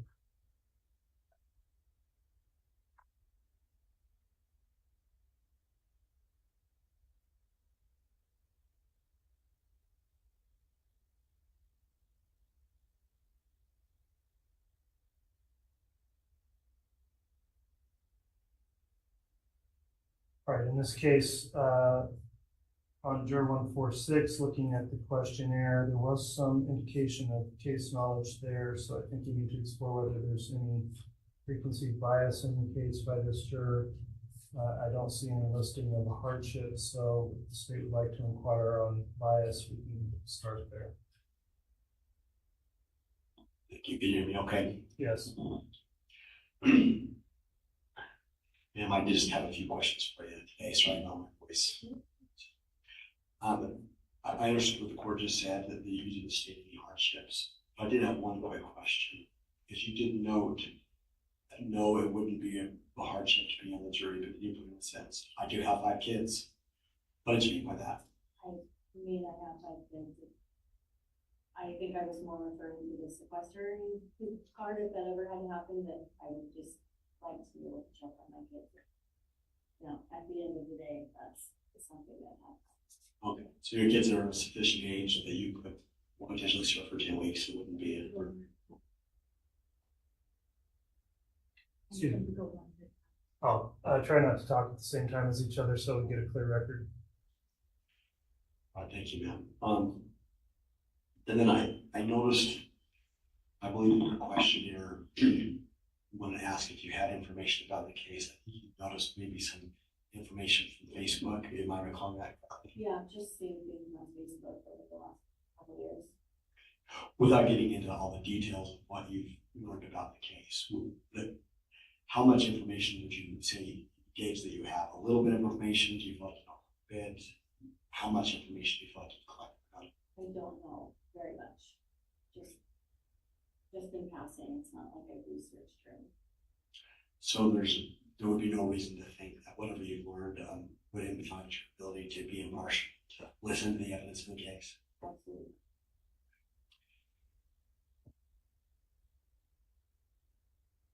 And then one last question on this topic.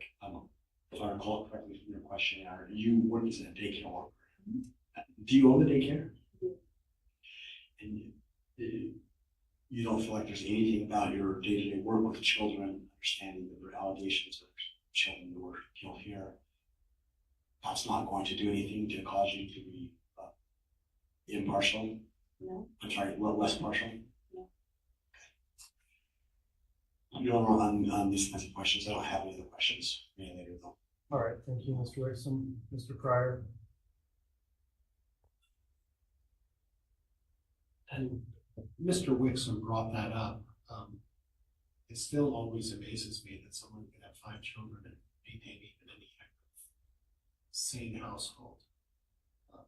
And then we know that in your situation, you have an entire scale of children. My recollection is it's a 4-year-old, a 7-year-old, a 13-year-old, a 16-year-old, and the last one's a 17-year-old. 2 kids in high school, 1 in middle school, 1 in grade school, and 1 getting ready to start school. And then you are you're working at daycare as well, and your husband's a landscaper. Please forgive me. I don't even know how you can stay awake, let alone anything else. That seems like an awful lot to me. It is a lot, but it's what I do. And what the concern is that I'm worried that you may not be able to focus, you may not be able to spend the time, and that you're going to be worried about your children, and I'd be worried about my children too if I was in that situation. If I was worried about my children, I wouldn't be here right now, and I would have said in the beginning, it's not something I'm comfortable doing. Okay, and that's why we're talking about this. I don't want to, there's no wrong answer. I just want to make sure how, because you when I saw what you go through, I'm frankly, I'm amazed that you're able to do all of that. One of the concerns, and Mr. Wixom brought this up, is that you said that every night, if you had to be sequestered, you would need to be able to get on your phone and talk to your children to make sure that they're okay every night. Not necessarily talk to them, just, hey, everyone's home, everyone's good, hey, love you, bye. So it would be a situation where you just need to have some confirmation. And let's say you were sequestered for 2 weeks or 3 weeks. Is that going to cause a hardship? I don't think so. Okay, so you would be able to focus on this. Yeah. Okay, and ma'am, I thank you. I appreciate the answers. And please understand, I have to ask this because I want to make sure that you're going to be able to focus on this. And this, I think, was a legitimate question. I feel it was. Yeah, I think so too. Okay, thank you, ma'am. I appreciate your answers. All right, the next topic the court is going to address then here, Juror 146. There was a section in your questionnaire, I'm sure you recall it, called Attitudes Regarding the Death Penalty. Do you remember working through that portion of the questionnaire and answering? Yes. Are the answers that you provided in that questionnaire still true and accurate today? Yes. All right, one thing I noted, well, I'll pass on that. It looks like you vacillated a little bit on do you support or oppose the death penalty. You said support, and then you also kind of checked opposed and said depends on the crime. So there was another response you had, and it was one that was on a list of choices, but it said, I generally favor the death penalty, but I would base a decision to impose it on the facts, law, and instructions in the case. Is that still the way you feel today? It is. Okay, the court does need to advise you that it may be necessary for you to make a determination in this case in regard to the imposition of the death penalty or some other penalty. So with that comment you just made, and you've indicated you would in fact follow the instructions provided by this court if that were required in this case. Is that correct? That is correct. Do you feel like you would always be in favor of the death penalty in every case where a murder was committed? Yeah. All right, so regardless of your current personal beliefs on the topic, is it correct for me to say that with your views on the death penalty, you would be willing to follow the court's instructions in this case, even if it involves an instruction that you consider that as a possible penalty here? Yes. All right, that concludes the court's line of questioning on that section. Was the state going to inquire? You know, I do just have a couple of questions. Okay. Do you have your question now with you? I do, yeah. It might be helpful. I might invite you to page 12, the questionnaire.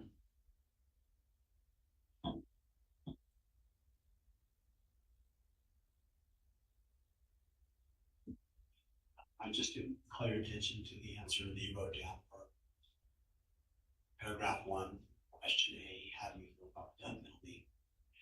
You made a couple of comments explaining it, and I understood what you just explained to the judge. In the comments, you said that you feel like it's fair when it's appropriate, but there could be other ways to punish the offender. Could you just explain a little bit more about what you were trying to convey there?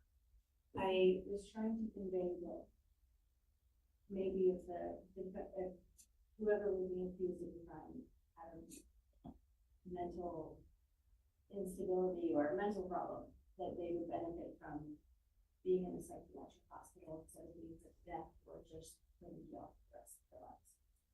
Okay. So,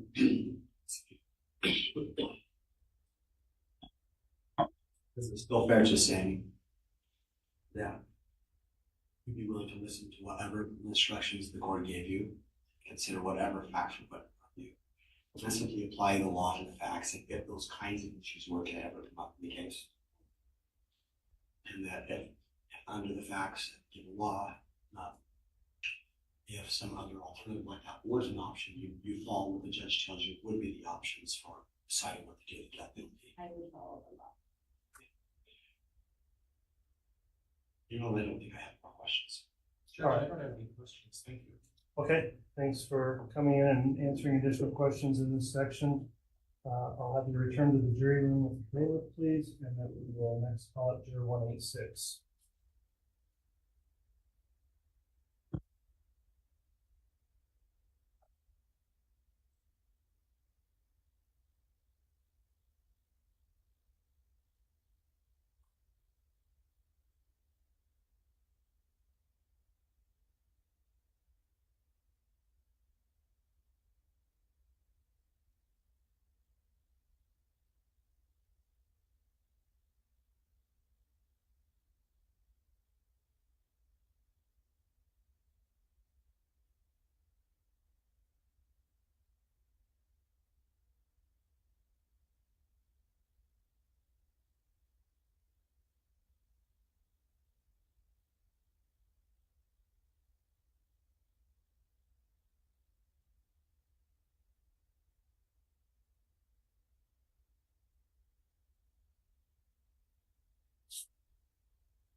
All right, juror number 186, thank you for returning for additional individual voir dire. In reviewing the questionnaire, I don't really believe we had issues of bias to further discuss in this. Did the state have any voir dire related to bias on this juror or hardship? No, Your Honor. Thank you. From the defense? No, Judge. Okay, so juror number 186, there is one additional topic then the court will cover with you, and that's regarding responses you had on section 5 of this questionnaire, which is entitled Attitudes Regarding the Death Penalty, and that's on page 12. Do you recall thinking about those questions and answering those last week? Yes. And is that still the way you feel about that topic? Yes. All right, I am going to advise you that it may be necessary for you to make a determination in this case in regard to the imposition of the death penalty or some other penalty. So you've indicated in here that generally you would support the death penalty. Is that still the way you feel today? Did I support the death penalty? Yes. Yes. All right, on page 13 out of a list of choices, you circled C, which reads, I generally favor the death penalty, but I would base a decision to impose it on the facts, law, and instructions in the case. You still feel that way about this topic? Yes. Okay. Finally then, the question I would have is, do you believe that you would be in favor of the death penalty in every case where a murder has been committed? If they're guilty, yes. Okay, if you were not instructed and it was a case that didn't include that, would you follow the law? Yes. All right, so going back to that part C, if that were something you had to consider in this case, would you commit to following any instructions the court gave you on that topic? Absolutely. And if that included a potential that the death penalty was not to be imposed, would you consider that as well? Absolutely. All right, that will conclude the court's line of questioning on that topic. Anything from the state? No questions from the state, Your Honor. All right, Mr. Pryor, any questions for 0186? Just briefly, Judge. And again, sir, I think you're saying there's no wrong answer. Everybody has a right to opinion. I guess I got the impression that, I don't know why I got that from your questionnaire, that if it was a murder and someone was convicted, you would automatically go to death. No, I was, not that if they're being tried for murder and it's a death penalty, yes, I support it. Okay. Yes is what I mean by that. Okay. So if this is in no way to imply that Mr. Daybell's guilty of anything. Correct. We have to ask these questions. Correct. I appreciate that, right? Yep. If in fact there was a guilty verdict, are you predisposed based on your position to say, listen, I am predisposed, or I believe that if there is a murder, that it needs to be the death penalty, but I would be open to considering other options. But my initial instinct is if there is a murder here, it has to be the death penalty unless you convince me otherwise, or that I see something that gives me pause not to impose the death penalty. Would that be fair, sir? Yes. Okay. So in other words, at this point, your position is, and again, I want to reiterate, nobody's answer is wrong. Correct. And we run the gamut on this jury pool. I'm just trying to clarify, and you can appreciate that, right? Yeah. Okay. So your position is simply that if a person has been, so I sit on the jury, if a person is found guilty of murder, my default position right off the bat is that I'm going to impose the death penalty. Unless somebody gives me a reason not to impose the death penalty. I guess if they're being charged for murder and death penalty is, if the state's seeking death penalty, then that's what we're going for, right? Right. And that's what you're going to do. So I'm going to take all the facts of the case into consideration before I decide anything. Okay.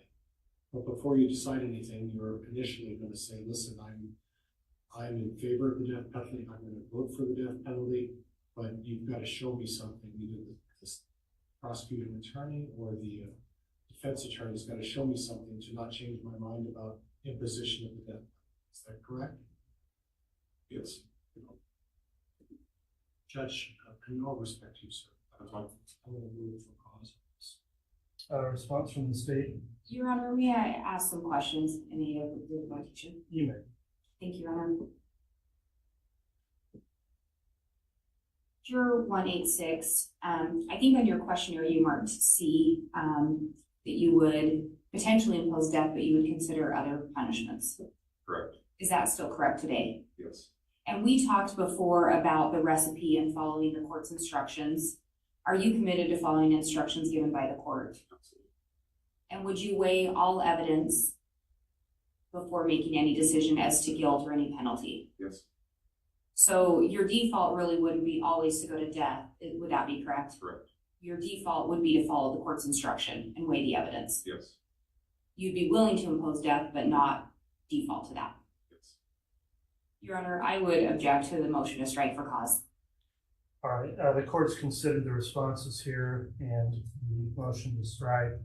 The issue the court's looking at is whether or not there's been presented an opinion that, in this case, this juror's views on the death penalty would prevent or substantially impair his ability as a juror to perform his duty in accordance with the court's instructions and the oath. I do find that he's answered that he would follow the court's instructions such that the motion to strike is overruled. And so juror number 186, that will include this section of the individual voir dire, and I'll have you return to the jury room and we'll call up our next juror. Thank you.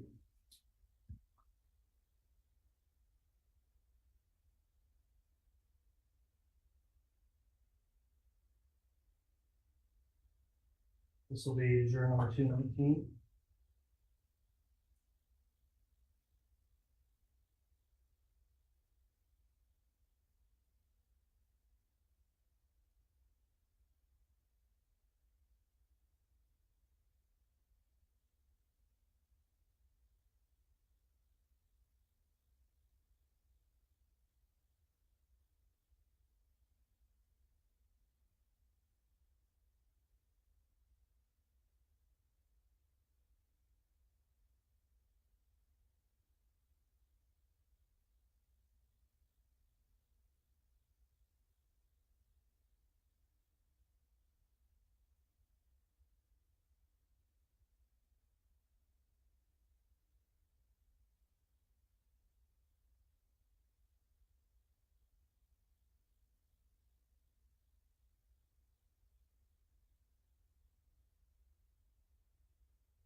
All right, welcome back, juror number 219. This is the individual voir dire of this juror. The court's reviewed the questionnaire. There is some indication potentially of some pretrial publicity, knowledge, or information of the case. And there is not any indication of the hardship concerns. So if the state would like to inquire on bias, we can begin there and then I'll hear from the defense. Thank you, Your Honor. Juror 219, in your questionnaire, it did say on page 18, you've seen brief television coverage. That's correct. Is this coverage that you sought out or that you just happened to see while you were watching TV? The latter. And have you intentionally followed this case in any way? No, I have not. And I noticed you didn't say you read about it online. Is that accurate? That's correct. Based on the amount of coverage you did see, you claim that you have not formed any opinion about the defendant's guilt or innocence, correct? That's correct. And that's still true today? That's correct. Your Honor, the state has no further questions about bias. All right, Mr. Pryor.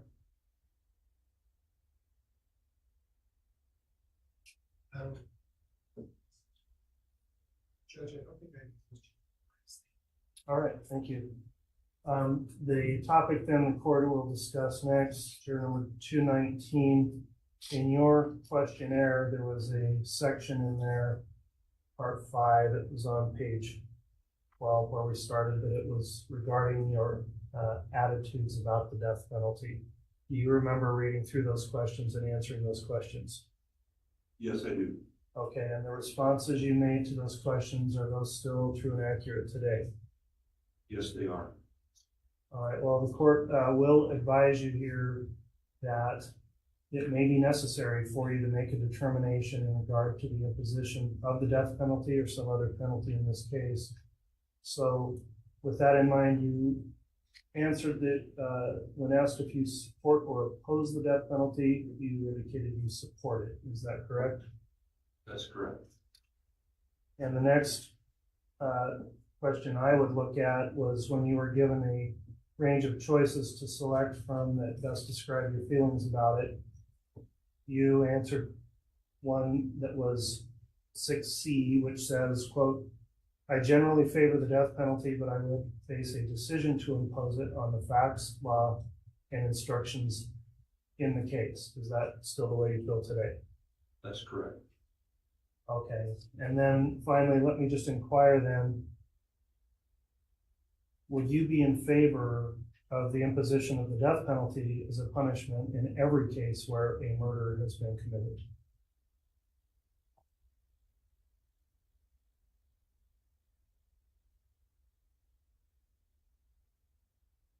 I believe that I would, I think the cases are individual and the decision to impose the death penalty would depend on the individual case. Okay, so if in this particular case, certain instructions were given, either that you had to consider it or were not to consider it, would you follow those instructions regardless? Yes, sir. Okay, so despite any personal view you may have, you would commit to following the court's instructions as they would relate to that portion of this case if that were to occur? Yes. All right, that will conclude the court's voir dire on that topic with juror 219, the voir dire from the state. Not at this time, Your Honor. From the defense. Yes, juror number 219. Microphone, please, Mr. Pryor. Thank you. Juror number 219. When I had all of you folks there, I talked about there's no right or wrong answer. I'm repeating that to almost every other juror that comes in. And there is no right or wrong answer. It's everybody's individual personal beliefs, right? Yes. And when the judge asked you in every murder case, would you impose the death penalty? Your answer was no, every case is individual and different. That's correct. Is there a line on the types of cases where you say, you know, there is no situation? I mean, for example, if we were in a war and there was a mass genocide and the soldiers decided to wipe a number of Americans out, that's obviously a very extreme case. Would you agree? I would agree that that's an extreme case. I believe what you're trying to get at is, you know, there's black and white and there's a whole lot of gray. Okay, that's really what I'm trying to get at. And there, when you're talking about the death penalty, whether to or not to impose it, it's that gray area there, correct? Yes. And when you look at your questionnaire, you mark number C. Did you contemplate possibly marking number D when you were going to mark that? I'm sorry, could you read that for me? Well, under number C on page 13, do you have your questionnaire with you? Yes, I do. Okay, and you circled number C. Remember that? I'm getting there. That's okay. We're fine.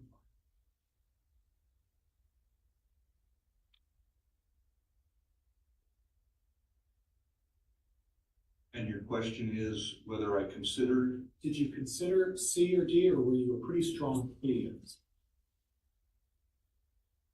I would say pretty strong C. Okay.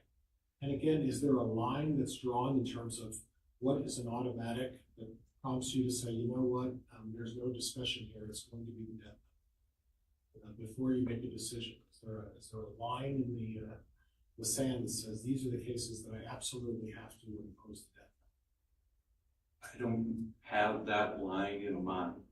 penalty? Okay. Are there cases that involve children that potentially cause you to want to impose the death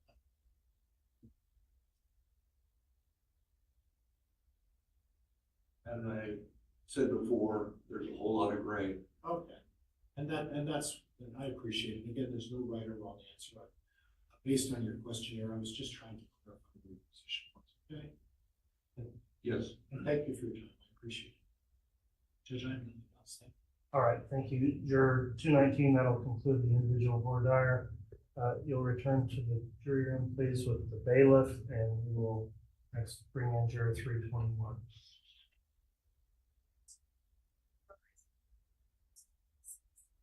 Judge, I have 296. I'm sorry. All right, thank you. I was out of order there. It's 296.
All right, welcome back for individual voir dire, juror number 296.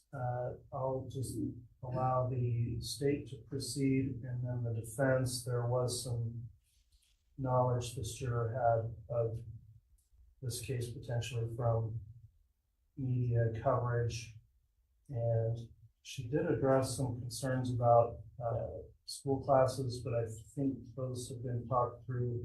However, if you wish to inquire again, you may. So with the state, who's going to conduct this voir dire? That would be me, Your Honor. Okay, go ahead. Thank you. Hi. So I want to just briefly follow back up on your class schedule. You had indicated on your questionnaire that you have a Monday, Wednesday class, and that you would be able to take those classes online. So you're sure that you'd be able to do that? Or I am not sure, but I believe I could because they are classes that are off, so. They're hybrid? Yeah. Okay.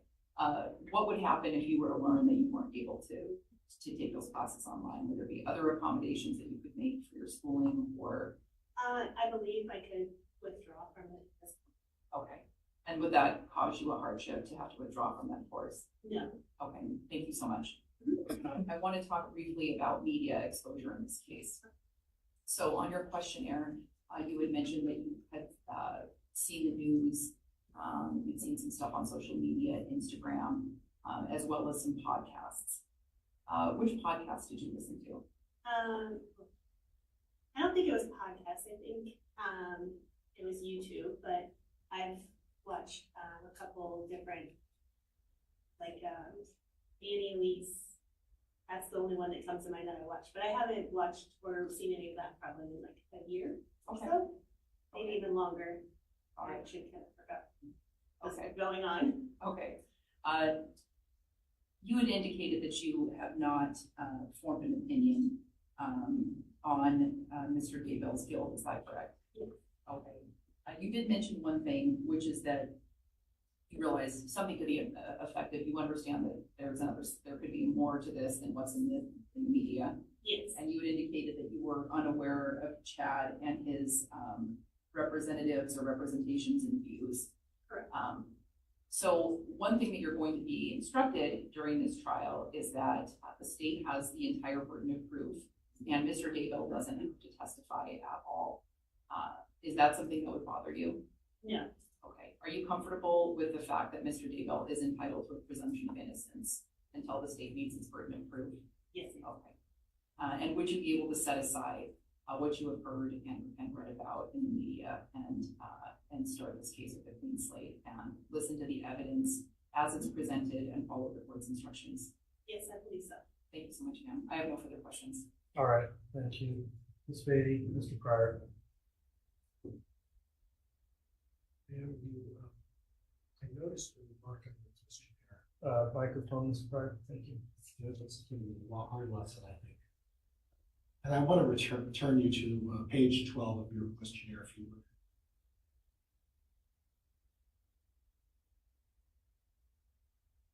Okay. Are you there? Yes. And in the middle of the page, it has a comment that says, how do you feel about the death penalty? Do you see that? Mm-hmm. And then would you mind reading your response? I'm either for or against the death penalty. Okay, is that what your position is? Yes. Okay, so when you marked on your questionnaire that you favor the death penalty, with an explanation, you're, and I don't want to put words in it. Again, there's no right or wrong answer. We know that, right? There's no right or wrong. Yes. Are you neutral on the death penalty, or are you really in favor of the death penalty? Could you clarify for me? I would say I'm neutral. I think it's a circumstantial situation, and okay. I can't say that I fully believe in the death penalty, but I also don't not believe in the death penalty. Okay, so. And Mr. Pryor, on this point, the court's going to go through a litany on the death penalty part of the questionnaire in a moment. If we could set that aside, and I don't know if you have any questions about bias or hardship before we move on to that topic. Okay, and I apologize, Judge, I'm jumping the gun. I don't have anything in terms of the bias, Judge. Okay, thank you. So back to the topic then that Mr. Pryor was just addressing with you. You did complete and fill out a section of your questionnaire called Attitudes Regarding the Death Penalty. Do you recall that? Yes. And are the answers you listed in there still true and accurate today? Yes. All right, I am going to advise you that it may be necessary for you to make a determination in regard to the imposition of the death penalty or some other penalty in this case. And that's why we are delving into these questions at this time. You did make that explanation just now on the record, so you are what you call neutral on that. This Part C you answered again on page 13. You had a list of choices about it and what you thought best represented how you feel. You said, I generally favor the death penalty, but would base a decision to impose it on the facts, law, and instructions in the case. Is that still what you think is your view of the death penalty today? For these statements, yes. Okay. If you were required to consider that, do you believe that the death penalty should be, would you be in favor of it in every case where a murder's been committed? Okay, so would you be willing to follow any instructions the court gave you in this case, including if that were an instruction that involves considering the death penalty as a punishment or another punishment? Yes. Okay, so would you be able to set aside any views you have on the issue and follow the court's instructions, whether it was to consider that or not, the death penalty? Yes. All right, that concludes the court's voir dire questioning of this juror on that topic. Does the state have any questions on that? No, thank you, Your Honor. All right, and Ms. Pryor, you can return to your questioning on that as well. And Judge, I think she answered my questions. Appreciate it. Thank you very much for your time. Okay, that'll conclude your individual voir dire. You can be excused back to the jury room and should be getting more information shortly, and then we will have our next juror return here for individual 321.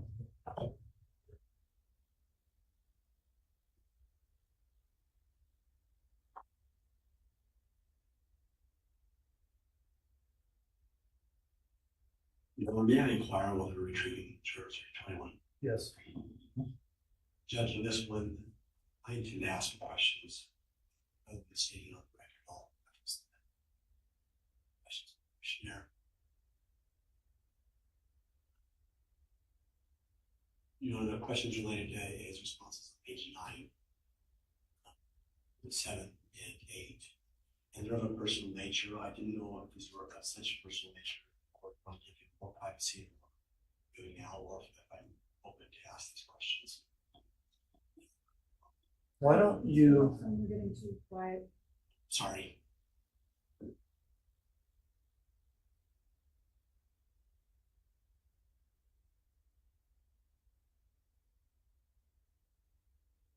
All right, welcome back, juror number 321. This is the time for some individual voir dire questioning of this juror. Juror number 321, I'll note we are, these proceedings, you're not being shown that you would have your responses heard on a broadcast of this. There are some personal topics brought up in the questionnaire, and the prosecutor was questioning whether or not you would prefer to discuss those not in public, and I can stop the broadcast and excuse the public for that section. Generally, do you have a copy of your questionnaire there? Yes, I do. All right, the things you discussed on pages 7, 8, and 9, I think particularly on page 9, is that something you're comfortable discussing here in an open forum, or would you prefer to talk about that more in a private setting? Is it page 9, Your Honor? Yes.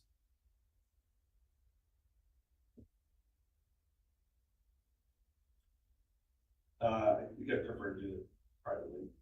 Okay. Let's go ahead and do that then.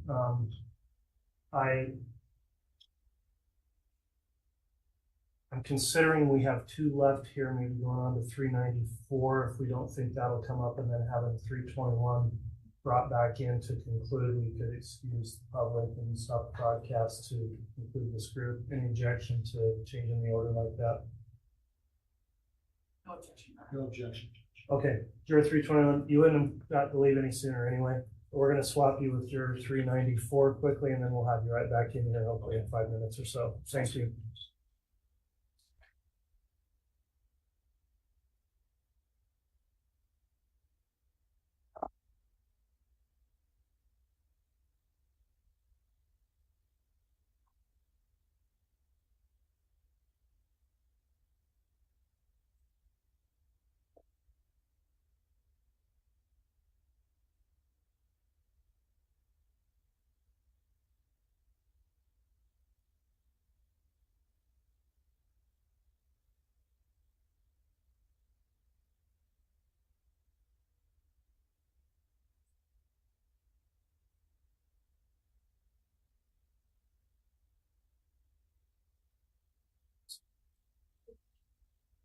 Three 394. Judge, I don't. Excuse me, 9348. I miss. That's correct. That's correct. That's correct.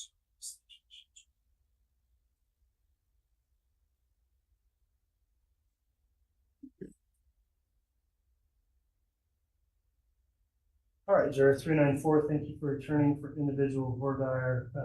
We had a few topics come up during the group voir dire, including possibly some bias or hardship issues.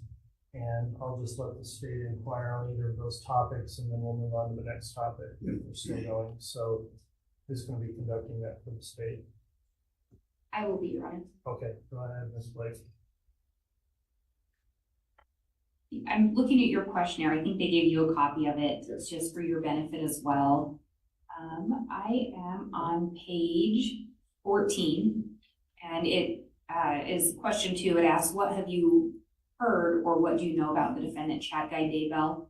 And your response was you overheard some people in the jury summons room mention the case, but no details were given. And before today, you hadn't heard about the defendant. Is that accurate? Yeah. Really, no information is given. We just were wondering what the city was. And that's the first time you'd heard of it? Actually, yes. Yeah.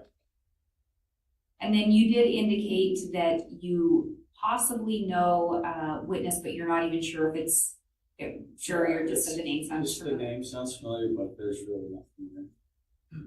So nothing about possibly knowing him that would cause you any concern? No. And then I know we've already gone over this with you, so I just want to double check. In the questionnaire on page 20 on the trial length, you had indicated that you have a vacation scheduled from Saturday, June 1st through Sunday, June 16th, and that you believed that would be week number 10. I think we talked a little bit today, and you indicated it's because it would include travel to and from. Is that correct? Yeah, it's actually June 6th through 10th, but we need a couple days before and after to get out to Arkansas. To get to and from? Yeah. And you were also asked before, so I just want to verify that this is accurate and that I heard you correctly, that if you were selected to sit on the jury, you would be able to do that and make the arrangements, and you felt you could do that and not be distracted by this, by the trip if you were late getting there or if you missed part of it. Yeah, I mean, if we had to miss it, we would just cancel if we got into it, so that'd be fun.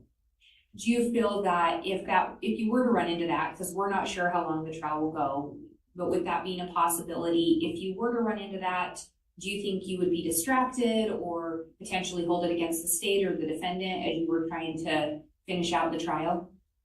No, I feel like this is important, so.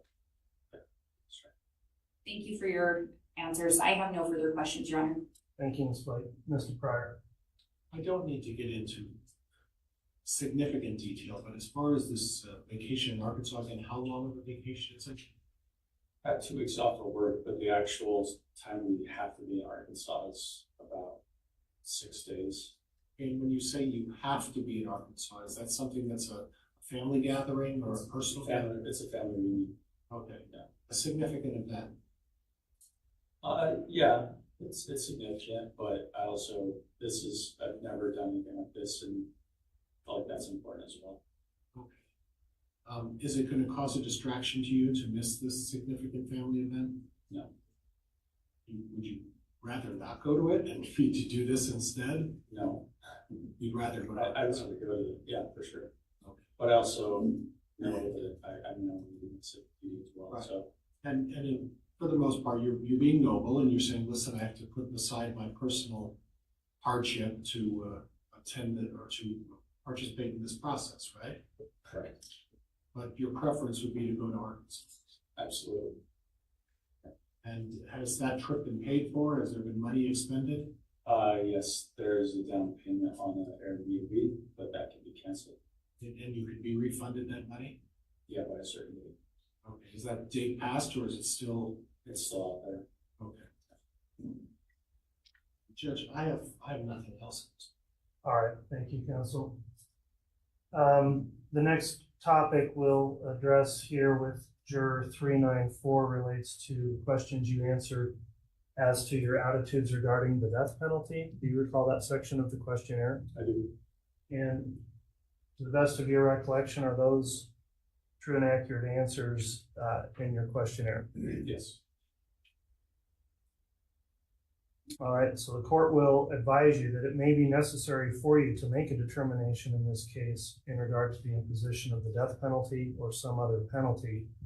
So with that in mind, you indicated first that you do support the death penalty. Is that still the way you feel today?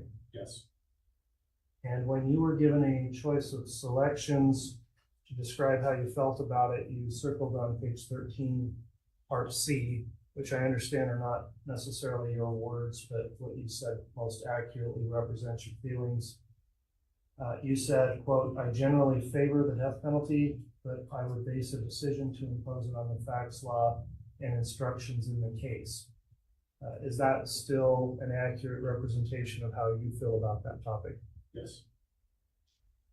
Okay, one more question then. Would you always be in favor of the death penalty in every case where a murder has been committed? No. Okay, so you would agree. Well, let me go ahead.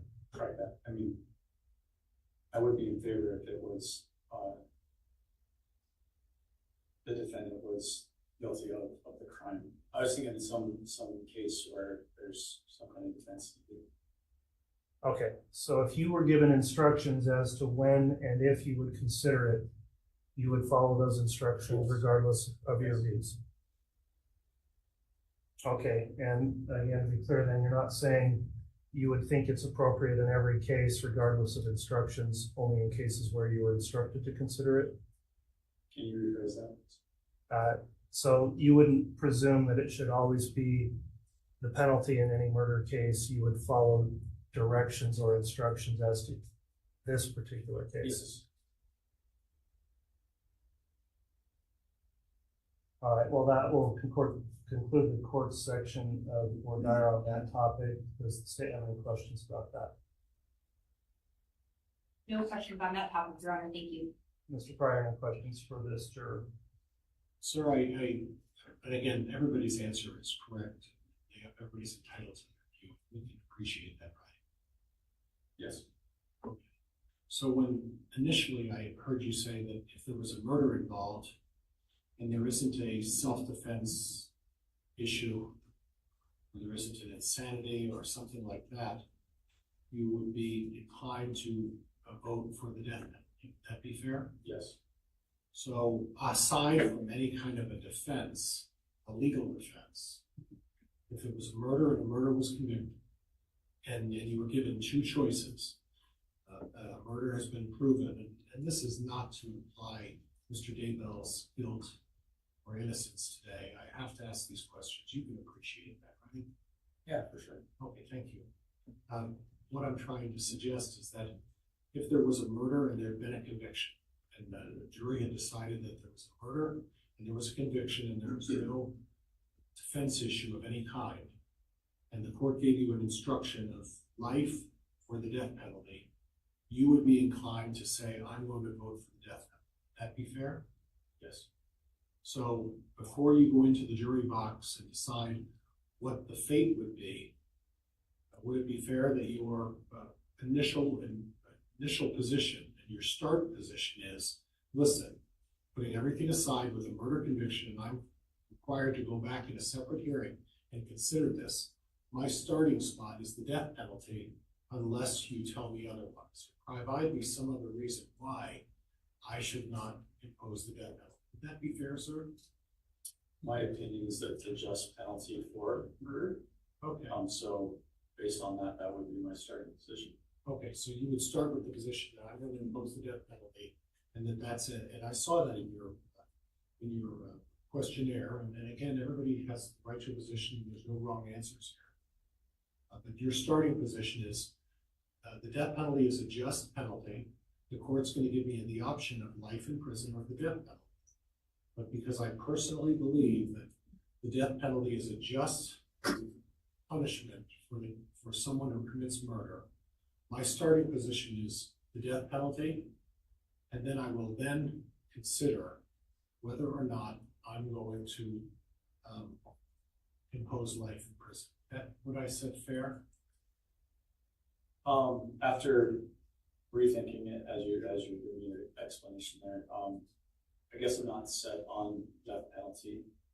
If the court is suggesting either, right? I'm not going to necessarily push for death penalty. I'm very open to it. But if there's compelling reasons not, then life in prison is an option as well. Okay, but I guess I got the impression, I don't want to drag this issue on. I got the impression that initially you said, listen, my starting position is going to be the death penalty. But if there are other explanations or there's other evidence that I hear, I would consider changing my position on the death penalty if I were to hear evidence to give me a reason to do that. Would that be fair? That's correct. And sir, thank you very much. And please forgive me, I'm trying to just clarify everybody's position. You can appreciate this complicated issue. Yes. And Judge, I'm going to move pause on this issue. All right, response from the state. Your Honor, I'm going to ask some questions to rehabilitate. Go ahead. Thank you, Your You recall when we were in the group setting and we talked about a recipe and following the court instructions that will be given to the jury? Do you feel that once you're given court instructions that you would be able to follow those and that you would in fact follow them? Yes. And so recognizing right now you haven't been given all the court instructions regarding imposition of your finding of guilt and or the imposition of the death penalty. Once you were given those instructions, would you follow them? Yes. And so when we talk about your willingness to impose the death penalty if you felt that was appropriate, Yes. would you base that on all of the evidence that's presented in the trial in this matter in both in both the guilt and penalty phase? Yes. And do you feel that you would keep an open mind and accurately follow the court's instructions in making that decision in determining any penalty if it came to that point? Your Honor, with that information, I'm going to object to the motion to strike. Very well. The court's considered that. Let me just inquire one last time then of this potential juror. Would you be willing to follow the court's instructions on this issue regardless of any personal view you have, or do you believe your personal view would somehow prevent you from or impair your ability to follow those instructions? I'd be able to follow those instructions. All right, the court has considered the responses given by this juror. The court's going to overrule the motion to strike based on responses to that topic.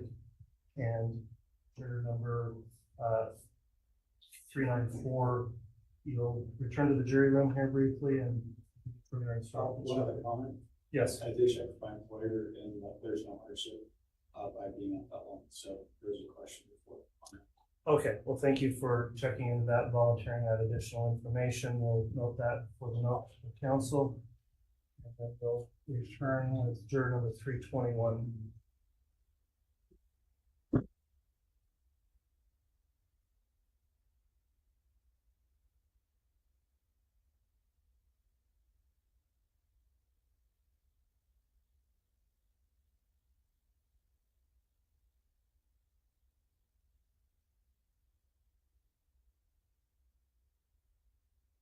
Start off to see where we're at.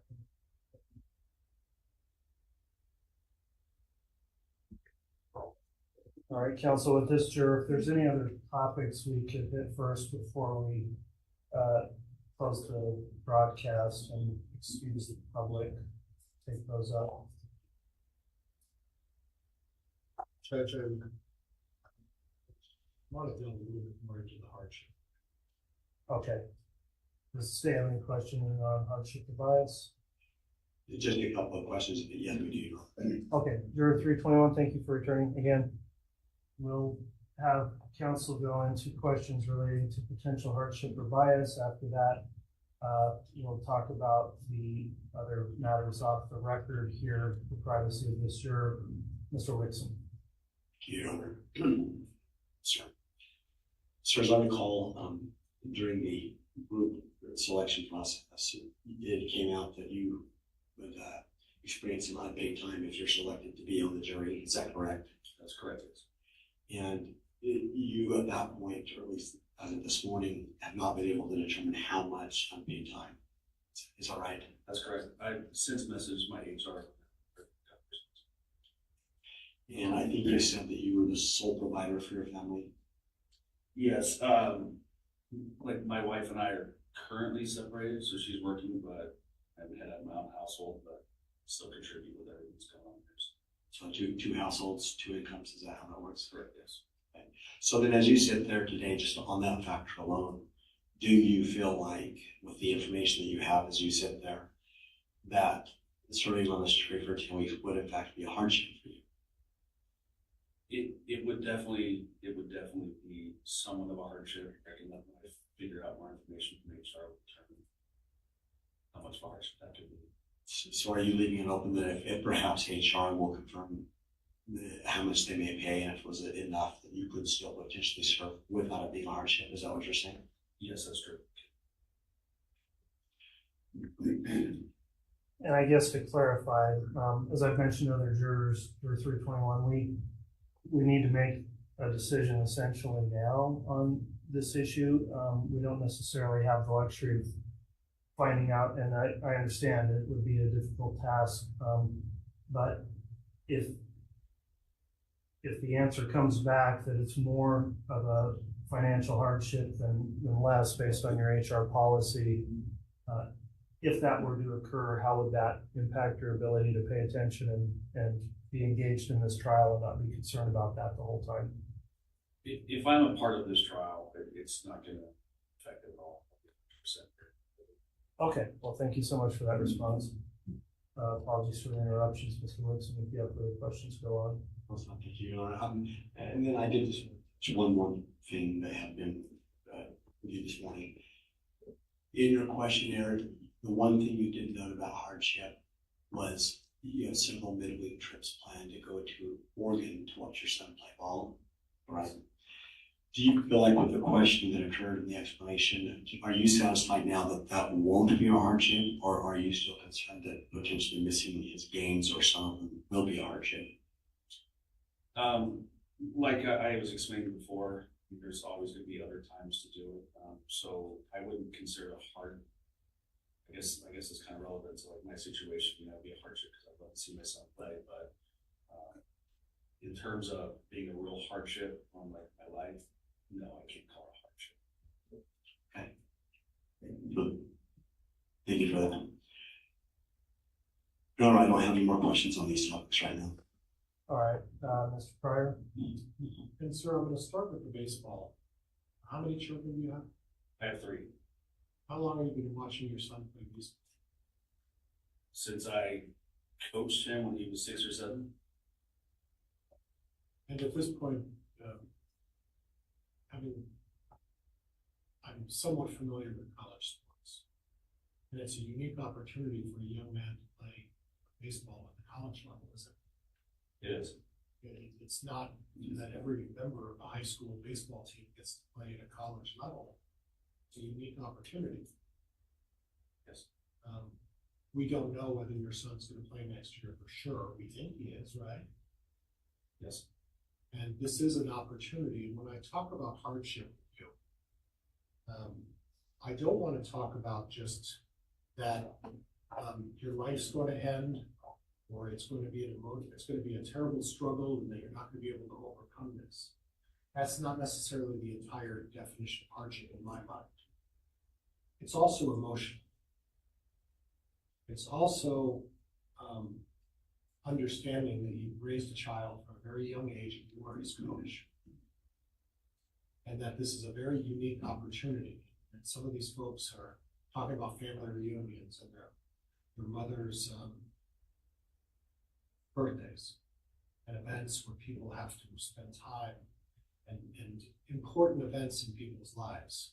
And I can see obviously this is having an impact on you because you truly want to watch your son play baseball. Is that fair? That's fair. And you want to be there, and in terms of, it may not be the end of your life. It may not cause you financial ruin, but you raise this child and you coach this child. And you probably taught this child how to hit a baseball. Is that fair? Yes. I don't know what position he plays. I don't know all the facts. But this is an important event. Do you agree with me? To watch your son and go out there and watch him play? Yes, it's important. And it's something that you really want to do. As much as I can. Obviously, I'd have to travel there too. But you've already committed that you're going to. This isn't just a necessary, well, if I can, I'll get over there. This is a situation where when you came in to sign up for jury duty, you said, and you're nodding your head, I have committed myself. I really want to see my son play baseball. And this is going to be an emotional hardship on me if I'm not permitted to watch my son play baseball. It may not ruin me financially. It may not cause me, to lose my life or some other tremendous situation. But if this is a significant event in my life, my son's life, would you agree with that? Yes. Or in the interest of time, I would just check that this topic has been covered. quite extensively at this point. We've got consistent answers from the chair already. Well, Judge, I have a right to revisit this and talk about this hardship here. This gentleman, I think I should be allowed to elaborate. And this is a hardship. Well, I understand that, and I know the juror understands the situation and has thought about it. So, Mr. Pryor, let's just get to the point of whether or not this is going to rise to the level of a hardship where he would be unable to serve. And the point is this, you would be able to serve, but in your mind, this is going to be an emotional hardship to have to serve, right? Can you break down that question for me, please? This is going to be an emotional hardship for you to serve. I'm not sure how to answer that because I deal with stuff all the time. I get through it. So to me, hardship sounds, I understand what you're saying. I'm allowed to answer like this. I don't understand. I know what a hardship is. Yes, it's going to affect emotions. I want to be there, but it's not like a hardship. Okay. Thank you for your honesty.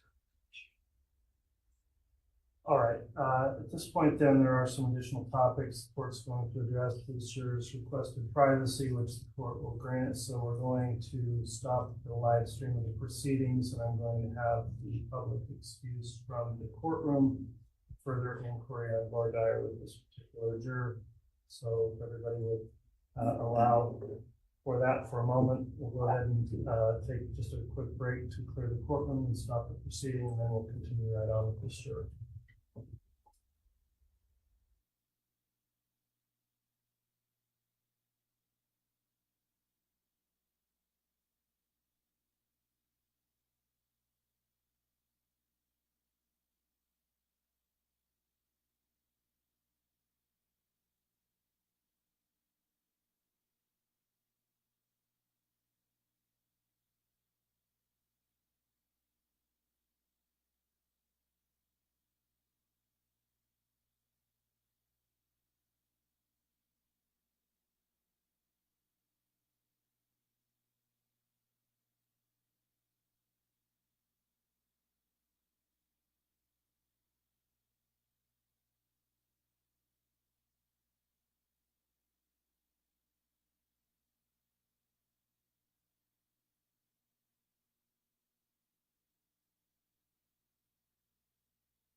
All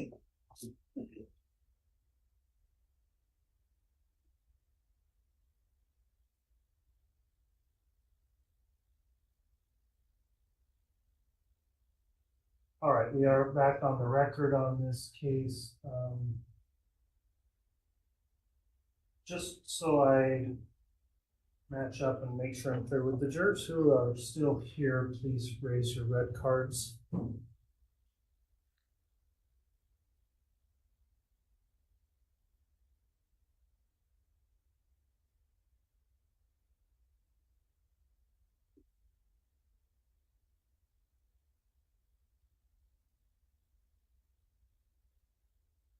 All right, thank you.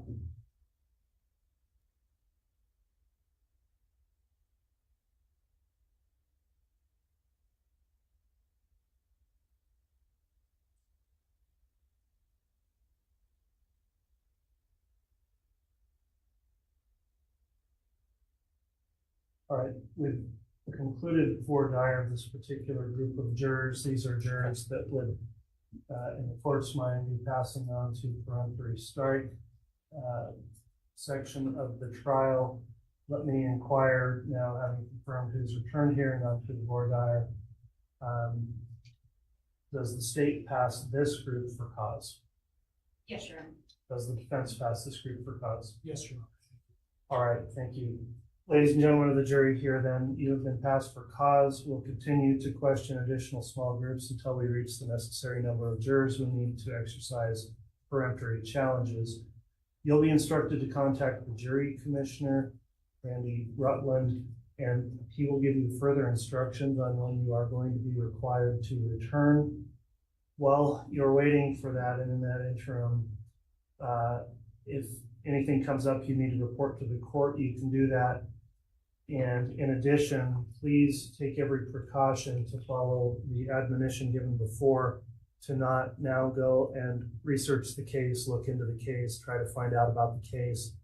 Don't talk about the facts or details of this case with anyone other than, of course, you can talk to friends, family, employers, etc., about the possibility of your service in this case as jurors and make those arrangements. But otherwise, the court will be requiring you to submit an affirmation under oath when you return that you have not gone and done any kind of additional investigation into the case, which could bias or taint you and cause us to lose the work we've done today.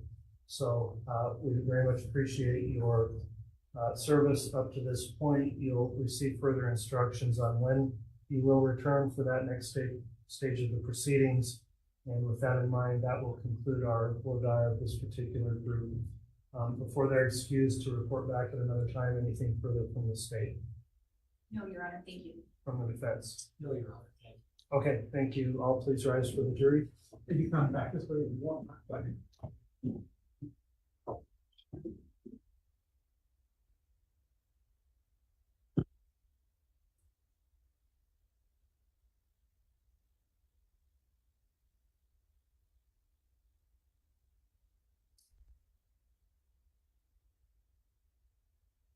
All right, a little later than then, but we're going to take a lunch break at this time.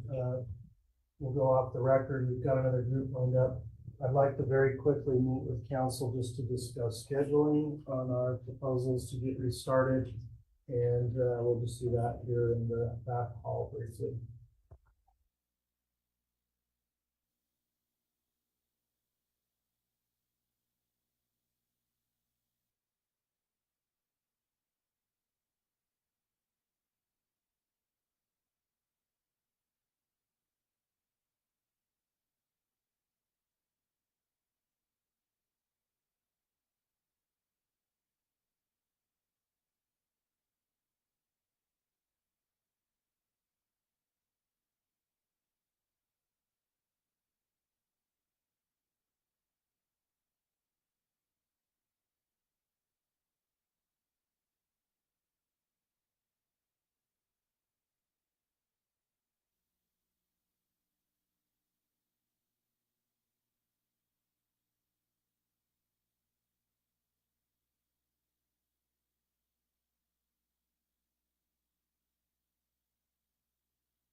Okay, we're broadcasting at this time as well. We're already on the record.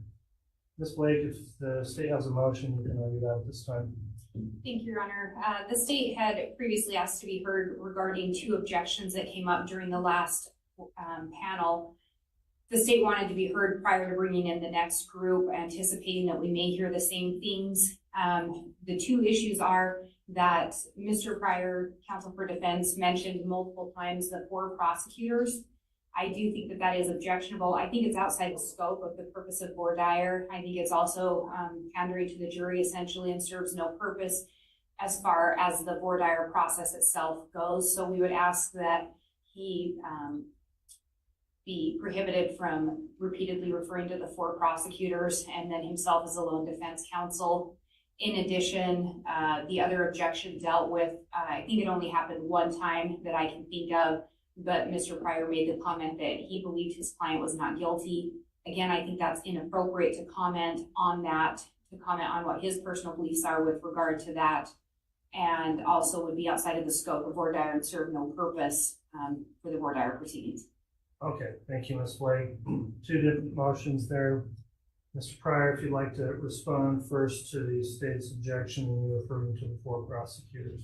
Judge, if you have some suggested language for me in terms of how I'm supposed to refer to them, I'll be glad to take that language, but I don't see the prejudice in referring to 4 prosecutors on the other side of the table. If the court feels that's prejudicial, then you know, if you want to tell me exactly how I'm supposed to refer to those folks, I'll be glad to do that, but I see that's a little, I feel like the prosecutor's picking on an issue, and they feel there's prejudice there, then the judge instruct me how you want me to address those folks. And as far as the other issue is concerned, Judge, I'll temper my response and ensure that I advise them in a less than definitive manner in terms of the other issue. All right, well, in terms of the first motion, I'm not going to prohibit some mention or reference to 4 prosecutors. That's who's at the table. The jurors are going to see that anyway. If it is being referred to unnecessarily or in a way that's irrelevant to procedures or selecting jurors in the voir dire process, then the court will consider that under advisement, but I'm not going to prohibit a reference to what they're already seeing. It was said, it was repeatedly made, perhaps in a way to try to garner sympathy. It looks like it's rising to that level. I'll reconsider it. You may either re-raise the objection, Ms. Blake, or I may speak up and advise counsel that we would consider that to refrain from that reference, but in general terms, it's not going to be prohibited. In terms of the statement that was probably what would be framed as vouching, then Mr. Pryor would be correct that that's an improper kind of statement to vouch for your client personally or make a unqualified statement such as that. You've indicated you'll refrain from that, so the state would grant the objection on that and instruct that there not be further references where you are vouching for the innocence of your client. So that'll be the court's ruling on both motions. Ms. Blake, do you have any questions on that court ruling? No, Your Honor, thank you. Thank you. Any questions from the defense? No, Judge, is it permissible for me not to advise, or if the court preferred that I advise? It's fine if you don't, Mr. Pryor. That probably helps with the audio, actually, if you just go into the microphone remaining seated, so I have no objection to you. I want to make sure I'm not being disrespectful. All right, no taken. One more thing we'll put on the record before we get started with the next group. One of the jurors mistakenly noted a number that's not their number on the questionnaire, and we wanted to advise you of that. So on the seating chart, we've got juror 841.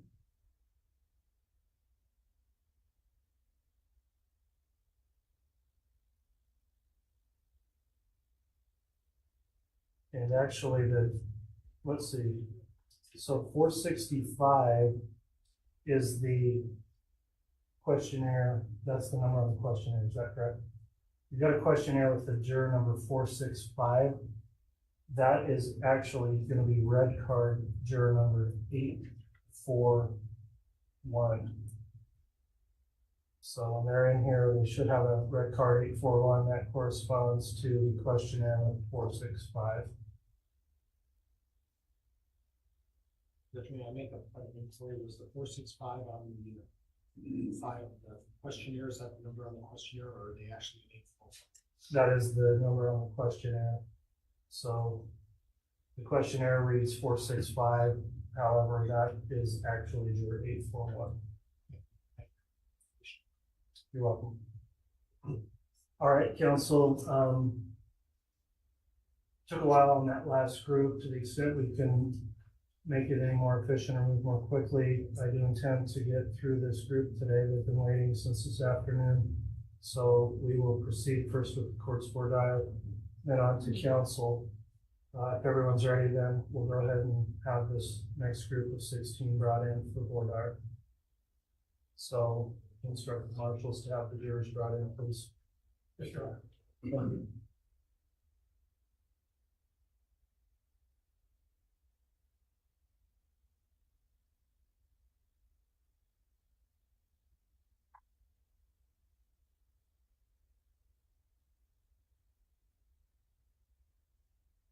All right, please.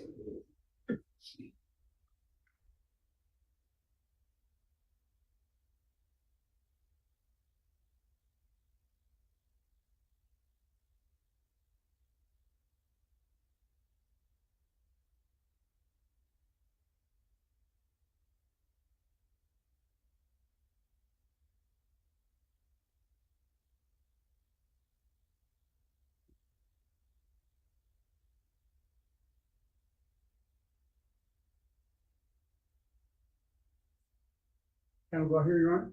All right, thank you. Please be seated.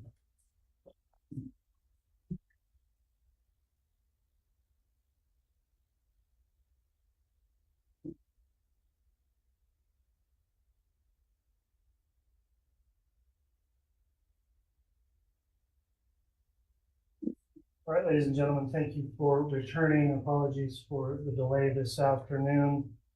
I'm going to first, if we would do this, just to give counsel in the court an opportunity to confirm your seating arrangement that it corresponds with our chart. If you don't mind, if each of you would please just hold your red card up for a moment and give us a moment to review our charts, then we'll move on from there.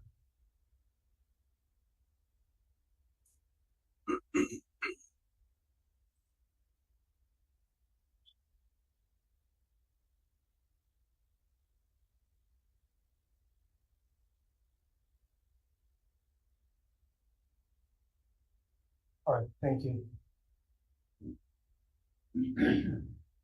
First, counsel, I will remind you, please only refer to jurors by their red card numbers, not by name. As I mentioned previously, we are here to select a total of 12 jurors plus 6 alternates for trial.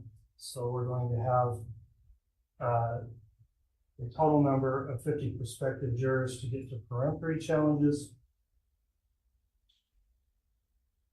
The court's going to conduct its own voir dire, and I'll request the counsel not repeat questions the court's already asked. We are now broadcasting the proceedings. We are on the record on KCR 2221-1623, State of Idaho versus Chad Daybell. I'll note Mr. Daybell is present, as well as his attorney, Mr. Pryor. The state's here represented by Mr. Wood, Ms. Blake, Ms. Beatty, and Mr. Wixom. First question I'll ask of counsel, beginning with the state, is there any objection to the manner in which the jury panel has been recalled and seated today? No, Your Honor, thank you. Any objection from the defense? No, Your Honor, thank you. Thank you. Ladies and gentlemen, thank you for returning this afternoon. You've been recalled as prospective jurors in this case. I'm Stephen W. Boyce, the District Judge of Fremont County, Idaho, and I'm in charge of the courtroom in this trial. My court clerk to the right is Shannon Holstein, who is keeping minutes of this proceeding and will also be administering oaths to you as jurors. We've got our courtroom marshals here, Mr. Holmes, Beige, and Ravello, who will work with keeping order in the courtroom, as well as helping you as jurors move about. The court reporter, Mary Fox, is seated down to my left, and she's keeping a stenographic record of everything said in these proceedings. and my staff attorney, Courtney Stallings, is seated to the far right against the wall, and she assists me with legal research and administrative issues that come up throughout the day. Each one of you is qualified to serve as a juror of this court, and you filled out a questionnaire that we have now reviewed. We are going to go through this process in an effort to select 18 jurors, which will comprise 12 trial jurors and 6 alternates. The clerk at this time now, using the red card number, will please make a roll call of the jurors. Please answer audibly when I list your number. Juror 440. Here. Juror 465. Here. Juror 496. Here. Juror 505. Here. Juror 526. Here. Juror 536. Here. Juror 539. Here. Juror 544. Here. Juror 591. Here. Juror 617. Here. Juror 631. Here. Juror 641. Here. Juror 647. Here. Juror 653. Here.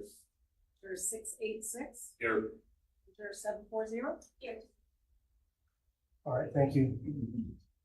For jurors that did not appear, the court will indicate an admonishment that they may be subject to fines or jail time under Idaho Code 7610 and Idaho Code 22085. So for those of you who did appear today in this group of 16, thank you for returning. To assist you in understanding and participating in this jury selection process, again, I'll reintroduce you to the parties and the lawyers and summarize briefly what the case is about. When I introduce an individual, please stand and briefly face the jury panel, then take your seat. The case has been brought by the state of Idaho, sometimes referred to as the prosecution. State's represented at this trial by Fremont County Prosecutor Lindsay Blake, Madison County Prosecutor Rob Wood, Specially Appointed Prosecutor Ingrid Beatty, and Deputy Prosecutor Rocky Wixom. The defendant is Chad Daybell, and he's represented by his attorney, John Pryor. This case is a criminal matter, which means the defendant has been charged by the state of Idaho with a violation of the law. I previously read to you a summary of the charges contained in the amended indictment when you were here last week to complete your questionnaires. With regard to the defendant, the state of Idaho has alleged that he committed the following crimes. Count 1, conspiracy to commit first-degree murder and grand theft by deception. Count 2, first-degree murder. Count 3, conspiracy to commit first-degree murder and grand theft by deception. Count 4, first-degree murder. Count 5, conspiracy to commit first-degree murder. Count 6, first-degree murder. Count 7, insurance fraud. Count 9, insurance fraud. Mr. Daybell has pled not guilty to the charges. Please remember this is simply a description of the charges. It is not evidence. Under our law and system of justice, every defendant is presumed to be innocent. This means 2 things. First, the state has the burden of proving the defendant guilty. The state has that burden throughout the trial. The defendant is never required to prove his innocence, nor does the defendant ever have to produce any evidence at all. Second, the state must prove the alleged crime beyond a reasonable doubt. A reasonable doubt is not a mere possible or imaginary doubt. It is a doubt based on reason and common sense. It may arise from a careful and impartial consideration of all the evidence or from a lack of evidence. If after considering all the evidence you have a reasonable doubt about the defendant's guilt, you must find the defendant not guilty. The duty of the jury is to determine the facts and then apply the law set forth in the instructions I'll later give you to those facts. In this way, you'll decide the case. In applying the court's instructions to the controlling law, you must follow those instructions regardless of your opinion of what the law is, what the law should be, or what any lawyer may state the law to be. During the course of this trial, including the jury selection process, you are instructed that you are not to discuss this case among yourselves or with anyone else, including by use of email, text messaging, social media, or any other form of communication, electronic or otherwise. Do not conduct any personal investigation or look up any information from any source, including the internet. Don't form an opinion as to the merits of the case until after the case has been submitted to you for your determination. At this time, then, I am going to request that our clerk administer an oath to the entire jury panel. Ladies and gentlemen, if you please stand and raise your right hands, I'll have the clerk administer this oath. Do solemnly swear or affirm that you will truthfully answer such questions as may be asked of you by court or counsel, touching upon your qualifications to sit as a trial juror in the cause now on trial, so help you God. All right, thank you. Please be seated. Our record will reflect that all jurors were placed under oath. The clerk has now impaneled 16 prospective jurors for questioning in small group today. Will the state stipulate the jurors have been properly called and impaneled? Yes, Your Honor. Will the defense stipulate? Yes, Your Honor. Thank you. These jurors were sent home last week after completing the questionnaire and then provided an affirmation that they have not gone and researched or looked into the case between now and then, nor discussed it with anyone. Let me inquire next of our bailiffs. Do we know if a juror affirmation has been completed by this group? Yes, Your Honor, and confirm. Okay. Thank you for following the court's admonishment of not looking into the case during that intervening time period. In this part of the jury selection, then, you're going to be asked questions touching on your qualifications to serve as jurors in this particular case. This part of the case is known as the voir dire examination. Voir dire is an ancient Anglo-Norman term dating back hundreds of years to origins of the common law, and in French it simply means to speak the truth. Voir dire examination is for the purpose of determining if your decision in this case would in any way be influenced by opinions which you now hold, or by some personal experience or special knowledge which you may have concerning the subject matter to be tried. The object is to obtain 12 persons who will impartially try the issues of this case upon the evidence presented in this courtroom without being influenced by any other factors. Please understand the questioning is not for the purpose of prying into your personal affairs, but only for the purpose of obtaining an impartial jury. Whenever you need to answer a question, please raise your red card number. When you're called upon to speak, identify yourself with that number. And since we're making a stenographic recording of the proceedings, please make audible verbal responses and try to avoid speaking at the same time as anyone else talking to you. That way, our court reporter is able to keep a clear record. If any answer to a question would be embarrassing or uncomfortable for you to answer publicly, and I will note this proceeding is being live streamed, then please let me know, and we're able to discuss those issues with you in a more private setting outside of the public purview. Similarly, if your answer to any question may prejudice other prospective jurors, please let me know, and we'll also discuss that issue outside of the presence of your fellow jurors. Additionally, many of you may have knowledge of this case from pretrial media coverage and publicity. Please do not discuss any specific facts or details of this case in front of the other jurors in this pool. We can discuss those matters with you individually as needed. I'll now read to you a special instruction in this case, which is as follows. The defendant, Chad Daybell, has been charged in the amended indictment with certain counts of entering into a conspiracy with Lori Vallow Daybell and or Alex Cox. The crime of conspiracy involves an agreement by two or more persons to commit a crime.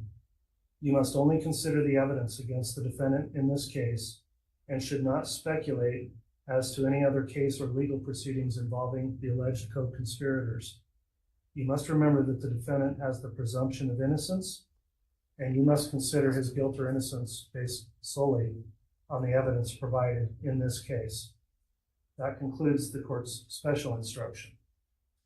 At this time, I would instruct the attorneys for both parties to avoid repeating any questions already asked. The attorneys do have the right, however, to direct follow-up questions to a juror regarding responses they've made to previous questions. The jury should be aware that during and following the voir dire examination, one or more of you may be challenged. Each side has challenges called for cause, which means they can ask a juror to be excused for some specific reason. In addition, each side has a certain number of what are called peremptory challenges, meaning they can ask a juror to be excused without giving a reason for that dismissal. If you are excused by either side, please do not feel offended or feel that your honesty or integrity has been questioned, because it has not. At this time, then, the court will begin with its portion of the voir dire process, after which the attorneys for both parties will be given an opportunity to make their own inquiries. When other jurors are being asked certain questions, please pay attention, because you may later be called upon to answer those same questions. The first question I'll ask then relates to your jury questionnaires, which you filled out. Let me just ask the group here, are the answers given by each of you on the jury information form still true and accurate? If you would say yes, please raise your red card. Okay, everyone responded affirmatively. To the best of your knowledge, are those answers in your questionnaires also still accurate and true at this time? If yes, raise your card. Everyone said yes. Next question the court will get to is the time commitment that may be required if you are serving on this case. As you were told last week, it would be for a period of approximately 8 to 10 weeks. Would that time of service create a serious hardship upon you or your family or your business or profession or occupation, so as to prevent you from rendering service as a fair and impartial juror in this case? If you think that applies to you, please raise your red card.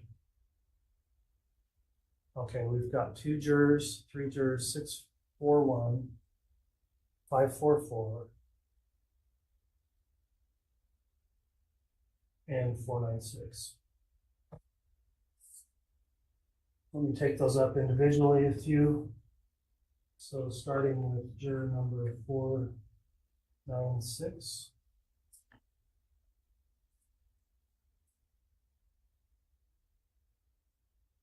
You've mentioned in your questionnaire you are out of town for work both in April and May. Could you explain a little further about the circumstances? Yes, I have a training going on to essentially it's related to work, though I'm traveling to Arizona. All right, would you be able to have anyone else cover, or would you be able to reschedule those commitments? Could be rescheduled, but they're committed to prior to this case. I've committed to them prior. What would be the impact on you if you were required to serve as a juror in this case and missed? And to be clear, these are 2 separate trips, both planned. Is that correct? If you miss both of them, where would that leave you? I would need to reschedule, which would be might take this trips reschedule.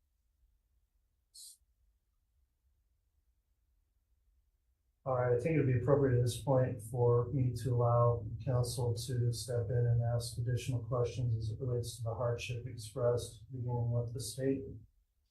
Your Honor, the state also had noted those planned trips and had intended to inquire of those today. Given that additional information and the expenses associated with that, the state would make a motion to excuse this juror for cause for hardship. Judge Austin. All right, thank you, Mr. Pryor. Ms. Blake, the court's considered the information provided today, including what you filled out in the questionnaire and your responses. Juror 496, the court will find that you may be excused for cause for purposes of the hardship you would endure if you were required to serve here. So you can be excused. Thank you for reporting. That concludes your jury service. Please drop off your questionnaire with the bailiff as you exit. And then in a moment, we'll take up our next juror that had a concern.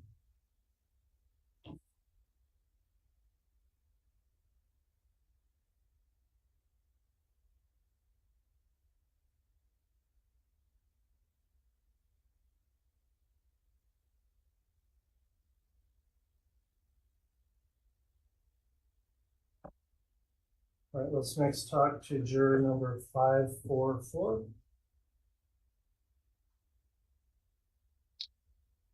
We didn't have a whole lot of detail in your questionnaire. It said you had a wedding in Atlanta. And can you explain to the court more about when that would be? That would be April 18th to the 20th.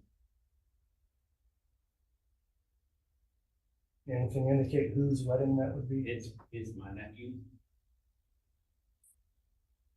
Have you made any prearranged purchases for that trip at this point? Yes, I have. I actually have purchased the airline ticket before I had gotten the summons. They're willing to move the wedding out a couple of months for you, do you think? Kind of hard to do. All right, I'm gonna ask the state at this point if they have any questions about the purported hardship here for this juror. Your Honor, the state also had a note on this one, and we did note there was a wedding in Atlanta. We just were unclear on the dates of that. With that additional information regarding the dates and the purchased airfare, the state would make a motion to excuse this juror for a cause for a hardship. All right, response from the defense. Judge, all right, well, juror 544, as I mentioned last year, he will be excused based on your request to not serve at this time for a hardship that would occur if you remain. Thank you for coming in, completing the questionnaires, returning today, and your jury service is completed and you can be excused. Please drop your questionnaire off to the marshal on your way. Thank you.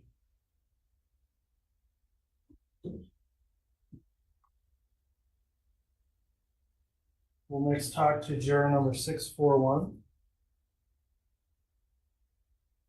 We've got a vacation in May to visit some elderly grandparents, it looks like. Juror 641, can you provide a little more detail about that? My vacation is scheduled for May 18th. I'll be there until end of the month. I've already scheduled time out for work, which will be very hard to move. And the expense of that would total out to about $272 for the plane ticket, which I purchased in advance, and then a train ticket to visit a family friend who was recently diagnosed. And that's incorporated in the same trip? Yes, yeah. All right, as to juror 641, does the state have any additional questions? Your Honor, we also had a note here to follow up regarding that vacation in May. Again, just not a lot of information. In addition, I'd note there was an indication that there was some concern about interruption of school and work. I think given all of that, the state would make a motion to excuse juror 641 for cause for a hardship. All right, response from the defense? Okay, juror 641, you are excused based on your request of a hardship. The court determines that you won't be required to serve for this case. Thank you for reporting, for completing your questionnaire and returning today.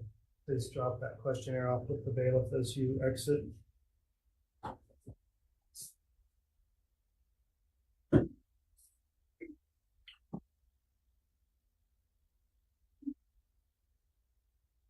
For those jurors remaining, did anyone else have a concern about the length this trial may take? All right, and understandably, it's a difficult circumstance for all of us, anyone, and we do have one more now, 539. All right, your number 539, to the moment.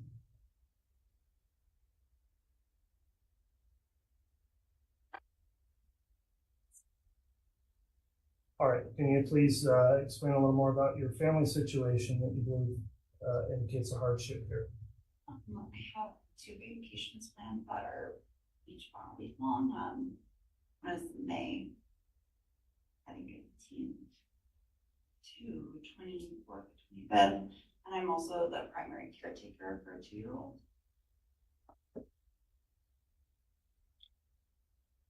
The May, well, both, and when is the second vacation plan? June 1st through 7th. All right, are either or both of those already pre-purchased or just planned? The first one is already purchased.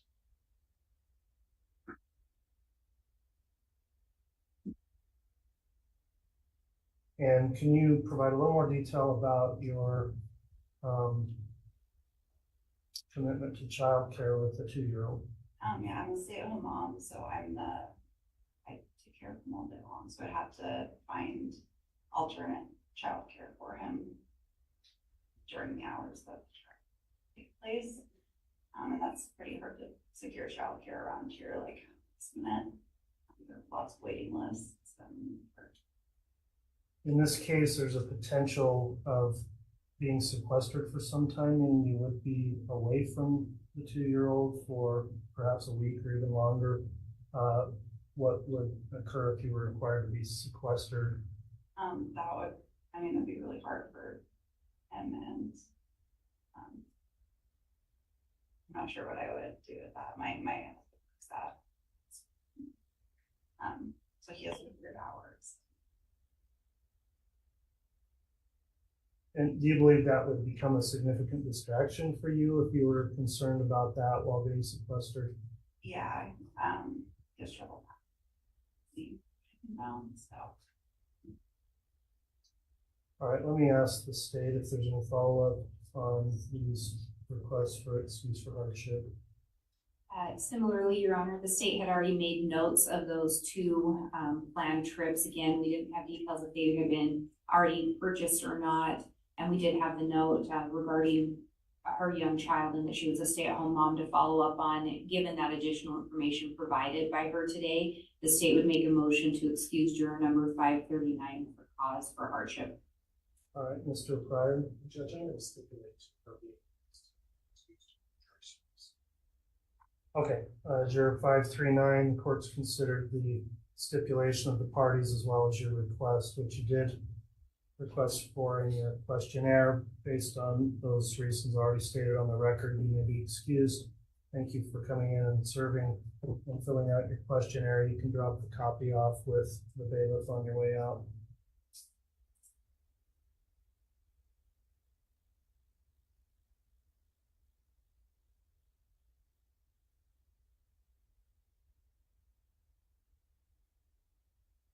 All right, unless there's any other concerns from the jury pool, we'll move on to another subject at this time. And again, thank you for your willingness to commit that amount of time in serving on this case if you're called. The next issue we're going to discuss is pretrial publicity or your knowledge of this case. The court would note there has been extensive news coverage of the case and other in a lot of different, published in a lot of different forms. The instruction I read previously and what I want is to not go into any discussion of any facts or details you know about the case at this stage, because we'll talk to you individually about that so other jurors don't hear what you already know. But with that in mind, if you do have some prior knowledge of this case, and by knowledge I mean not just heard of the case, but know about it in any detail, would you please raise your red card at this time?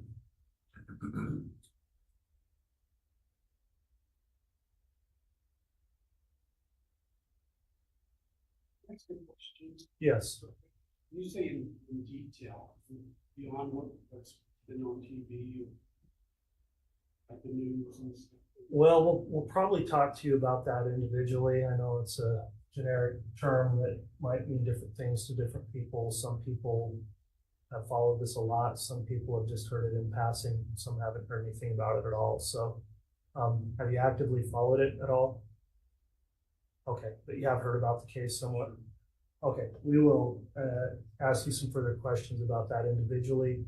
Anyone else who has any knowledge of the case or, okay, 505 and 740, 591. Okay, for you to listed your or raise your card up there on that, we are going to ask you some specific questions individually. The next topic I'll move on to relates to the subject matter of this case.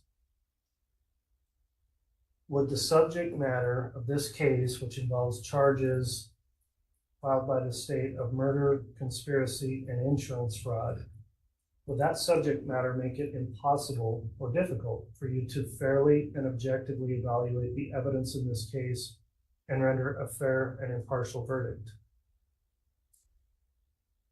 All right, no jurors answered yes to that. I'll next ask some questions that may seem obvious, and we've reviewed your questionnaires, but they're required under Idaho law for me to make sure there's no improper or appearance of improper relationship or connection to this case. So, are any of you related by blood or marriage to the defendant, or do you know him from any kind of business or social relationship? No affirmative answers. Do any of you have any kind of a relationship such as guardian and ward, master and servant, employer and employee, creditor and debtor, landlord and tenant, boarder or lodger between you and any of the attorneys in this case? Are any of you, and I'll know no affirmative response there, are any of you a party in any civil action against the defendant, Mr. Daybell? No one answered affirmatively.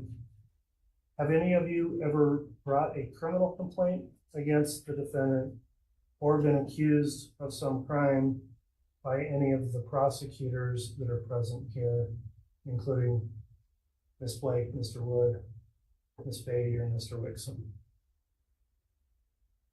No one answered affirmatively to that. Do any of you here have any kind of an attorney-client relationship or business dealing with Mr. Pryor or his law firm? No one answered affirmatively to that. Are any of you related by blood or marriage to any of the lawyers, or do any of you know any of the lawyers from any professional, business, or social relationship? All right, no one indicates they know any of the lawyers. This next question you could just answer yes or no. If the answer is yes, we'll talk to you about this individually, but have any of you formed or expressed an unqualified opinion that the defendant is guilty or is not guilty of the offenses in this case? All right, we've got one card, number 591. We responded to that. We'll ask you more about what opinion you may have individually. Anyone else already formed some type of an opinion in reference to the defendant's guilt or innocence?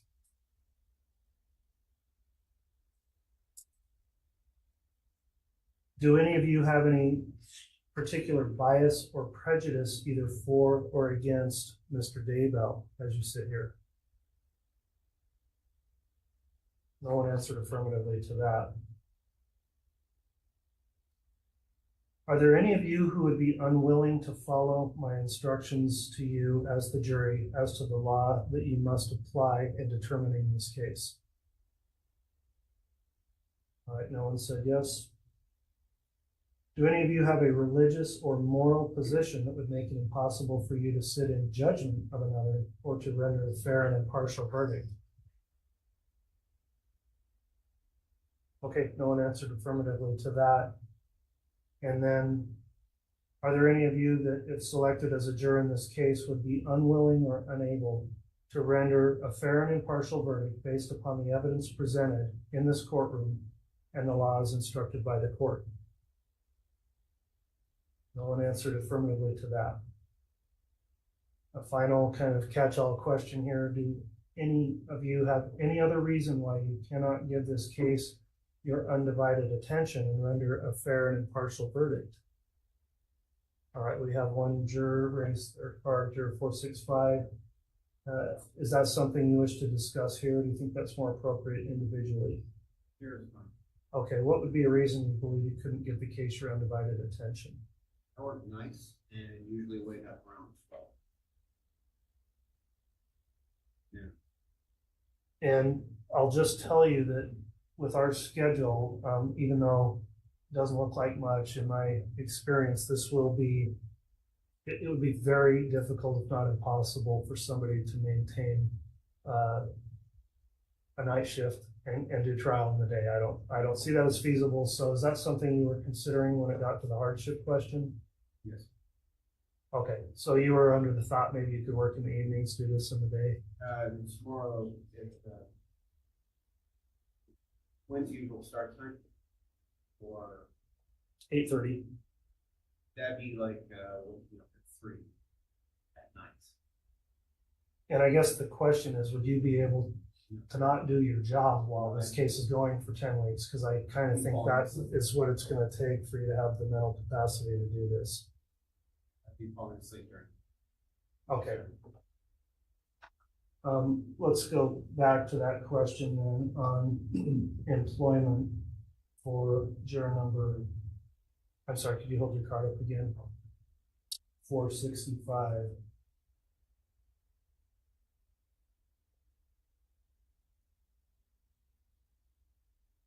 I'm going to let the state inquire at this point if you read about employment and any potential hardship here. Your Honor, given the information provided by juror 465, the state would make a motion to excuse him for a cause based on a hardship. Response from the defense, Mr.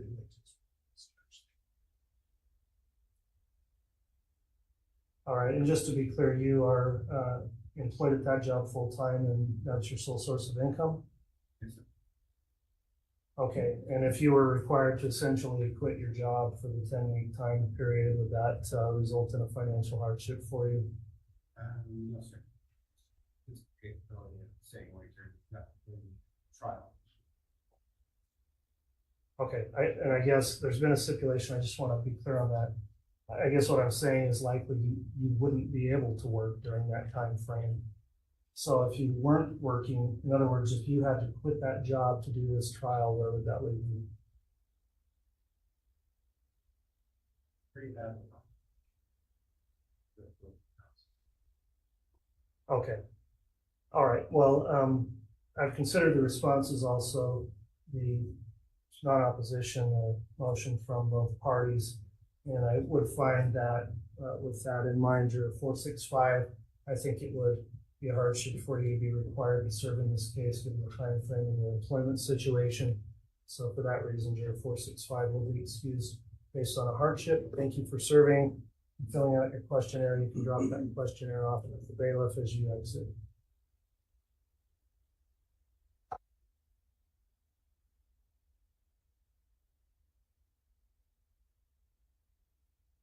All right, I'm almost concluded with my section of voir dire, but I'll go back and just re-ask that same question since we went through that with that juror, having listened to that. Do any other jurors here have a concern that they would not be able to give this case their undivided attention and render a fair and impartial verdict? All right, that will conclude the court section of voir dire for this panel. I'll turn this over now for the state. If you'd like to conduct your voir dire inquiry, who will be doing that? I will. All right, Mr. Wood.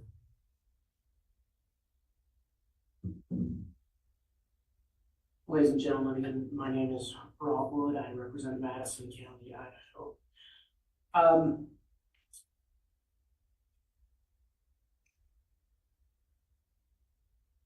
Thank you for being here. And just as a reminder, when the judge said, if I ask you a question and you feel like you'd rather answer it private, just let us know. We want you to be comfortable.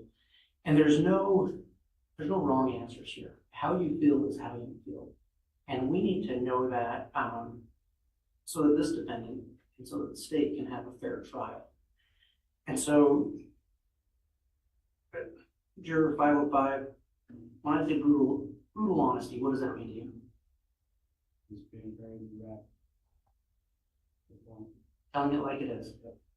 We all commit that you'll be brutally honest in your responses with us. You'll tell us how you actually feel. Juror 647, do I see some hesitation? Yeah, you kind of tilted your head and looked at me like maybe not. Oh no, I have 4 kids. Okay, so you can be honest. Kids right. I shouldn't say honest. You can be forthright. That's right. Okay. There were a couple of jurors that did list a hardship. That's my feedback. But you didn't raise your hands when we were talking about it earlier. So if it's all right, I'm just going to ask a couple of you about that. Juror 686. And I apologize. You're not one of the ones I was talking about. Juror 631. You're a medical technician, correct? And on your questionnaire, it said it may be a hardship for you that equipment at a specific hospital may not be maintained. Is that accurate? Possibly. I was the only technician trained on this specific equipment at this hospital.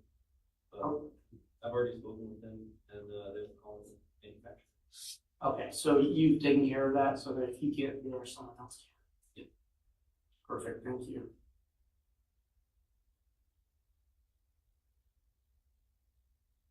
Juror 653. Thank you. You had mentioned on your questionnaire it could be a financial hardship for you to take time to be on this jury. Is that still accurate? Okay, so you've been able to take care of that. Perfect, thank you.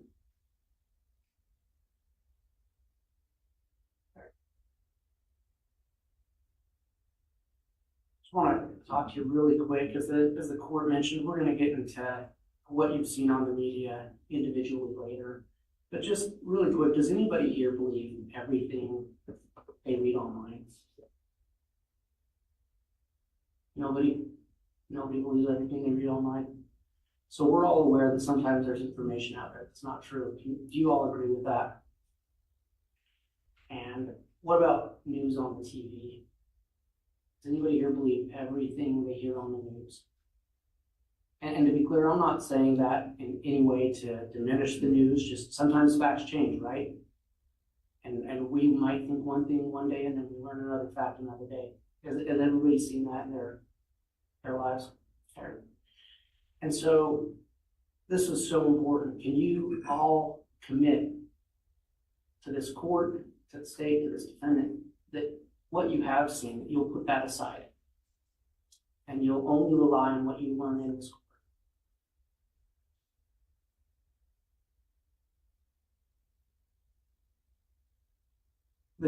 The court talked briefly about the nature of this case and asked if the nature of this case would preclude anyone from feeling like they could serve on this jury.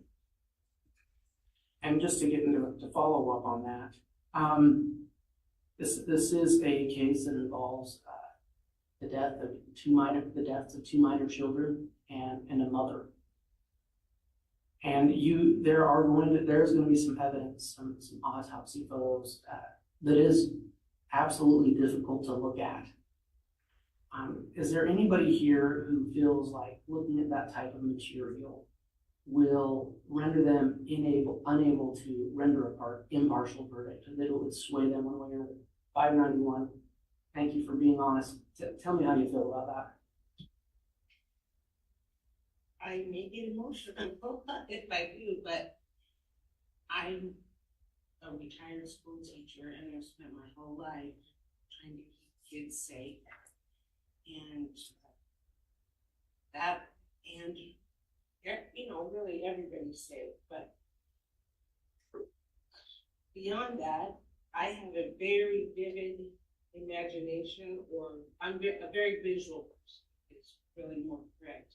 So no matter what you say, I picture it already. So I'm already living in movies, so because of that, I don't watch anything violent. I don't watch action movies or anything because they stay with me and create a lot of anxiety.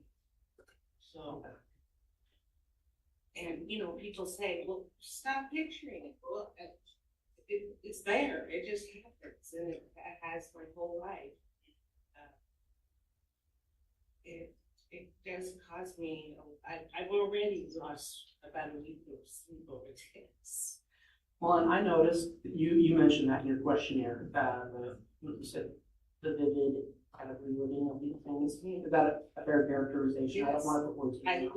I have dreams that move, and I've had counseling and things like that, and I can get a hold of them, but when it comes to violence, it's just, I think, I don't want to say it's a character flaw because it doesn't feel like a flaw to me. It feels like it's a warning. And also very intuitive, which, I'm not saying that I would be able to intuit everything, but, I don't know, it's like I have a different sense about me, and it's, causes a lot of anxiety.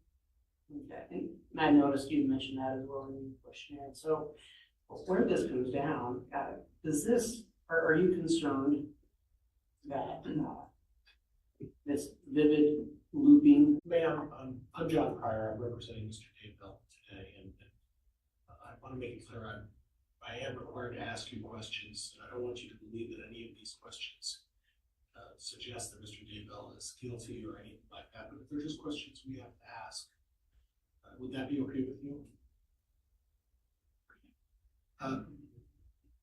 There are going to be very graphic pictures here, and they're going to be disturbing to everybody, and they're going to be very, very emotional. And one of the concerns we have is that when you look at those pictures, will you immediately assign those pictures to Mr. Daybell and assume that he's guilty because of the nature and the graphic nature of those pictures? Or would you be able to look at those pictures and say, it's evidence? I can maybe keep it to evidence, but what my concern is how I'm going to continue to function during. And this is going to cause you some emotional distress. Yes. With your association with children, having someone who's worked very hard to protect children your entire life, I would imagine. Mm-hmm. If you see those, it would be very difficult. If the court instructed you that you were supposed to look at these and not judge them or be inflamed or overwhelmed by those, you're supposed to look at them for what they are and continue to look at all the evidence. That's going to be a difficult task for you. Do you say that's the case? Judge, I'll stipulate. All right. Juror 591, just I guess a final bit of inquiry from me. I guess what I'm hearing is you think you may get upset to the point where you're not able to pull things back together and think clearly after that? Okay. And I wish it wasn't true, but I mean, it is, so. Sure. Different people react different ways. That's why we go through this process.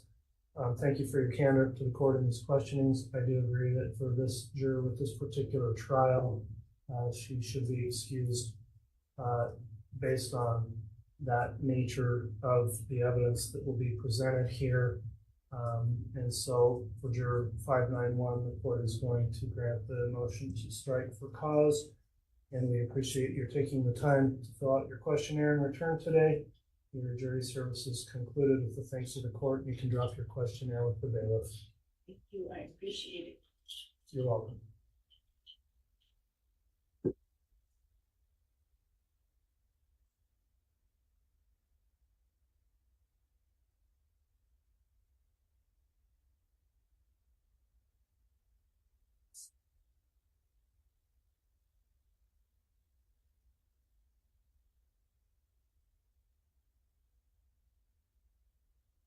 You can continue. That's your vote. Thank you, Your Honor. Ladies and gentlemen, I wanted to speak to you just really briefly about the law. The court asked earlier if everyone would be willing to follow the instructions as given by this court. I believe everybody answered affirmatively, correct? Anybody here have a law or a rule they don't like? People are either grinning or holding up there. We all probably have some rule or law we don't like. But it's important for both sides to receive a fair trial, that we can all agree on what the law is in this court, and that it is what the court gives to us. Is there anybody who feels like there may be some type of situation where they would just go with their gut rather than what the court gives?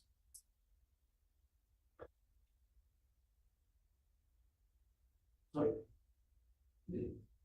Juror 505. trying to think of one. Well, and I ask, because you mentioned briefly something about that in your questionnaire. And I'm not calling you out for it, and there's no wrong answer. You can answer that however you want. It comes from my background as a mom, if there has to be something wrong, they would do that. I don't know the instruction. Okay. That's why. Okay, that clarifies that. So, that you can commit to what the judge gives you as the law. You will follow that law for this case. Yes. Okay, thank you. Thank you for that clarification.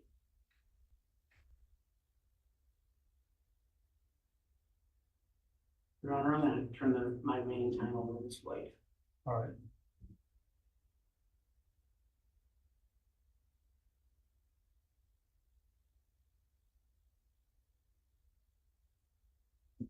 Thank you, ladies and gentlemen. Thanks for being here this afternoon. I know it's getting later afternoon and you were all here last week, so we appreciate you hanging in there with us for this process. As you've already heard a couple times, we all take this very serious. We want to ensure that we select a jury that can be fair and impartial to both the state and the defendant, Chad Daybell. So that's why we go through this process. So I don't know about all of you, but I have a 2-year-old that when he wakes up in the morning, if I ask him, what do you want for breakfast? It's usually cheesy eggs. And there's a very specific recipe that I'm supposed to use to make his cheesy eggs. It's eggs, milk, cheese, salt and pepper, and usually, some extra cheese in there. He doesn't like me to vary that recipe. So I saw some people kind of smile and nod along. Do any of you have that experience either with children or someone else that you work with, and whether it's a recipe they like you to make a certain way or something they like done a certain way? Can everyone relate to that? And Juror 686, I see you shaking your head. What's your experience with that? I've had several siblings and dated several people that had children, and it's very much the same. The kid wants, peanut butter and jelly a certain way, you make it that way without, any variation. And in your experience, were you usually willing to go along with how they wanted it made? Most of the time, yeah. And were there times that you thought, man, if they just add this or if they just do it this way, it'd probably be a lot better? Yeah. And Juror 740, did you shake your head yes as well? And what's your experience with that? Just at work and processes, people are set in their ways. And are there times when you go along with what their ways are if it's their call to make? Yes. And so I know I use kids as the example, but as you're here today, and Mr. Wood touched on it a little bit already, but the judge is going to give you some jury instructions. And he's going to give you verdict forms that outline what the elements are of each count. And sometimes it's easy to say, well, it would make more sense if it was this, or why don't they add this, or why don't they take this away? But could all of you commit that this is the recipe, this is the instruction that you would have to follow? Does anyone have concerns with that? Does anyone have concerns that if you thought some part of it didn't make sense, that you'd have a hard time following that? I don't see anyone shaking their head yes on that. Does anyone here have concerns? You're going to hear from a lot of witnesses in this case.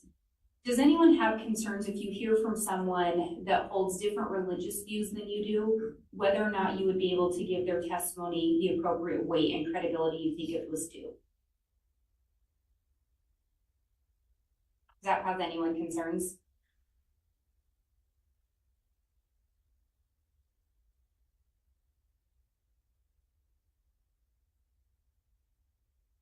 And so I'm someone that, while it would be smart and easy to just check the weather app in the morning, I don't. And so I'm the person that leaves home without an umbrella and then there's a rainstorm, or I dress in shorts and there's a snowstorm. So I don't know, have any of you, if you had gone to work or if you showed up today and as you got here, the sky was starting to turn a little overcast, it's turning a little gray, and you came in here and all the windows get shut and the blinds are shut while you're in here. And you go outside and you notice water on your car, you notice water all over the pavement, water on the grass, water everywhere. Would you be able to determine what had happened? And Juror 653, I see you nodding and saying yeah. And what would you determine had happened? And your 647, would you be able to determine? Technically, I would assume it would be, but I didn't know. But if everything was wet all around. Yes. And so even though you didn't see the rain, you didn't actually see the rain clouds, you would be able to pull all of that information together to reach a conclusion. And so you may hear the term circumstantial evidence. So you may see different types of evidence in this case. Does anyone have concerns if you're only showing certain types of evidence in weighing that and giving it the weight it's due? Would anyone have concerns if you weren't shown a specific type of evidence that you thought you should see? So does anyone here watch CSI? No, we don't have the CSI people. Oh, I see maybe a nod. Is that your 526? I've seen it in the past. Or the criminal minds? So if you weren't showing a certain type of evidence that they might show in a TV drama or something you've watched, would that cause you concern with weighing the evidence that you are shown? You feel that you could take whatever evidence is given you and give it the weight it's due and draw that conclusion?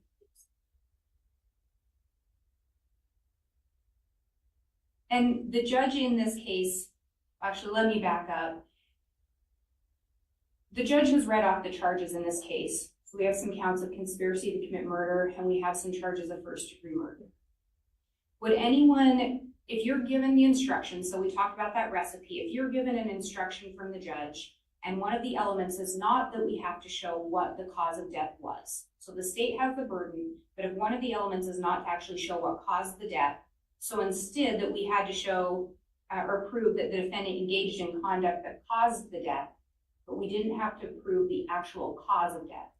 Does that cause anyone concerns?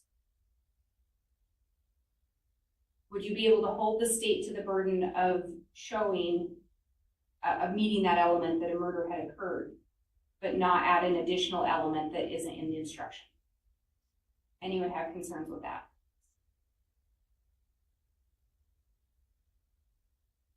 And you heard the judge give an instruction earlier today regarding conspiracy, and that is conspiracy are a couple of the charges here that you're going to be looking at today. Does anyone here have concerns? Because you, if you hear evidence regarding actions of other co-conspirators,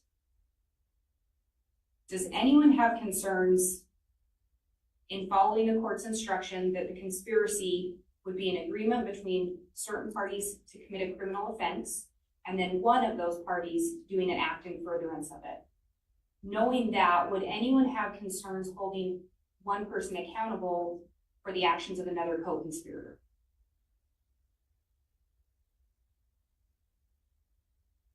So if the state met the burden that all the parties had formed an agreement and only one person did an act in furtherance, if you're given an instruction that says just one person has to do that act, does anyone have concerns if holding one of the other parties accountable that didn't do that act in furtherance?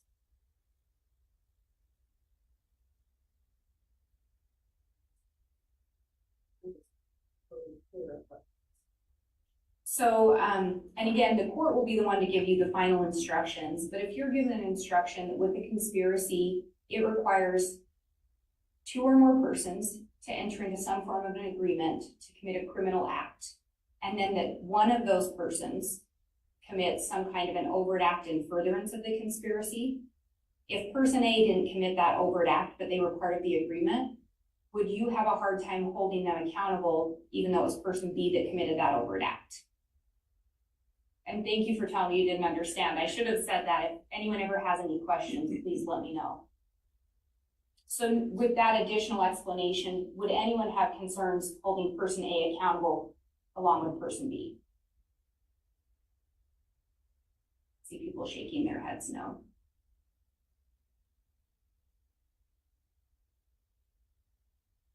Let me have just a moment.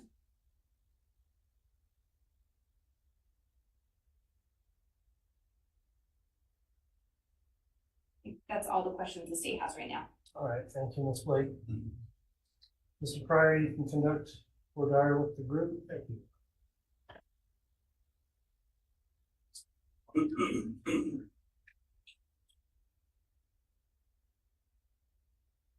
Good afternoon, ladies and gentlemen. My name is John Pryor. I'm here today representing Mr. Daybell. I want to start off by telling you a little story. And many years ago, when I told it to the other folks before you, I was a juror in a jury trial. And the lawyer in that jury trial asked, is there anybody who just doesn't want to be here? And I smiled, and eventually I put up my hand and said, yeah, I don't want to be here. And it wasn't anything of a significant trial. It was just one of these things that I had so much going on as a student, a lot of other obligations, that I just didn't feel like I could focus or do the job that was necessary. So I'm going to submit that to all of you. And folks, it's really important. More important than anything else, we just need to be truthful with each other. And there's no wrong or right answer. There really isn't. If it's in here, and that goes to each of you, I'm not going to judge. These folks are not going to judge. And at this point, the judge isn't going to judge. It's a play on words, I think. So again, is there anybody here who just doesn't want to be here today? Who just doesn't want to be involved in this? And please be honest with me. Is there anybody here who believes that because Chad has been charged with this offense, that he's guilty right now? No. Okay. Is there anyone who can affirmatively tell me that they're going to listen to the entire evidence in this case? I mean, all of the evidence.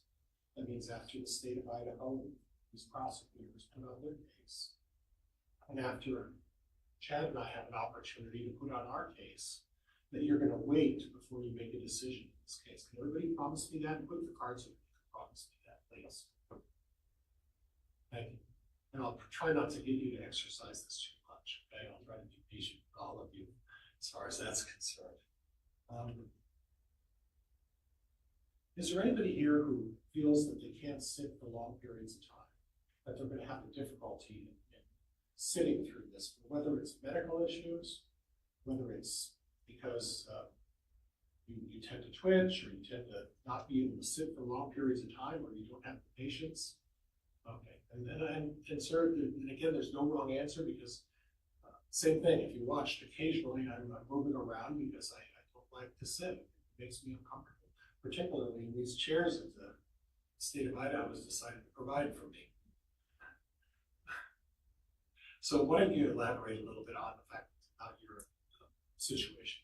I don't want to go into detail, just medical. Well, if it's something that's private, I don't want to. Oral medical, it's breaks, things like that. Okay, is this something that's going to cause you some pain? Just discomfort. Okay, is that discomfort something that's going to cause you to be distracted and not be able to focus as much as you really should in something as serious as this? Usually no. Okay, it's just something you wanted to bring to my attention. Okay. Is there any possibility whatsoever that this is going to be a distraction in any way for you?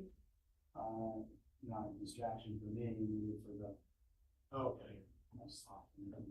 Okay. Okay. You're comfortable that you think you might be able to sit through this? Yeah.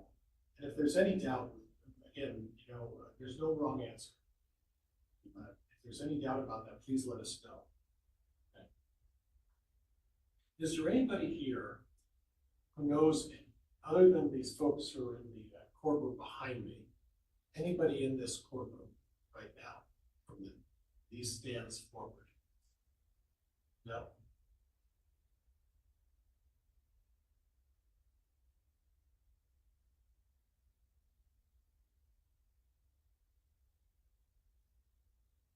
Now, Ms. Blake touched on a little bit about the court's instructions. She talked about what conspiracy was and went into some detail about the fact that there has to be an agreement. Then juror 536, you needed a little bit of a clarification. And is there anybody who can't follow the court's instruction? Yes. One of the court's instructions, it's going to be in regards to a conspiracy, is that the prosecuting attorney is going to have to prove that there's an agreement, and that this agreement has to be among the parties who are accused to be in this conspiracy. Okay? Is there anybody here who doesn't understand what an agreement is? Juror number 526, what do you understand an agreement?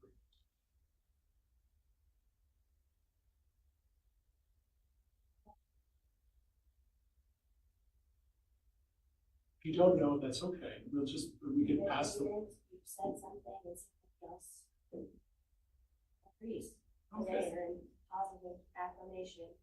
Positive They have the same opinion. Okay.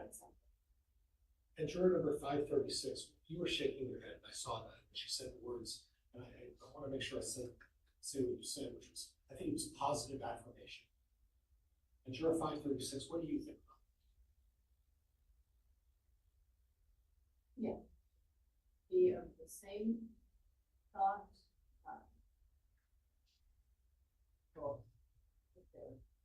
If they're saying specifically to do a certain act. Okay. You can agree on something, not agree to do something. Okay. And juror, I'm going to reach to the back. Juror number 686. How do you? Yes.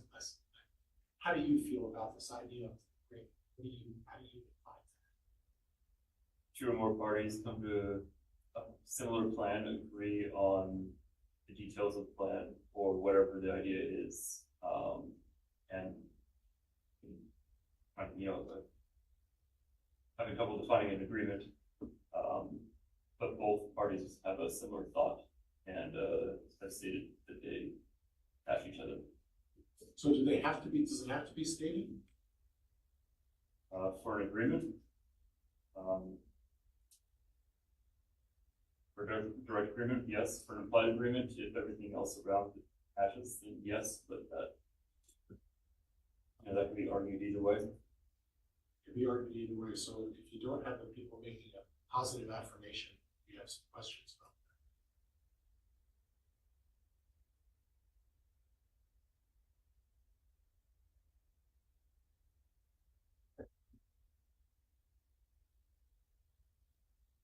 Yeah, not entirely sure how to answer that.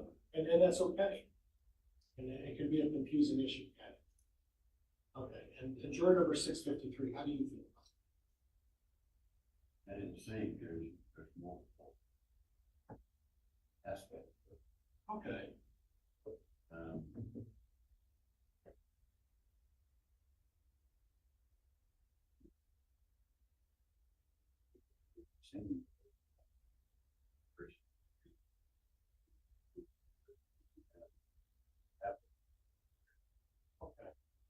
And I'm going to move on to juror number 647.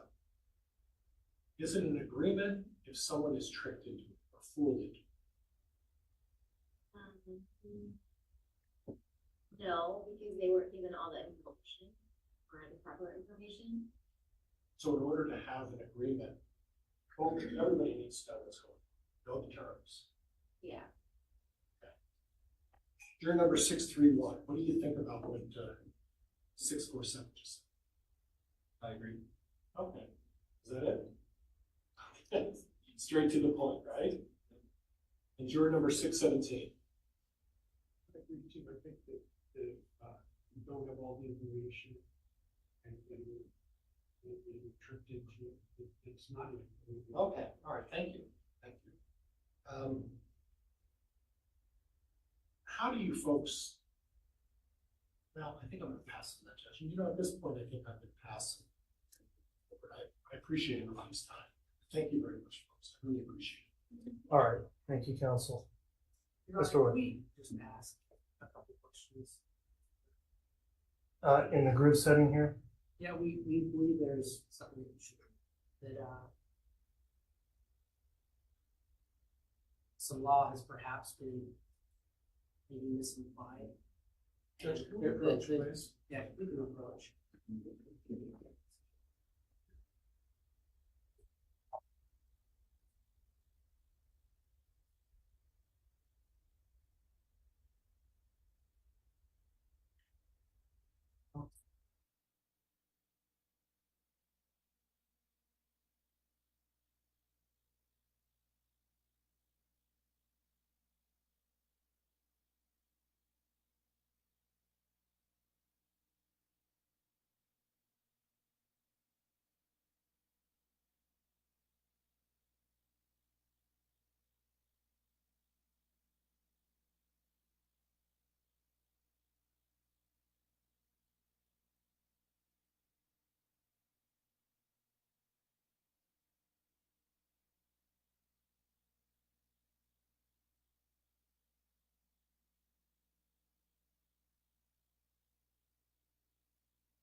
Okay, at this time, we've concluded the attorney's voir dire questioning. The court's going to now move on to a phase of individual questioning for jurors on certain topics.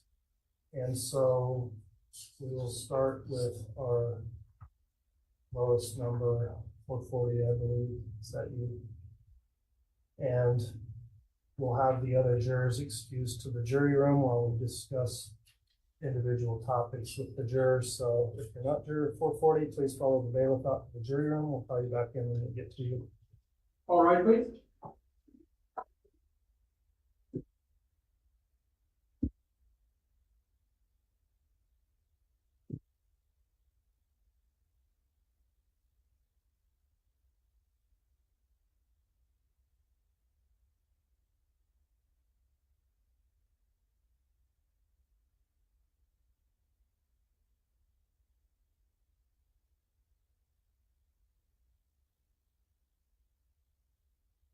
Thank you. Please be seated.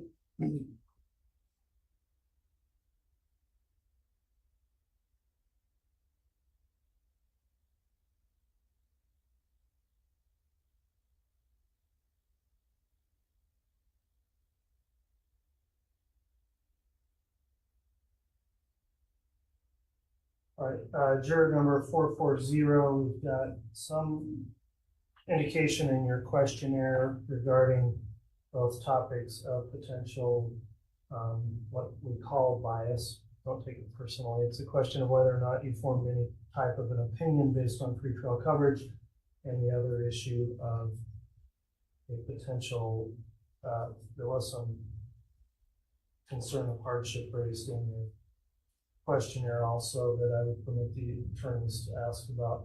So with this juror counsel, if we can begin there, we'll move on to the other topic of the death penalty opinions and views once we get through bias or hardship concerns. If the state's prepared, you can proceed with individual voir dire for juror number 440. Thank you, Your Honor. Juror number 440, I want to clarify a few things in your questionnaire to see if they're accurate, if they are going to cause any concern, or if they're not. So just starting with the hardship section, looking at your questionnaire, and I think they've given you a copy of it for your benefit if you need it, but I'm just down on page 20. And with trial length, it had indicated that your stepson's high school graduation in Wisconsin is on May 24th. I wasn't sure from that, is that something you're planning on attending? If I could have purchased a moment, he also is planning on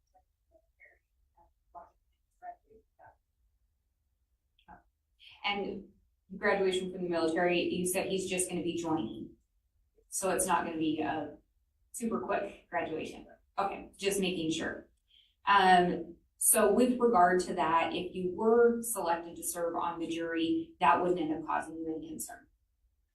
Knowing that that graduation was going on and you were here, would you be thinking about it? Would it create any concerns for your ability to focus on the case in the matter at hand? Thank you. And then just on the other one, and I think this was in regards to sequestration, you just indicated that you have school-age children that depend on you for care. If you were to be sequestered for any amount of time in this case, would that cause you concern or hardship? I would say not too much. You're pretty independent when I'm not around. By getting less on their phone. And I have a family that lives nearby that. And so you think if you were to be sequestered, you'd be able to figure out the child care? Thank you. I just wanted to make sure that I wasn't missing anything additional there. So thank you for that. And then just looking with regard to bias, and I'm looking at page 19, there's just the question, it's F actually. If you formed a personal opinion regarding Chad Daybell's guilt or innocence, you'd indicated yes, and then you wrote, I do have an opinion, though it has been based only by what the media has reported, which is not always accurate. What exactly did that mean with regard to your opinion? I know that media is not going to have all of the facts, and what they do have might not be accurate. So just knowing that, I see the news reports, and that has caused me to form an opinion, but I feel like, whatever the facts are presented, that could change how it. And when you say that could change how you feel about it, would you be willing to share how you feel about it right now? Based on what I have seen, that saying this, that and knowing that the court, we talked about the recipe and following the court's instructions, knowing that the court will give you some instructions, do you feel that you would be able to follow a court instruction to set aside anything that you've seen in the media and base any verdict only on what's presented in the courtroom in the trial in this matter?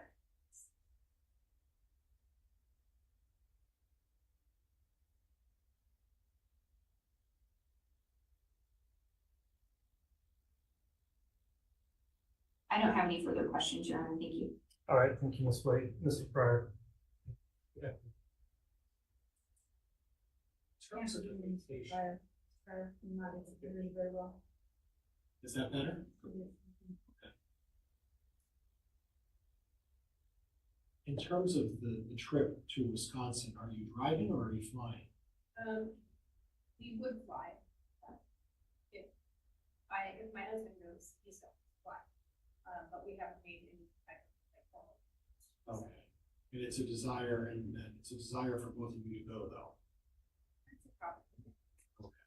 Is it going? Financially, it might not. For all of us to go. Okay.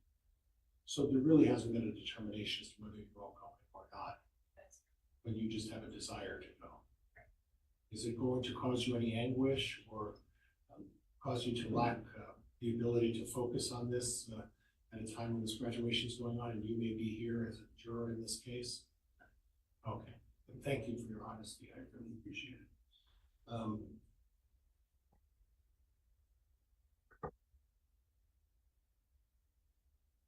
Judge, if I could just have a moment, please. Yes.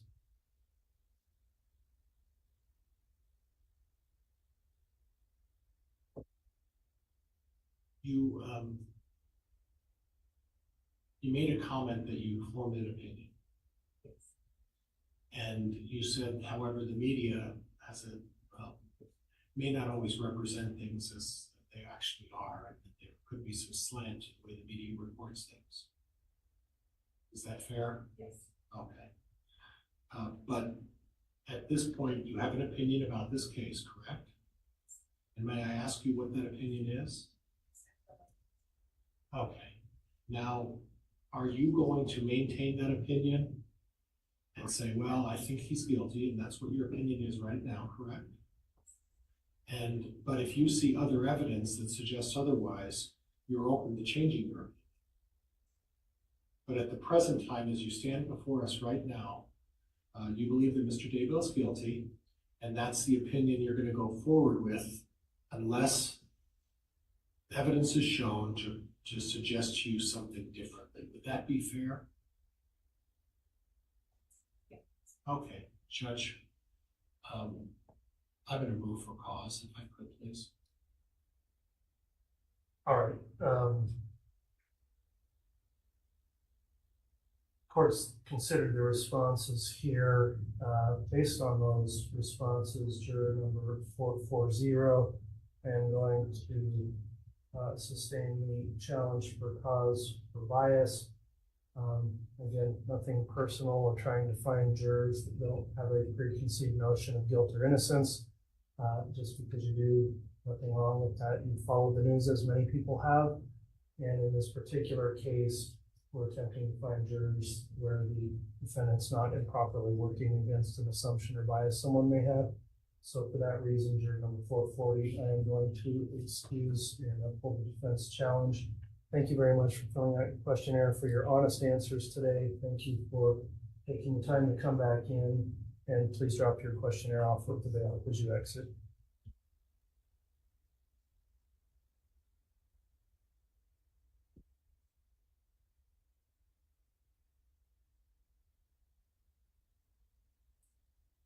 All right, let's next have juror 505 return.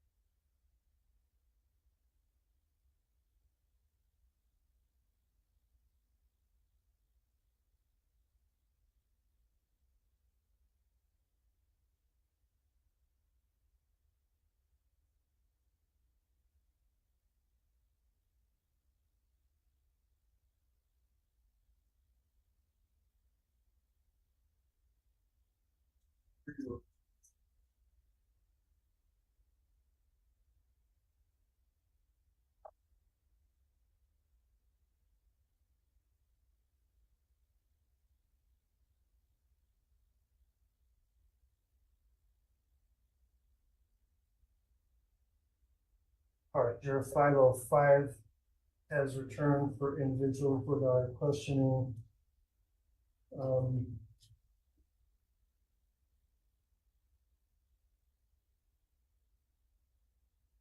Just briefly reviewing the questionnaire again. You do have some prior connection or knowledge of one of the potential witnesses in this case, great PQ. An additional concern may be some coverage you followed in the news.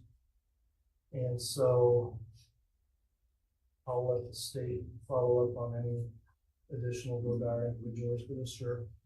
Thank you, Your Honor. Juror 505, you mentioned you have met Greg Hempeke. What was the nature of your meeting with him? So I'm an auditor where he works. I audited his guards one time. Okay. And was there anything about that interaction that would cause you to give him greater or lesser weight as a witness? So you could take him as a witness with a clean slate and just weigh it, whatever he said against all the other evidence. You mentioned that you had seen, you think, a Dateline. I saw the special. My wife watches Dateline, so I put that down. Okay. Yeah, it was one of the specials. And I noticed that you thought it was that, but you weren't sure exactly that's what it was. Do you recall when you saw this special? That was more than a year ago. Okay. And do you recall that, not that you need to say it all, but the content of that special, what it was about? No, just the basic, pretty much what's been on the news, that I recall. And was there anything in that special that led you to lean either way as to the potential guilt or innocence of this defendant? Not really. I don't remember it, to be honest with you, so not been special. Okay, so you remember seeing it, but you don't really recall the content too much. Yeah. And you feel like you can, whatever you did see, it didn't cause you to form an opinion, correct? And you feel like you could put that out of your mind and render an impartial verdict. I did notice it said in your questionnaire you've had some training in forensic accounting. Yeah, no, that's certified audit. Okay. I used to be Boise ACFE chapter president. Okay. So that, without going into detail, there will be some evidence in this case that deals with accounting of funds at some level. Having that expertise you have, are you going to, do you think you might be kind of critiquing that accounting either way? You know, it would be hard for me to turn that off. No, but it's another professional's way of what we do. Okay. And so would you be able to look at that evidence in a light that it's shown and weigh it against all the other evidence. Yeah. Okay, so neither of this defendant or the state has to worry that you'll get hyper-focused on one portion of the case. So, and I always say that because I kind of do that sometimes with,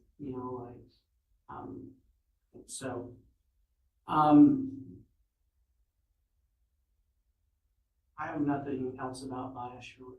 All right, thank you, Mr. Wood. Mr. Pryor. No, nothing, Judge, thank you. All right, thank you, counsel. The next matter the court will discuss with this juror then will be as it relates to your questionnaire, starting page 12. We have a section in here called attitudes regarding the death penalty. Juror number 505, do you recall reading through those questions and filling out the answers for those questions in that section? Yes. And you still concur with or agree with the answers you provided in the questionnaire? Can we begin real quick? Yeah, go ahead and review them, and that goes on for about 2 pages to the end of 13.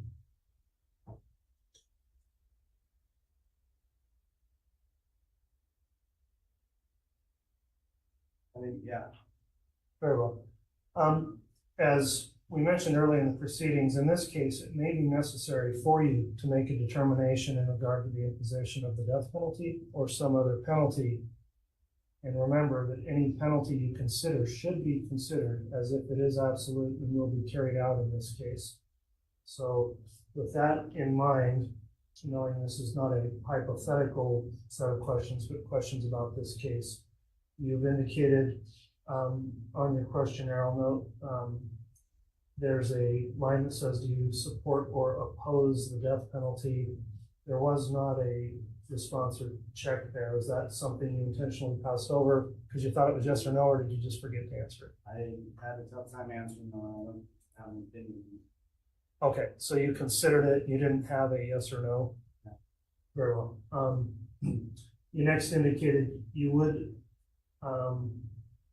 it says, do you feel your views on the death penalty would prevent or substantially impair your ability to view the facts impartially? You said no. Do you still agree with, although you have mixed feelings about it, that you would be able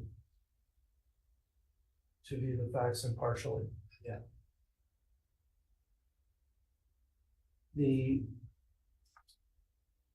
box you circled, or letter on page 13 that you circled on that bottom set of choices for what most accurately represents the way you feel. You selected choice C, which says, I generally favor the death penalty, but I would base a decision to impose it on the facts, law, and instructions in this case. Do you believe that is an accurate statement of how you feel about the topic? It's the closest one out of those choices. Okay. One final question then for the court. Do you believe that you'd be in favor of the death penalty in every case where a murder has been committed? Okay. Regardless of your personal thoughts then, in this case, is there anything that would substantially impair your ability as a juror to perform your duty in accordance with the court's instruction, even if that meant considering the death penalty? No.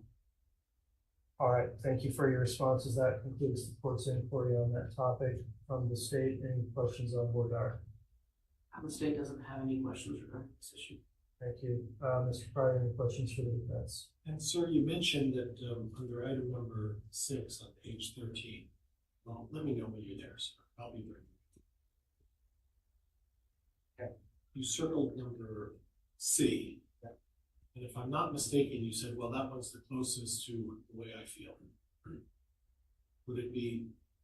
I think that is support or not, I would be more towards supporting.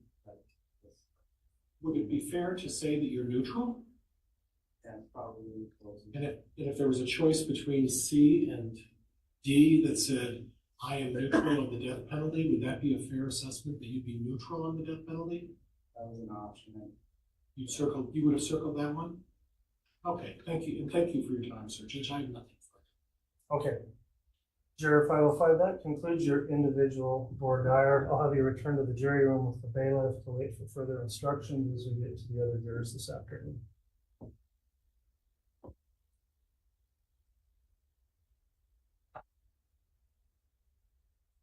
So next have juror 526.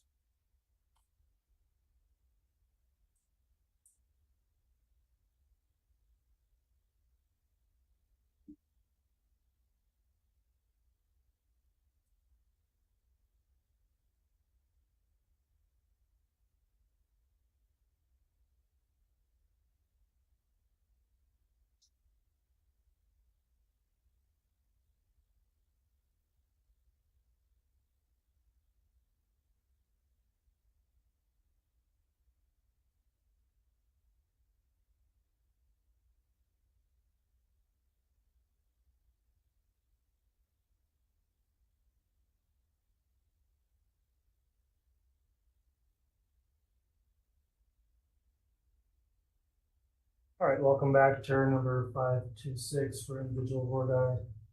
The court does not see much in the way of any prior case exposure or knowledge. There is some mention of hardship that may be addressed. If the state would like to inquire as to that, then we'll move on to our next topic after hardship's addressed.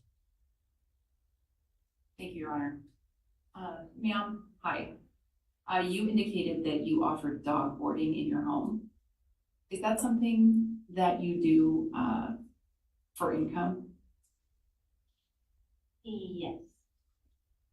And so if you were selected as a juror in this case, would a 10-week trial cause you financial hardship? No. No.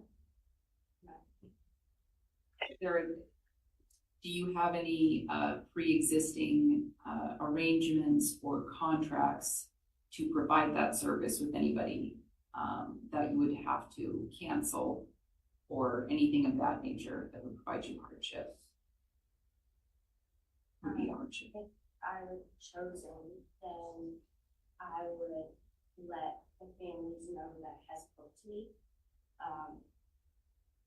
That's something, and I'm no longer available. It's that kind of thing. Okay. Thank you. Sorry to add cha-cha. It's okay. You also indicated that you have a little boy who has a birthday on June 1st. Is that correct? Yes. Is that going to be a local celebration or would it be something out? It's supposed to be at my house. Would there be something about throwing that party or having that celebration that would create a hardship for you that would make you unable to serve on this jury? No. Okay. Thank you very much. I have no other questions at this time. No questions. All right, thank you. The next topic then for juror 526 we're going to discuss is as it relates to the responses you provided in your questionnaire about attitudes regarding the death penalty. So that's a section within the questionnaire starting on page 12. Do you recall reading those questions and providing answers to those questions? Yes. And are the responses you provided when you filled this out last week still accurate in the way you feel today? Yes. Okay. In the first response, how do you feel about the death penalty? You said, I do not believe in it. Later on the second page, 13, there were some choices there. And you said what most accurately represents the way you feel would be choice B, quote, I am generally opposed to the death penalty, but I believe I can put aside my feelings against the death penalty and impose it if it is called for by the facts, law, and instructions in the case. So I'd like to ask if that is still the way you feel about that topic as you sit here today. Yes, it is. Okay. And understand here in this case, we're not just dealing with hypothetical questions now. I would advise you in this case that it may well be necessary for you to make a determination in this case if you serve on the jury in regard to the imposition of the death penalty or some other penalty. And remember, any penalty you consider should be done as if it is absolute and will be carried out in the case. So with response to that, you did state that although you may feel opposed to it, you would still follow the facts, law, and instructions in the case, and if required, would be willing to follow those instructions on the death penalty. Is that the way you feel as you sit here today, knowing you may serve as a juror in this case? Yes. Kind of like what you were saying earlier, the recipe that you're given. Does that make sense? It does. It was the. So although it's something you may not be in favor of or like or agree with, if that's the law and the court tells you that is the law, you would be willing to follow an instruction in this case to follow that law? Yes. All right, that would conclude the court's voir dire as to this particular juror. Counsel for the state, if you'd like any follow-up, I'll allow that as well as the defense. I don't have any questions, Your Honor. Thank you. All right, from the defense. All right. That'll conclude our individual voir dire for juror 426. Thank you for coming back and your answers. The bailiff will tell you what happens next, and we'll have juror 536 brought in.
All right, juror 536, thank you for returning for some individual questioning here.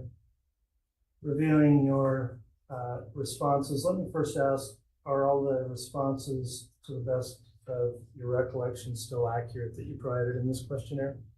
Yes. Okay, thank you.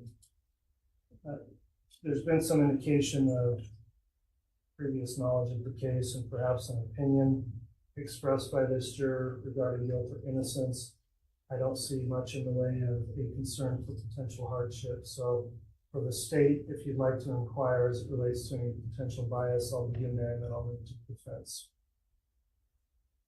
Thank you, Your Honor. So, ma'am, do you have a question now with you? I might reference you to some pages just to make this a bit easier. I might call your attention to page 15. Excuse me. My first question, at the bottom of page 15, you did make an indication that you learned some things about this case from local news, and you mentioned perhaps Daylight or some other special. That's right. Maybe, yeah. I watch a lot of shows. Okay. So then I'm just drawing your attention down to the next question. It says, I have an opinion that he was involved. That's referencing Chad Daybell. Can you explain that more? What did you mean by your opinion that he was involved? What do you believe as you said that? If we could mute the on-table mic while we use the handheld, I think. Okay, thanks. Give my mouse, perhaps. Sorry, ma'am, did you get that question? Yeah, so when it was first in the news with the kids missing, it just seemed like a really long time went by, and it seemed like there were claims of no knowledge at all you know, or that they were with someone else or.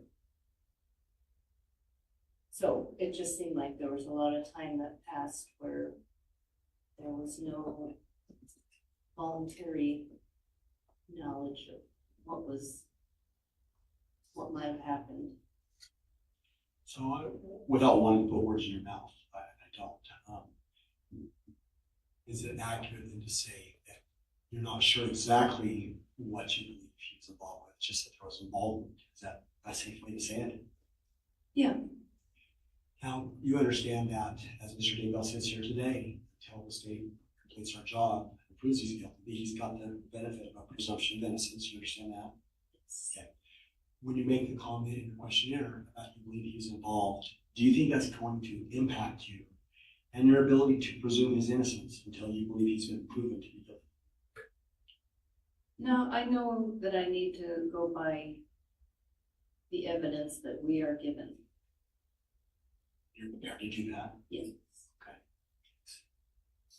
I next like to direct your attention back, excuse me, to page 19.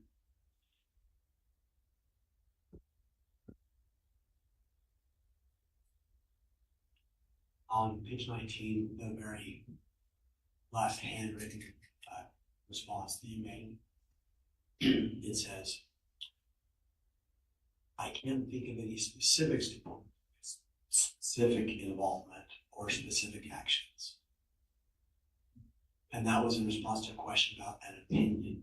Did you have any other opinion about Mr. Daybell or this case besides that you believe he was involved in some way? No.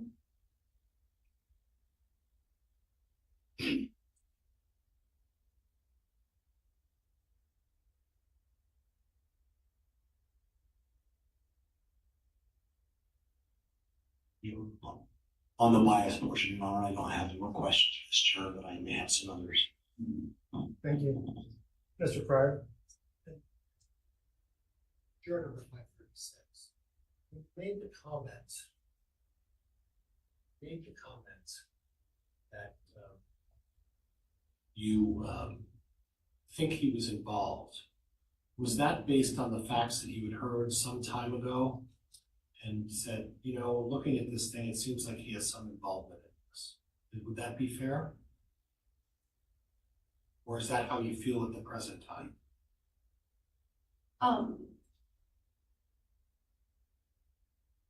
Well, I guess both then. Okay.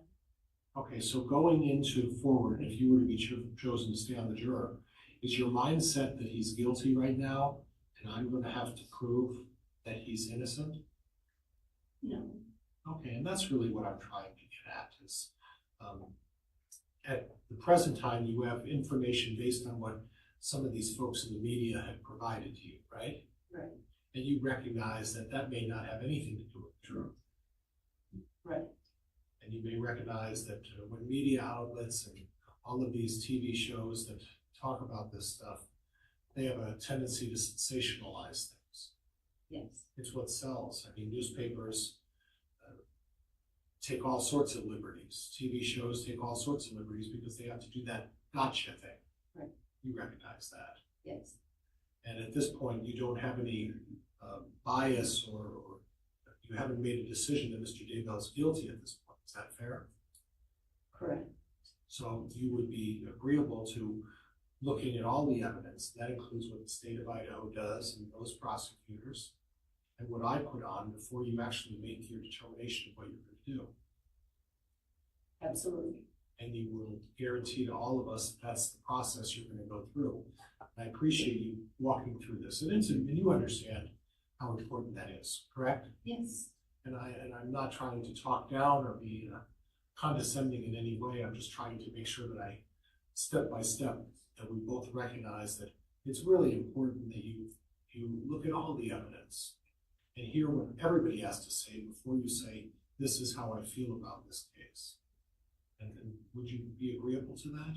Yes. Okay, Judge, that's all I have. Thank you very much, Your Honor. All right, thank you. All right, juror number 536. The next topic I'd like to cover with you, and I'll have some questions and statements, and after that, I'll allow counsel to inquire as well. This relates to attitudes or questions regarding the death penalty, and that's what begins on page 12 of the questionnaire. You recall reading those questions and considering and thinking about your thoughts on the death penalty. Yes. Are the responses that you provided still the way you feel and accurate today? Yeah. Okay. As I stated early in the proceedings, it may be necessary for you to make a determination in regard to the imposition of the death penalty or some other penalty in this case. So remember also, any penalty we're considering or discussing here in this case should be done as if it is absolute and will be carried out in the case. So with that in mind, you've made responses that on part B, you say, do you support or oppose it? You indicated you oppose it. Is that correct? Yeah. And when given just that yes or no answer. Okay. You next indicated in the next two questions that would not impair your ability to view the facts impartially. Do you still agree with that? I do. And you still agree with that would not impair in your ability to return a guilty verdict if the state had proven its case beyond a reasonable doubt? Right. Okay. If you look over to page 13, when you were given your choices on pre-written summaries of what you think most accurately represents the way you feel, you selected choice D, which reads, I'm generally opposed to the death penalty, but I believe I can put aside my feelings against the death penalty and impose it if it is called for by the facts, law, and instructions in the case. Do you still think that would accurately represent your feelings about the death penalty? Yes. Okay.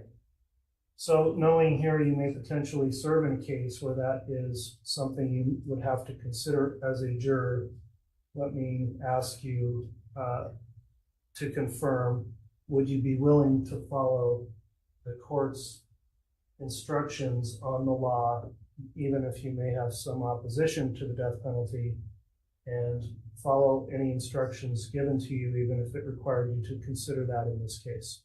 Yes. All right, that will conclude the court's questions as it relates to that particular topic. Moving on to the statement, any questions from the state on that? Yes, just a couple, Judge. Ma'am, I don't recall if the court specifically asked this question, but on page 12 of your questionnaire, the first question about the death penalty, you asked how do you feel about it in response that fiscally it seems like it tends to waste money with bills. Can you first explain your perspective on that? What do you mean by that?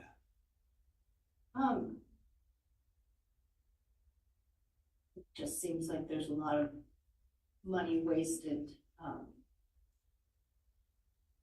and with the appeals and everything, it just goes on and on. So,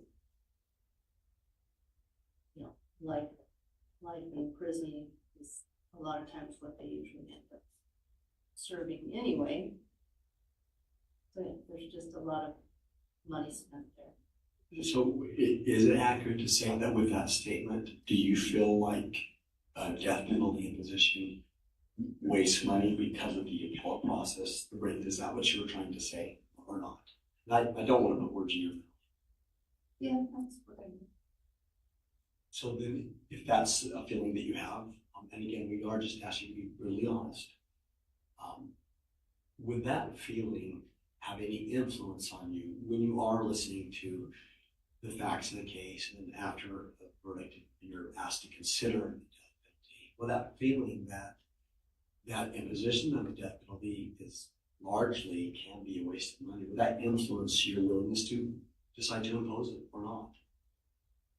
No, because it's the law here. Okay.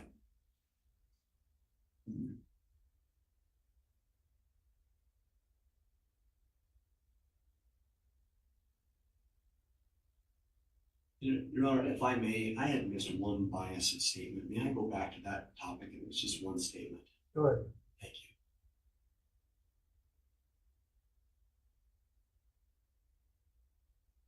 you. Ma'am, I do want to go back to the issue of potential bias. On page 15 of your questionnaire, there's a question number 5. It says, could your knowledge of Chad cause you to give either greater or lesser weight to any statements you might make? You said yes. Then in your explanation, you wrote, since it seems like he's been untruthful, I would not necessarily believe all statements. In what way have you come to believe that he's been untruthful? What do you mean by that? Well, I guess first of all, I want to say that I don't necessarily believe everything anyone says. So, yeah, to have the amount of time, like I said before, that it was in the news, where the kids, and I'm assuming that there was some untruthfulness going on during that time. But yeah, I don't know for a fact. Okay. Well, thank you. I'll just leave it with the last question. And so that feeling that or assumption that he was in some way untruthful, is that something that you can set aside and still give him the presumption of innocence until we can prove that he's guilty? Yeah, but I won't necessarily believe every statement that he makes just because he says the words. So is it fair to say that you maybe have a bias as to his credibility if he were to take the stand and testify? Is that what you're saying? And I'll remind you, the judge will likely instruct you that you don't have to believe all of anybody's testimony or none of anybody's testimony. It's entirely up to each juror to decide what portion of any witness's testimony they choose to believe.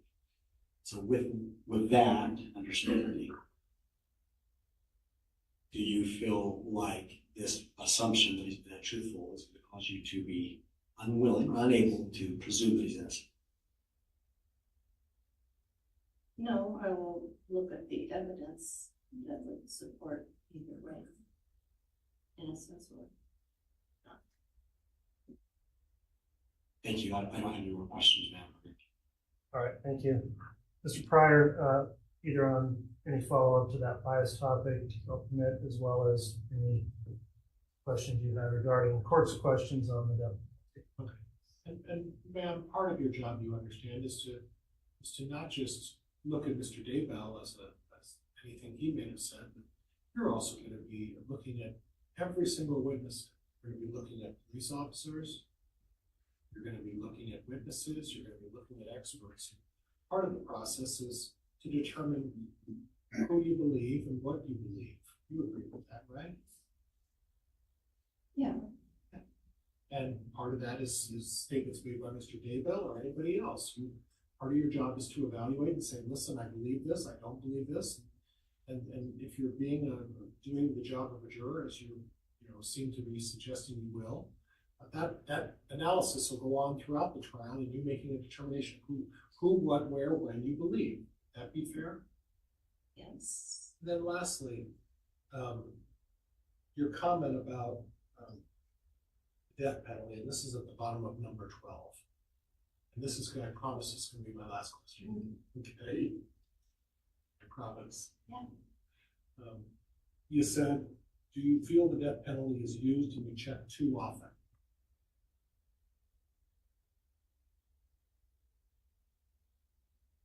Okay. Yeah. And then you wrote in there, between the fiscal reasoning above, mistakes also happen. So this isn't saying that you're going to vote automatically against the death penalty, but in general, you're leaning that, you know what, I've got to be fair and look at both sides before I really make a fair assessment of this. Would that be a fair statement? Yes. Okay. All right. And thank you very much for your time. I really appreciate this for us. Nothing else, Judge. Thank you. All right. Thanks, counsel. That will conclude the individual voir dire for juror number 536. Thank you for answering those questions. We'll have you return with the bailiff to the jury room. await some further instructions before you're released today. And thank you for your patience.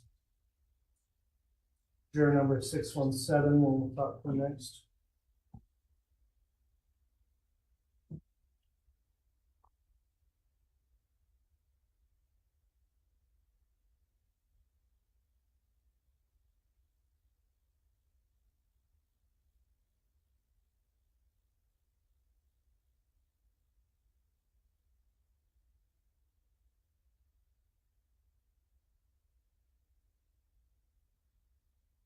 We'll need a quick break, or should we keep going? I mean, I think we might be another bit here. I'm inquiring for staff too. Are you okay, Mary? Okay, The state's okay. thanks. Sorry, I just asked if anybody needed a quick break or recess before we got through the rest. I think we're ready to just push through, Judge. All right, thanks.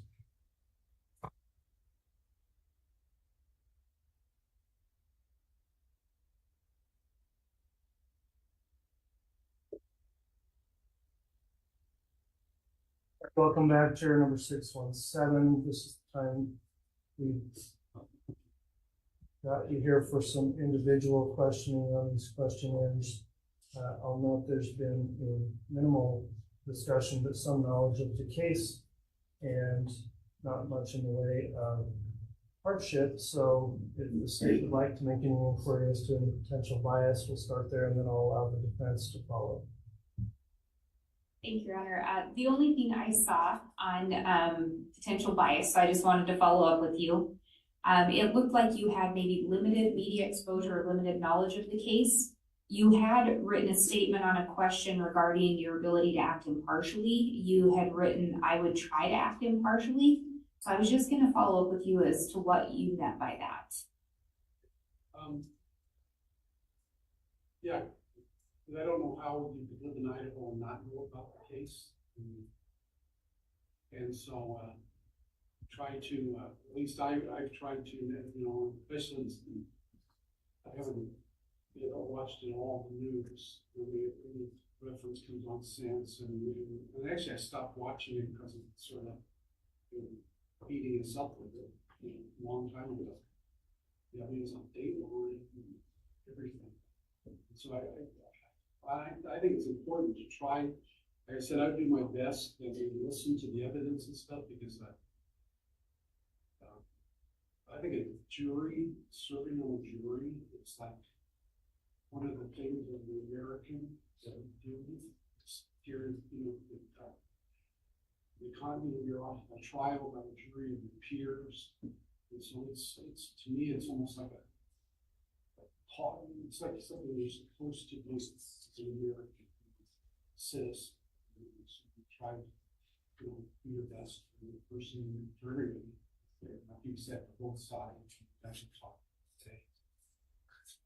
And when you talk about the media coverage that you saw, and you said that you will try, and I appreciate your honesty.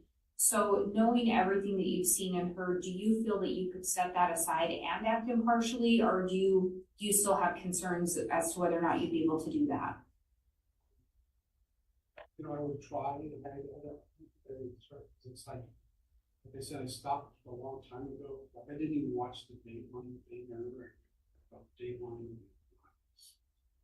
and because it's been overwhelming.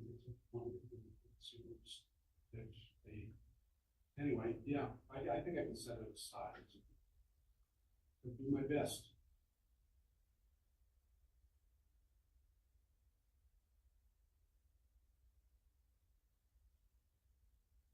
I don't have any further questions. Thank you for that. All right, thank you, Mr. Pryor.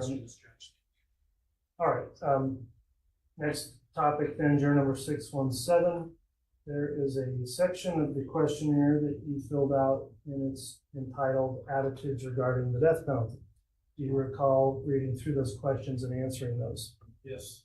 And are your responses contained in your questionnaire still accurate as to the way you feel as you sit here today? It is. Okay, I'm going to walk through some of these responses you have here. The first, you made a comment in opposition and also It says, do you support or oppose the death penalty? You indicated you oppose it. Is that accurate? Yes. All right.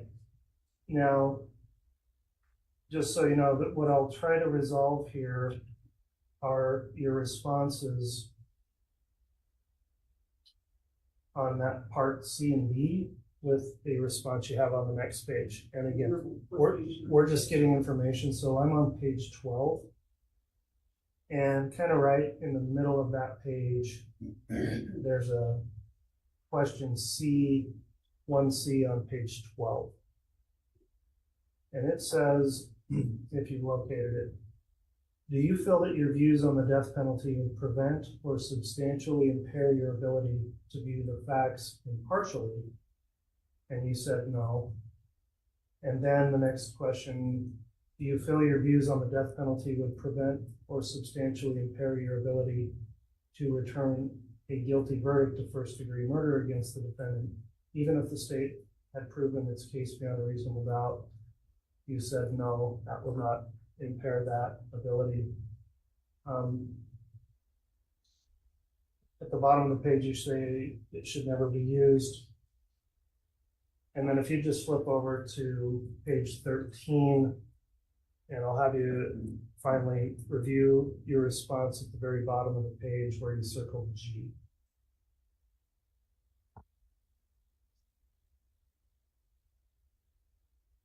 Yeah, Okay, so the questions I'm going to have following up. If in this case, the court were to give you instructions indicating that you had to consider the death penalty, and let me go back before I finish that comment and say to you, as we said, in this case, it may be necessary for you to make a determination. So this is not a hypothetical, and a determination in regard to imposing the death penalty or some other penalty. And also, you have to consider here this, you should consider that this could be done and it would be absolute and would be carried out in this case. So if that's what you are considering, if the court were to instruct you that you were to consider death penalty, would you be willing to do that? No, sir. If that's the only option, I wouldn't be able to do that. We couldn't vote for life, all things like that. Okay, so if that's the case, do you think your views now on the death penalty would prevent or substantially impair your ability to perform your duty and follow jury instructions if those instructions were included here? Okay. I have a hard time being a winner because I don't know how your instructions will go. I can't imagine you going, go back and sentence this guy to death. If we're given the choice to do the penalty, why couldn't we vote for life in prison without parole? But if the only choice is the death penalty, I couldn't do it. Truly could not do it. Okay, and again, your personal views are absolutely protected and allowed, and we're just getting to a question of whether or not you are able to serve in this particular case where this is an issue. I guess another way I would ask it then, and just to be clear, it's not necessarily some sort of voting system, but in terms of an instruction you would receive of considering how much proof there is or is not to determine if the death penalty should be imposed. If that's where this case ended up, are you telling me unequivocally that you would not be able to follow an instruction if it required you to consider and or impose the death penalty if the state gave you enough evidence that you had to do that? Sure. You would not do it under any circumstance. Okay, thank you so much for your candid responses. Let me ask the state if they have any follow-up for this juror. Your Honor, the state has no follow-up questions, but would move to excuse this juror. All right. Based on those responses. Mr. Pryor, Okay, Ms. Blake, please repeat, and then I'll go on to Mr. Pryor's position. Your Honor, based on the juror's response that he unequivocally could not impose the death penalty, if it came down to that, the state would move to have this juror removed for cause. All right, there's been a challenge here, Mr. Pryor. What's the response? And you may inquire on Board Dyer if there's any rehabilitation. Judge, may I pursue some rehabilitation? Yes. And Judge, can I have permission to stand up? We've been sitting for some time. If you'd May I like, go to yeah. the podium? You may approach the podium, just make sure you use the microphone.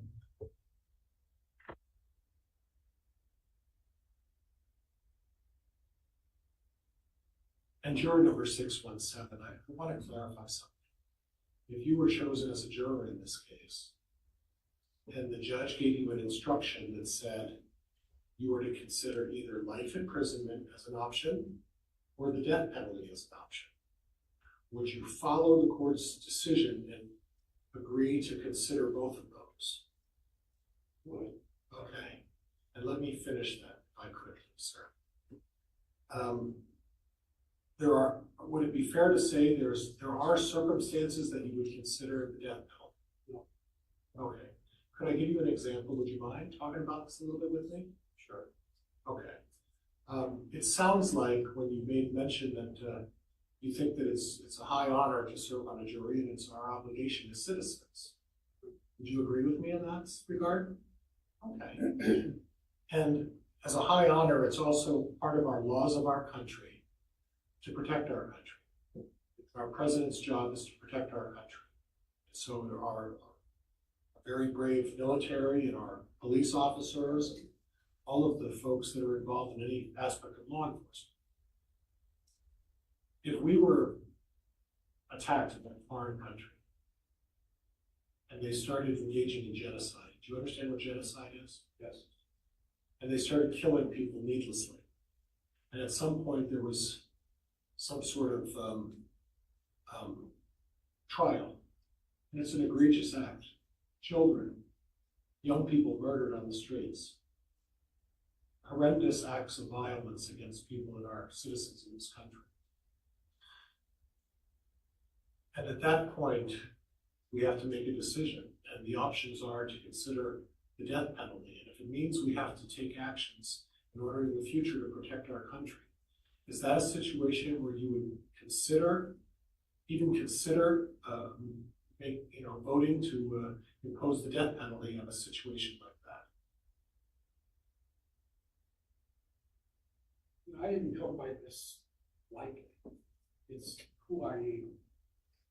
And I believed it for years. I believed it from my teens. And once I joined the Catholic Church, my hope settled in. It's just reinforcing it. It is part of my makeup. I have it in my family. If I was killed, if I died by another person's hand in a violent act, my family is not to let the prosecutor pursue the death penalty. I understand, and I think I'm a loyal American. I would defend this country, and stuff, but it's different in a war, you've taken somebody's life, but I don't feel it's right. I don't feel it's justice. I feel it's revenge. I'm sorry, I will not, I cannot vote for the death penalty. And so there's no apology needed, because you know what? I think I spoke with all of the folks earlier and said, there's no right or wrong answer here. It's what each of us individually believe in our hearts. So there's no need to apologize, because what you believe, what we're trying to establish is, and my questioning is not to get you to change your mind. That's not what my intent is here, sir. What I'm trying to do is find out whether there is a very narrow exception that says, yes, there are exceptions where I would consider the death penalty. They would be very narrow, but I'm not absolute. I've got some situations where I would consider that. But I think you've answered my question. And I appreciate your candor, and I appreciate everything. And I'm not trying to disparage you or in any way. As I stated to all the other jurors, there is no right or wrong answer. It's what each of us honestly believe and to tell the court what we believe in. And I want to thank you for your honesty. Thank you, sir. All right, the court has considered the motion to strike as to this particular juror number 617.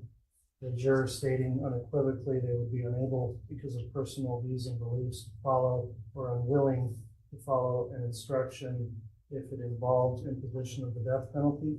The court finds there is cause to strike juror 617. Thank you so much for your candor in expressing your opinions on that issue. You can be excused with the sincere thanks of the court for your service today and for last week filling out the questionnaire. And we will go ahead and discuss this with another juror, and you can be excused. Please drop your questionnaire off with the bailiff.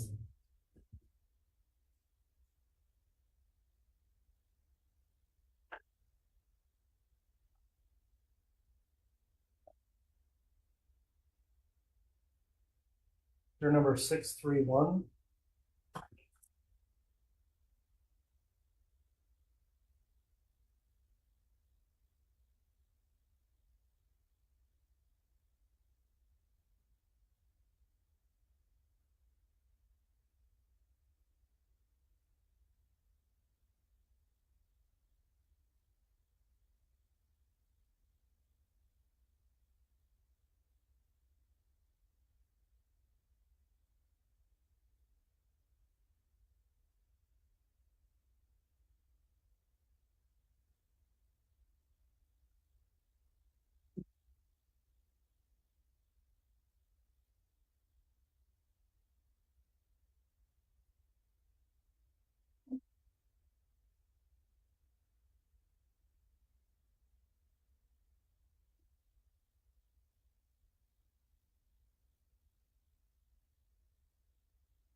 All right, thanks for returning juror number 631 for individual or dire counsel. There's a bit of a expression of concern on hardship, and there was a request for hardship excuse. Let me just start off by asking for a little more detail. You stated maintenance of medical equipment at a hospital. Can you explain how that issue would be addressed by you if it's still a concern? At the time, I was the only technician trained at our hospital. We worked on anesthesia machines. I've spoken with management about that. They will call an outside company if I do get selected. Okay, so you no longer have a concern about a possible hardship if you're required to serve in this case? No. Okay, thank you for clarifying that. Counsel, I don't see any other grounds of inquiry in terms of bias or hardship, so I would propose we move on to the next topic. Does the state agree? Your Honor, if I can just ask one question. Go ahead, Mr. Wood. Juror 631, would this pose any type of financial hardship? No. Okay. My company pays for it. That's it. All right, any questions? Judge. All right, so the next topic the court wants to discuss with you then, juror 631, is in relation to your attitudes regarding the death penalty. You filled out a section in your questionnaire starting on page 12 there and advised us of your views on the subject. Are the responses you made there still accurate in the way you feel as you sit here today? Yes, I believe so. Okay. Let me advise you in this case, it may be necessary for you to make a determination in regard to the imposition of the death penalty or some other penalty. And when you're thinking about that, you should consider that it would be done as if it's absolute and would be carried out in the case if that was your decision. So with that in mind, looking at your questionnaire, you stated on the B section in the middle of page 12 that given a choice of support or oppose the death penalty, you indicated you support it. Is that still the way you feel? Yes. Okay, and then just given a choice of selections about what accurately represents the way you feel, on page 13, you circled paragraph C, which reads, quote, "I generally favor the death penalty, but I would base a decision to impose it on the facts, law, and instructions of the case," end quote. Is that still, you think, a accurate representation of your thoughts on the death penalty? Yes. Okay, where you've indicated you would follow the instructions if required to do that, one other question I'll have for you then. Would you, pardon me, would you be in favor of the death penalty on every case where a murder's been committed? It depends on the case.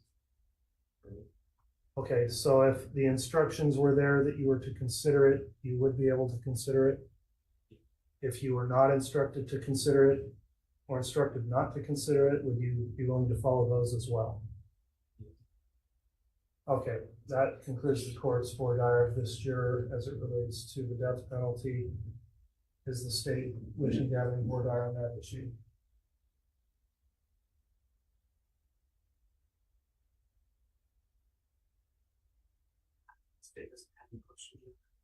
All right, from the defense, any questions? Just a few.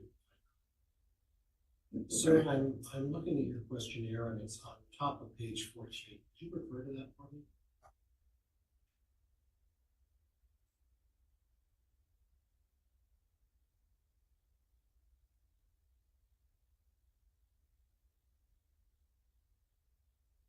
And I'll read that as best I can. If you were in favor of the death penalty in some cases, do you agree that a sentence of life in prison rather than the death penalty would be appropriate under proper circumstances in some cases? And you marked the no. So I guess I'm just, and this is not a quiz or anything else. Obviously, I think we spoke earlier, and I mentioned that there's no right or wrong answer. It's what each of us personally believe in our hearts. And that's what we were trying to arrive at here. What are your personal beliefs, and what are those beliefs? 16 or 20 people, everybody has different beliefs, but there's no right or wrong. You get to say what your beliefs are and let us know so we can do an assessment of where we think whether you fit here or not. Is that fair? Yeah.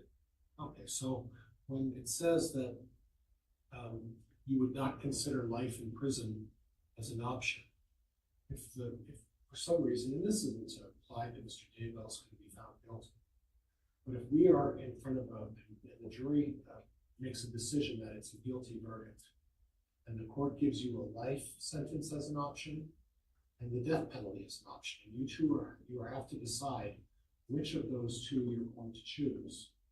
The way I'm reading number 7 there is that you will always choose the death penalty. I didn't interpret that question that way. Okay.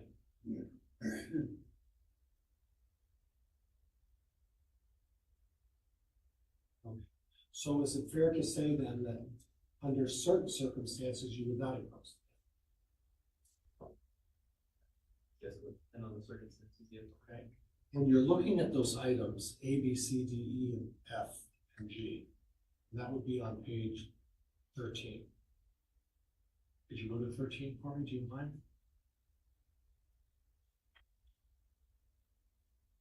Let me know what you mean. You marked number C. And then right below it is number D. And the only difference between C and D is C says I'm generally in favor of the death penalty, and D says I'm generally opposed. But both of those say I'm going to consider other options. Would you agree with that? With that both of they're relatively close with the exception of one says generally opposed, one says generally agree. Am I confusing you? A little bit. Yeah, I'm sorry. In looking at those, you mark number C, and then right below that is number D. Did you see number D? Yeah. And it's basically the same writing in D, except the first part says generally opposed. You see how that's written? Okay. Would it be fair to say that you're between the generally opposed and generally agreeable, and that you're more neutral on this, and you're going to take time to look at the facts of the case and make a determination how you're going to vote, based on the facts of each individual case? I suppose so, but I'm not opposed to the death penalty. And I'm not saying that, but, I'm not necessarily saying you're not opposed to it, but when given that opportunity, if that should happen, you're gonna weigh both of those equally, aren't you? Yeah. And you're not gonna rule one way or the other until you have all of the facts and make an informed decision of which way you're gonna go. Would that be fair? Would that be fair? Okay, is that how you would feel in this situation? That you would be neutral and weigh the facts one way or the other before you make that final decision? Well, I don't want to put words in your mouth. Is that how you feel? Or do you feel that you really just agree with the death penalty and that's where I tend to be wanting to lean? I guess that's what I'm trying to establish here. I would say I'm not opposed to the death penalty. It's on the table and, if I feel it's needed, then that's the way I'm going to. Okay, so you're going to look at both circumstances then? Yes. Okay, and Judge, I have nothing else. Thank you very much. All right. Juror number 631, then that will conclude the individual for Dyer. Have you returned to the jury, and thank you for your patience. I know it's been a long day for you today. We'll have you instructed further as soon as we can. We've got a few more to get through, and then we'll call you back into the courtroom shortly.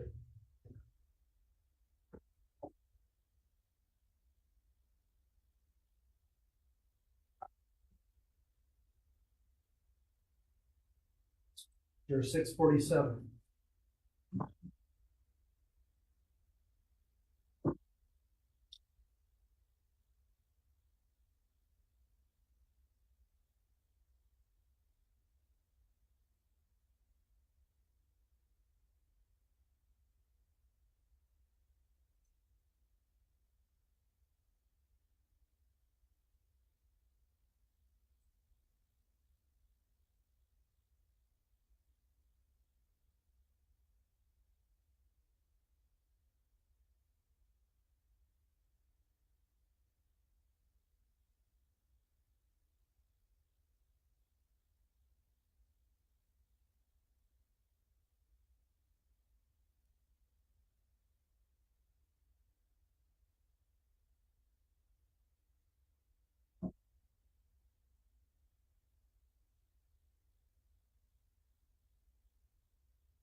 All right, Juror 647, thank you for returning. We're going to conduct some additional voir dire here. The court wanted to first address issues of potential bias. I don't believe there were any concerns regarding hardship. Counsel, the court did offer a special instruction, and I would note that this juror has some specific knowledge of the companion case. And so perhaps those are appropriate lines of questions here too. I am going to let the state first inquire as to whether or not there would be a bias to be considered, and then I'll let the defense proceed after that. So who's conducting voir dire here for the state? All right, Ms. Beatty, go ahead. Hi there. Just a few quick questions. I saw that you had seen a little bit about this case on the news. And I want to specifically talk about on page 15, you indicated that you had seen on the news that Lori Vallow was recently found guilty and sentenced in her case. Knowing that, would you be able to take Mr. Daybell, the defendant, and give him a clean slate and a presumption of innocence going into this case? Yes. Fair and impartial. Okay. And there's nothing else that you saw about this case that would influence your decision-making process in any way. And just, you understand that what you've seen on the news or heard on TV or social media is not evidence. Correct. That's all the questions I have, Your Honor. All right, thank you. Mr. Pryor. No questions, Judge. All right, the next topic then the court will address with you, juror 647, relates to responses you provided on the questionnaire starting on page 12. And this is on the topic of attitudes regarding the death penalty. Do you recall reading through those questions and answering those in the questionnaire? Yes. And are the answers you provided still true and accurate in the way you feel as you sit here today? Yes. All right, as I previously stated, in this case, it may be necessary for you to make a determination in regard to the imposition of the death penalty or some other penalty. And remember, any penalty you consider should be done as if it is absolute and will be carried out in the case. So considering that, then you were posed a question about do you support or oppose the death penalty, and to summarize, you said it's more complicated than that for me. Is that a good summary of how you answered? You question marked both of those options. Yes, because I don't think I actually have a strong opinion in, I know when I got maybe over to page 13 and just talking about that there is law and there is rule. I don't know those and I'm not familiar with it, so that is something that kind of swayed my support or oppose. I would need to have more information. Okay. To grasp that, like, understanding of the process. You stated in your questionnaire that your views on the death penalty would not prevent you from being impartial in this case and viewing the facts impartially. Do you still feel that way? I do feel that way. You've also stated that your views on the death penalty would not prevent you from the ability to return a guilty verdict of first-degree murder if the state proved its case beyond a reasonable doubt. Do you still feel that way? Yep, I still feel the same way. All right, on page 13, you did circle D out of the choices there to say what most accurately represents how you feel. You said the choice you made, not your words, but in the questionnaire. I am generally opposed to the death penalty, but I believe I can put aside my feelings against the death penalty and impose it if called for by the facts, law, and instructions in the case. You added some additional language on that, but is that still the way you feel at this time? Given those choices I was given, yes, that was the one that I would say would be closest to my alignment. Okay, so to be clear, if the court did instruct you that in this particular case you were to consider it, you're telling me that would not impact your ability to return a verdict, is that correct? Correct. And if the state proved its case beyond a reasonable doubt, you would be able to return a guilty verdict, is that correct? Correct. And likewise, you would be also willing to fully follow any instructions the court gave you, even if it required you to consider the death penalty. Is that accurately how you feel? Yes, correct. All right, that will conclude the court's inquiry on voir dire for this topic. I'll let the state proceed if they have any questions. Your Honor, I don't have any additional questions. All right, thank you, Ms. Bailey. No questions, Your Honor. Thank you. Okay, juror number 647, then that concludes your individual voir dire. Thank you for your candid responses today. We'll go ahead and have you return to the jury room while we go through our remaining jurors and call you back as soon as we can. Thanks for your patience.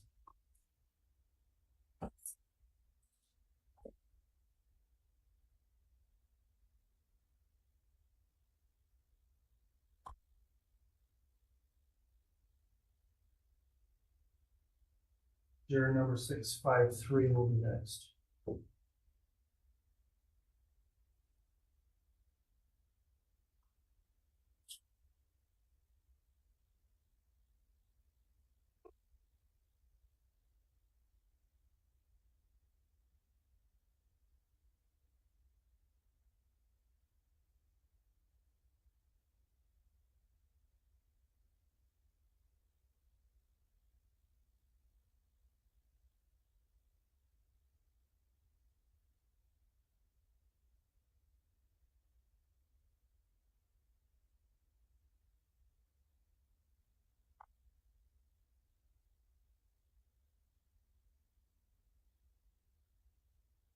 All right, juror 653, thank you for returning for some additional voir dire questioning.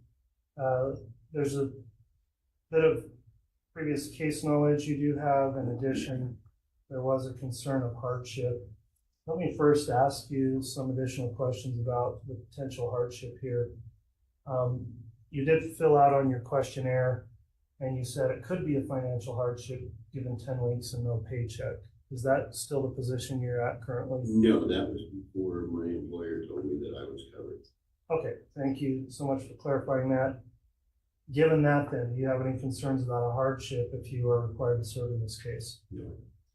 All right, with that, then, let's have this voir dire limited to any questions on potential bias with some case knowledge, and then we'll move on to the next topic if we get through there, beginning with the state.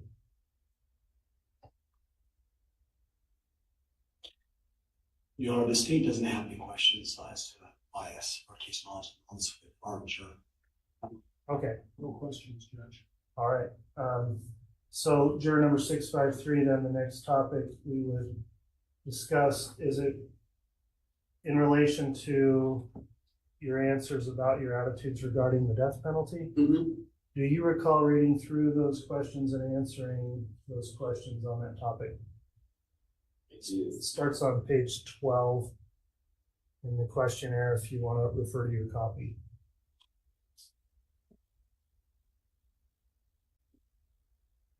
Yeah, go ahead. Okay, are the answers you provided in that section of the questionnaire still true and accurate? Yes, it is. And that's the way you feel as you sit here today? Yes, it is. You indicated that you would support the death penalty and say you agree it's appropriate under Idaho law. Is that correct? If it's appropriate, yeah. All right. And on page 13, you were given some options about what best represents how you feel. You circled D, and D says, I am generally opposed to the death penalty, but believe I can put aside my feelings against the death penalty and impose it if it is called for by the facts law and instructions in the case. So do you believe that accurately represents your feelings about the topic? As far as all of the choices were, that was the closest, I guess. I'm not just straight, like, all for it, and I'm not straight against it. It's just. Okay, in this case, I will advise you that it may be necessary for you to, in fact, make a determination here on the topic of death penalty and make a decision in regard to the imposition of the death penalty or some other penalty. And you need to consider that as if it would be done and would be absolute and carried out in the case. So knowing that, then where you've indicated maybe some opposition to it, would you be willing to follow the court's instructions in this case, even as it relates to any instructions on the death penalty? Correct. No way. Okay, is there anything about your personal views or opinions or beliefs which would make you be unable to or unwilling to follow any jury instructions provided to you? No, not at all. Do you have a feeling that, or a belief that it would be appropriate for the death penalty to be imposed in every case where a murder has been committed?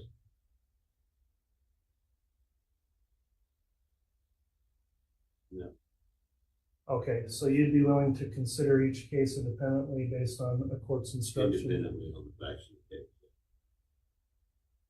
All right, that will conclude the court's inquiry as it relates to this juror.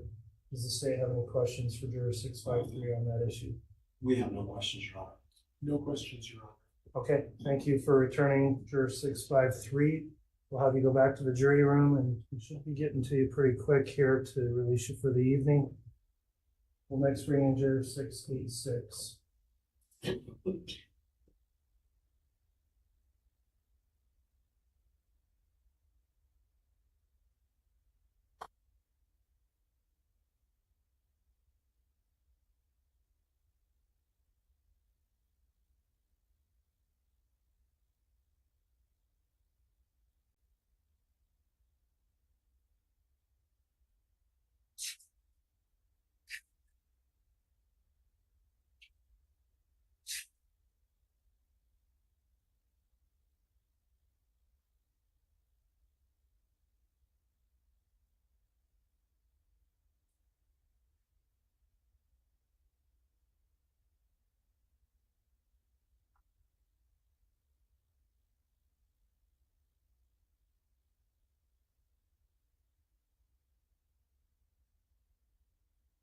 All right, welcome back, juror number 686.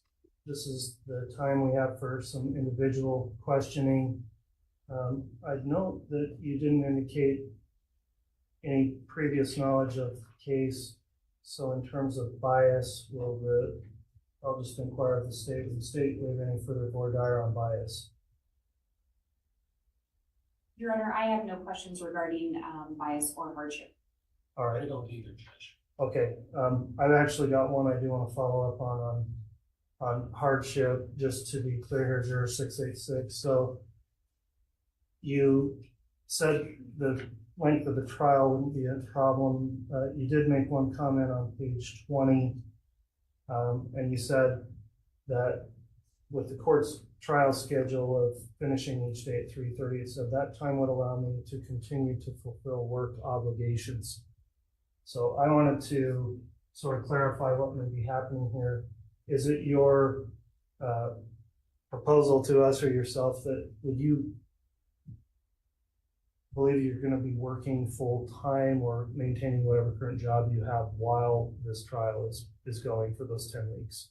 Not full time, part time. I'm a resident for my clinic, and so I would either need to contact the residency board and my company and kind of let them know that I'm going to be completely off for 10 weeks, or work, a few hours every day just to kind of maintain my residency position. Okay.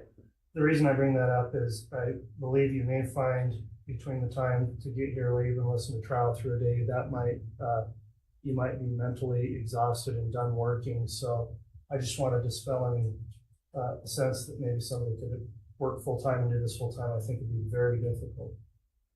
So I appreciate your response. The court raised that. Any further questions on his work obligations from the state?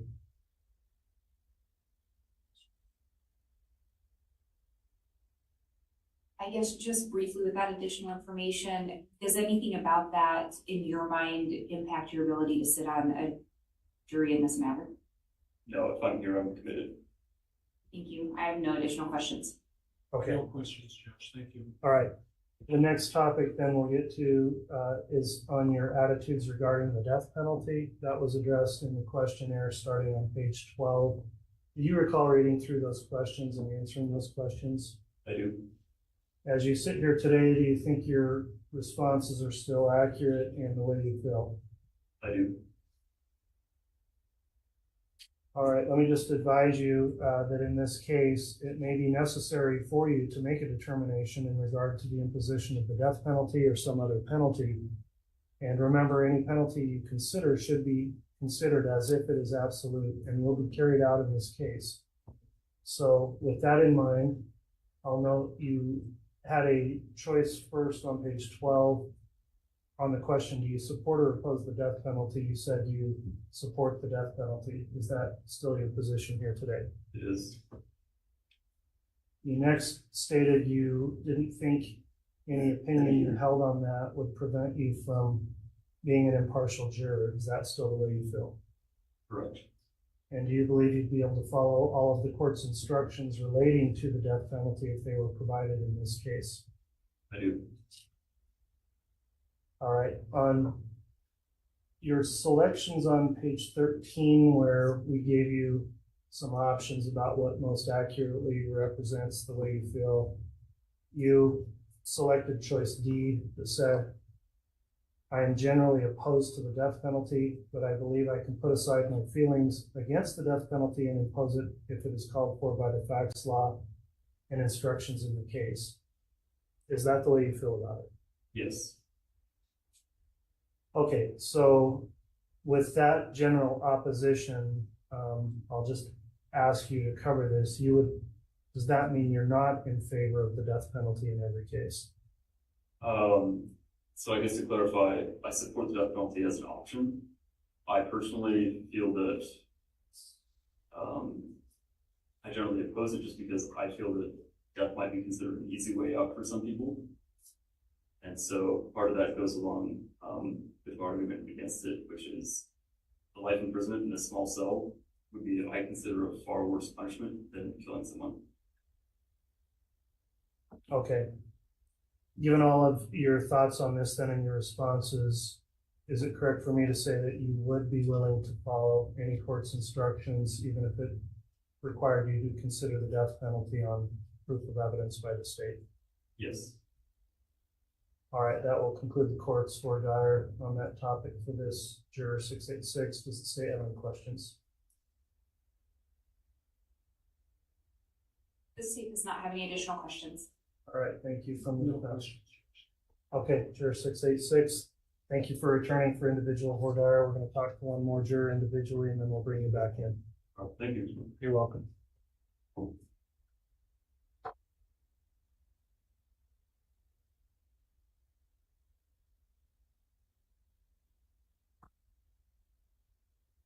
Our final juror of this group will be juror 740.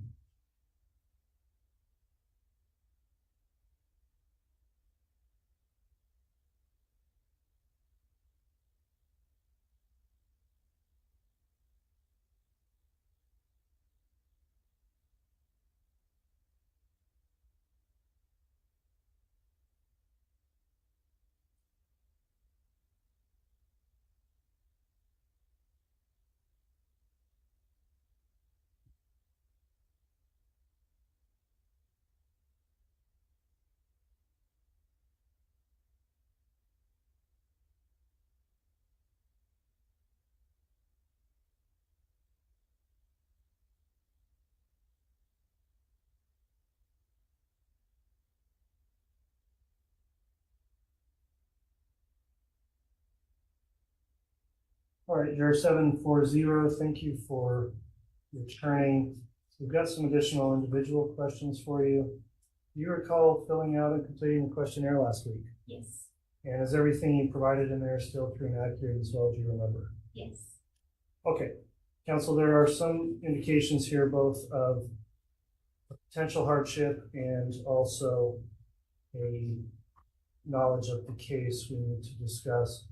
Let me first indicate you said, and we don't need to discuss terms, you can if you would like. You've got a medical procedure that would need to be rescheduled.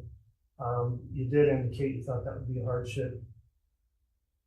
If you were required to serve here for 10 weeks, let me just confirm, is it still the status, as you mentioned in here, that that procedure would have to be rescheduled? Yes. And how, can you just explain to me a little bit about how much of a hardship that would be, or whether you just simply think that shouldn't be rescheduled? No, I don't think it'll be a hardship. I can just have it rescheduled until August or. Okay, so it's an elective procedure and it's not on some critical time frame. No. Okay, that was my only question on that. Counsel, you can inquire further on any hardship. In addition, there is some case knowledge, starting with the state. If you'd like a question on bias, we'll begin there. Your Honor, juror 740. So, reading over your questionnaire, it looks like you have followed this case fairly closely. Is that accurate? Yes. And it looks like, and I'm not going to delve into it, but you know a lot of the facts, or at least the facts as reported by the media. Correct. And you're familiar with the defendant's, with his wife's case. Correct. And you mentioned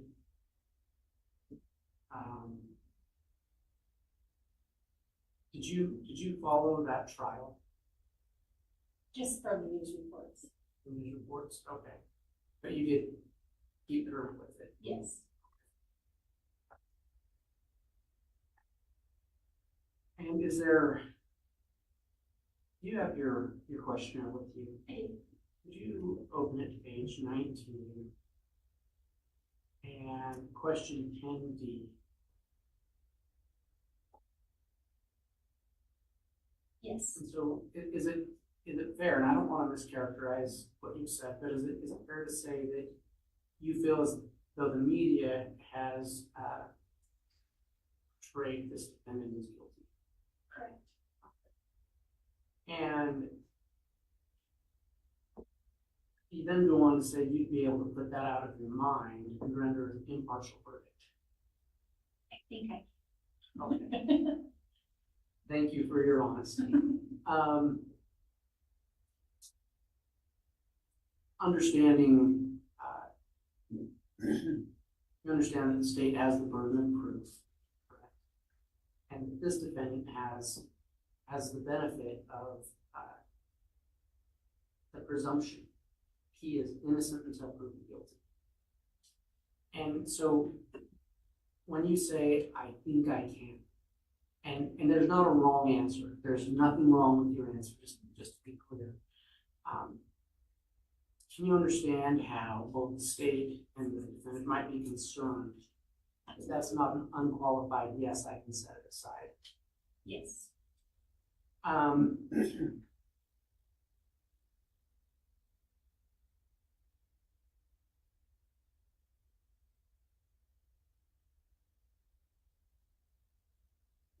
I did want to ask another question, maybe related to bias. And I don't want to go into the details of it. It sounds like one of your siblings may have gotten into a little bit of trouble. Correct. Would that affect how you view law enforcement or the court system in any way?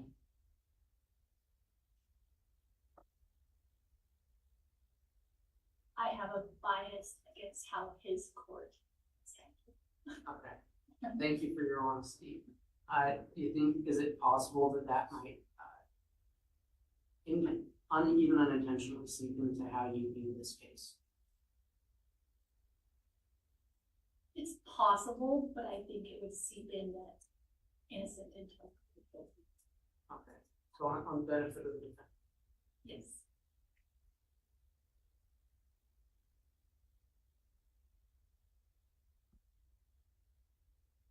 Your Honor, based on Juror 740's answer, they think they can, but without that unqualified ability to state that she can render an impartial verdict, the state would move to excuse 740 for cause. Response from the defense. Judge, I guess given that slightly unclear answer about whether she could or not, I'm sure she tried to do her best. I'm sure she would. I think I have to completely agree with this thing. All right, there's been a motion to strike the cause 740 from the state, not opposed by the defense. The court is likewise concerned that too much knowledge and information about this case may have led to a shifting of the burden against the presumption of innocence of the defendant. Again, it's nothing personal. Everybody's certainly entitled to follow the news. Many people do, and oftentimes draw opinions based on what they've seen. In this particular case, that would make it inappropriate for you to continue on as a juror. So you have faithfully concluded your service as a juror in this case. Thank you so much for taking the time you did to come in today, as well as filling out your questionnaire last week. You will be excused for cause, and please leave your copy of your questionnaire with the bailiff on your way out. Thank you. Thank you.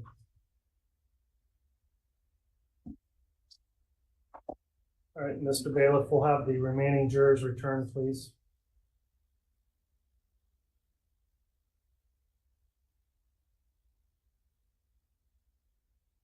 If there's something wrong, I can hear. Okay.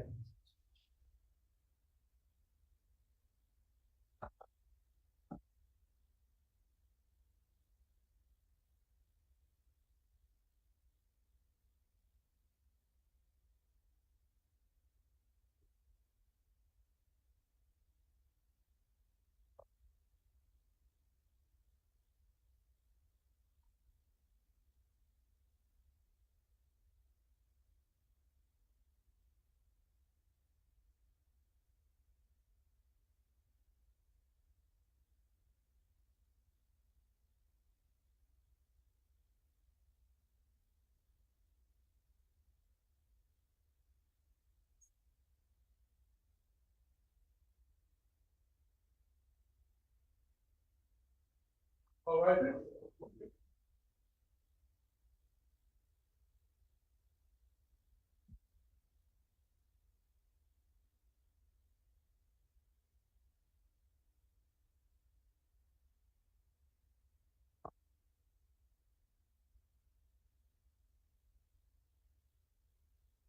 Thank you. Please be seated.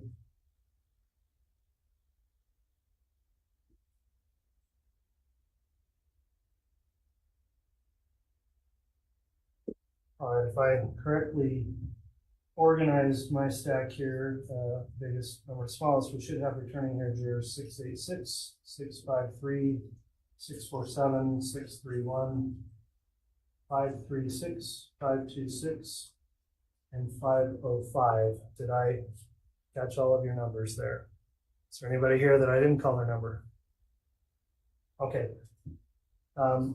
Thank you for returning then. At this time, I'm going to ask, beginning with the state here, will the state pass these remaining jurors for cause? Yes, Your Honor, thank you. Does the defense pass this group for cause? Yes, Your Honor. Okay, thank you. I know it's been a long day for you. Ladies and gentlemen of the jury, you have been passed for cause. We'll continue to question additional groups of jurors until we reach the necessary number we need to exercise peremptory challenges. You're going to receive additional instructions through our jury commissioner, Randy Rutland, who will advise you of when you will be required to return to find out if you are selected to serve in this case.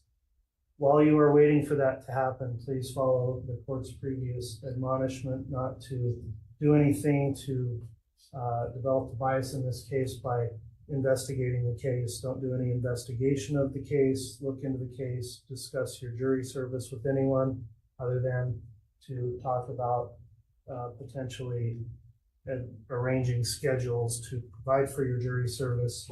And I'll be asking you to complete an admonishment when you return that you have followed that instruction and not investigating the case. If anybody wants to talk to you about the case, don't allow them to, and if they persist, you can report that to the court. With that in mind, then, I believe this group of jurors can be excused, awaiting further instructions on when you'll return. Anything else before we allow them to be released today from the state? No, Your Honor, thank you. From the defense? No, Your Honor. Okay, if everyone please rise, we'll let these jurors be excused. This way, please.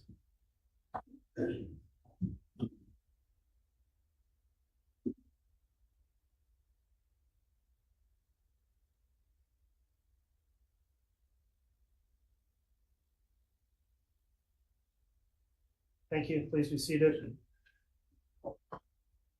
Council, we have another group lined up for tomorrow, 9 o'clock. Given the schedule and where we went today, the good news is we did go through a lot of jurors and get some available for peremptory challenge. It took a while, and we still need to get through questionnaires to be releasing jurors that simply aren't going to be able to serve, so we don't have so many being held up. So my proposition is to do that group at 9 and then work through some questionnaires and a few other additional matters the court needs to attend to. Does the state approve of that plan going forward for tomorrow's schedule? Yes, Your Honor. If I might inquire if the court happens to have an idea of how many groups you'd like us to have ready to do the questionnaires. Okay, I'll probably address that as an administrative matter off the record, and we can talk about that before we leave today. From the defense, are you okay with that time, Mr. Pryor? Yes, I am. Okay, we'll take up that group tomorrow then. We'll go off the record at this point, and I'll talk to counsel about preparation for jury questionnaire reviews tomorrow. That will conclude the proceedings. Thanks everyone for complying with the court's administrative order for the courtroom. We'll be in recess.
for the evening.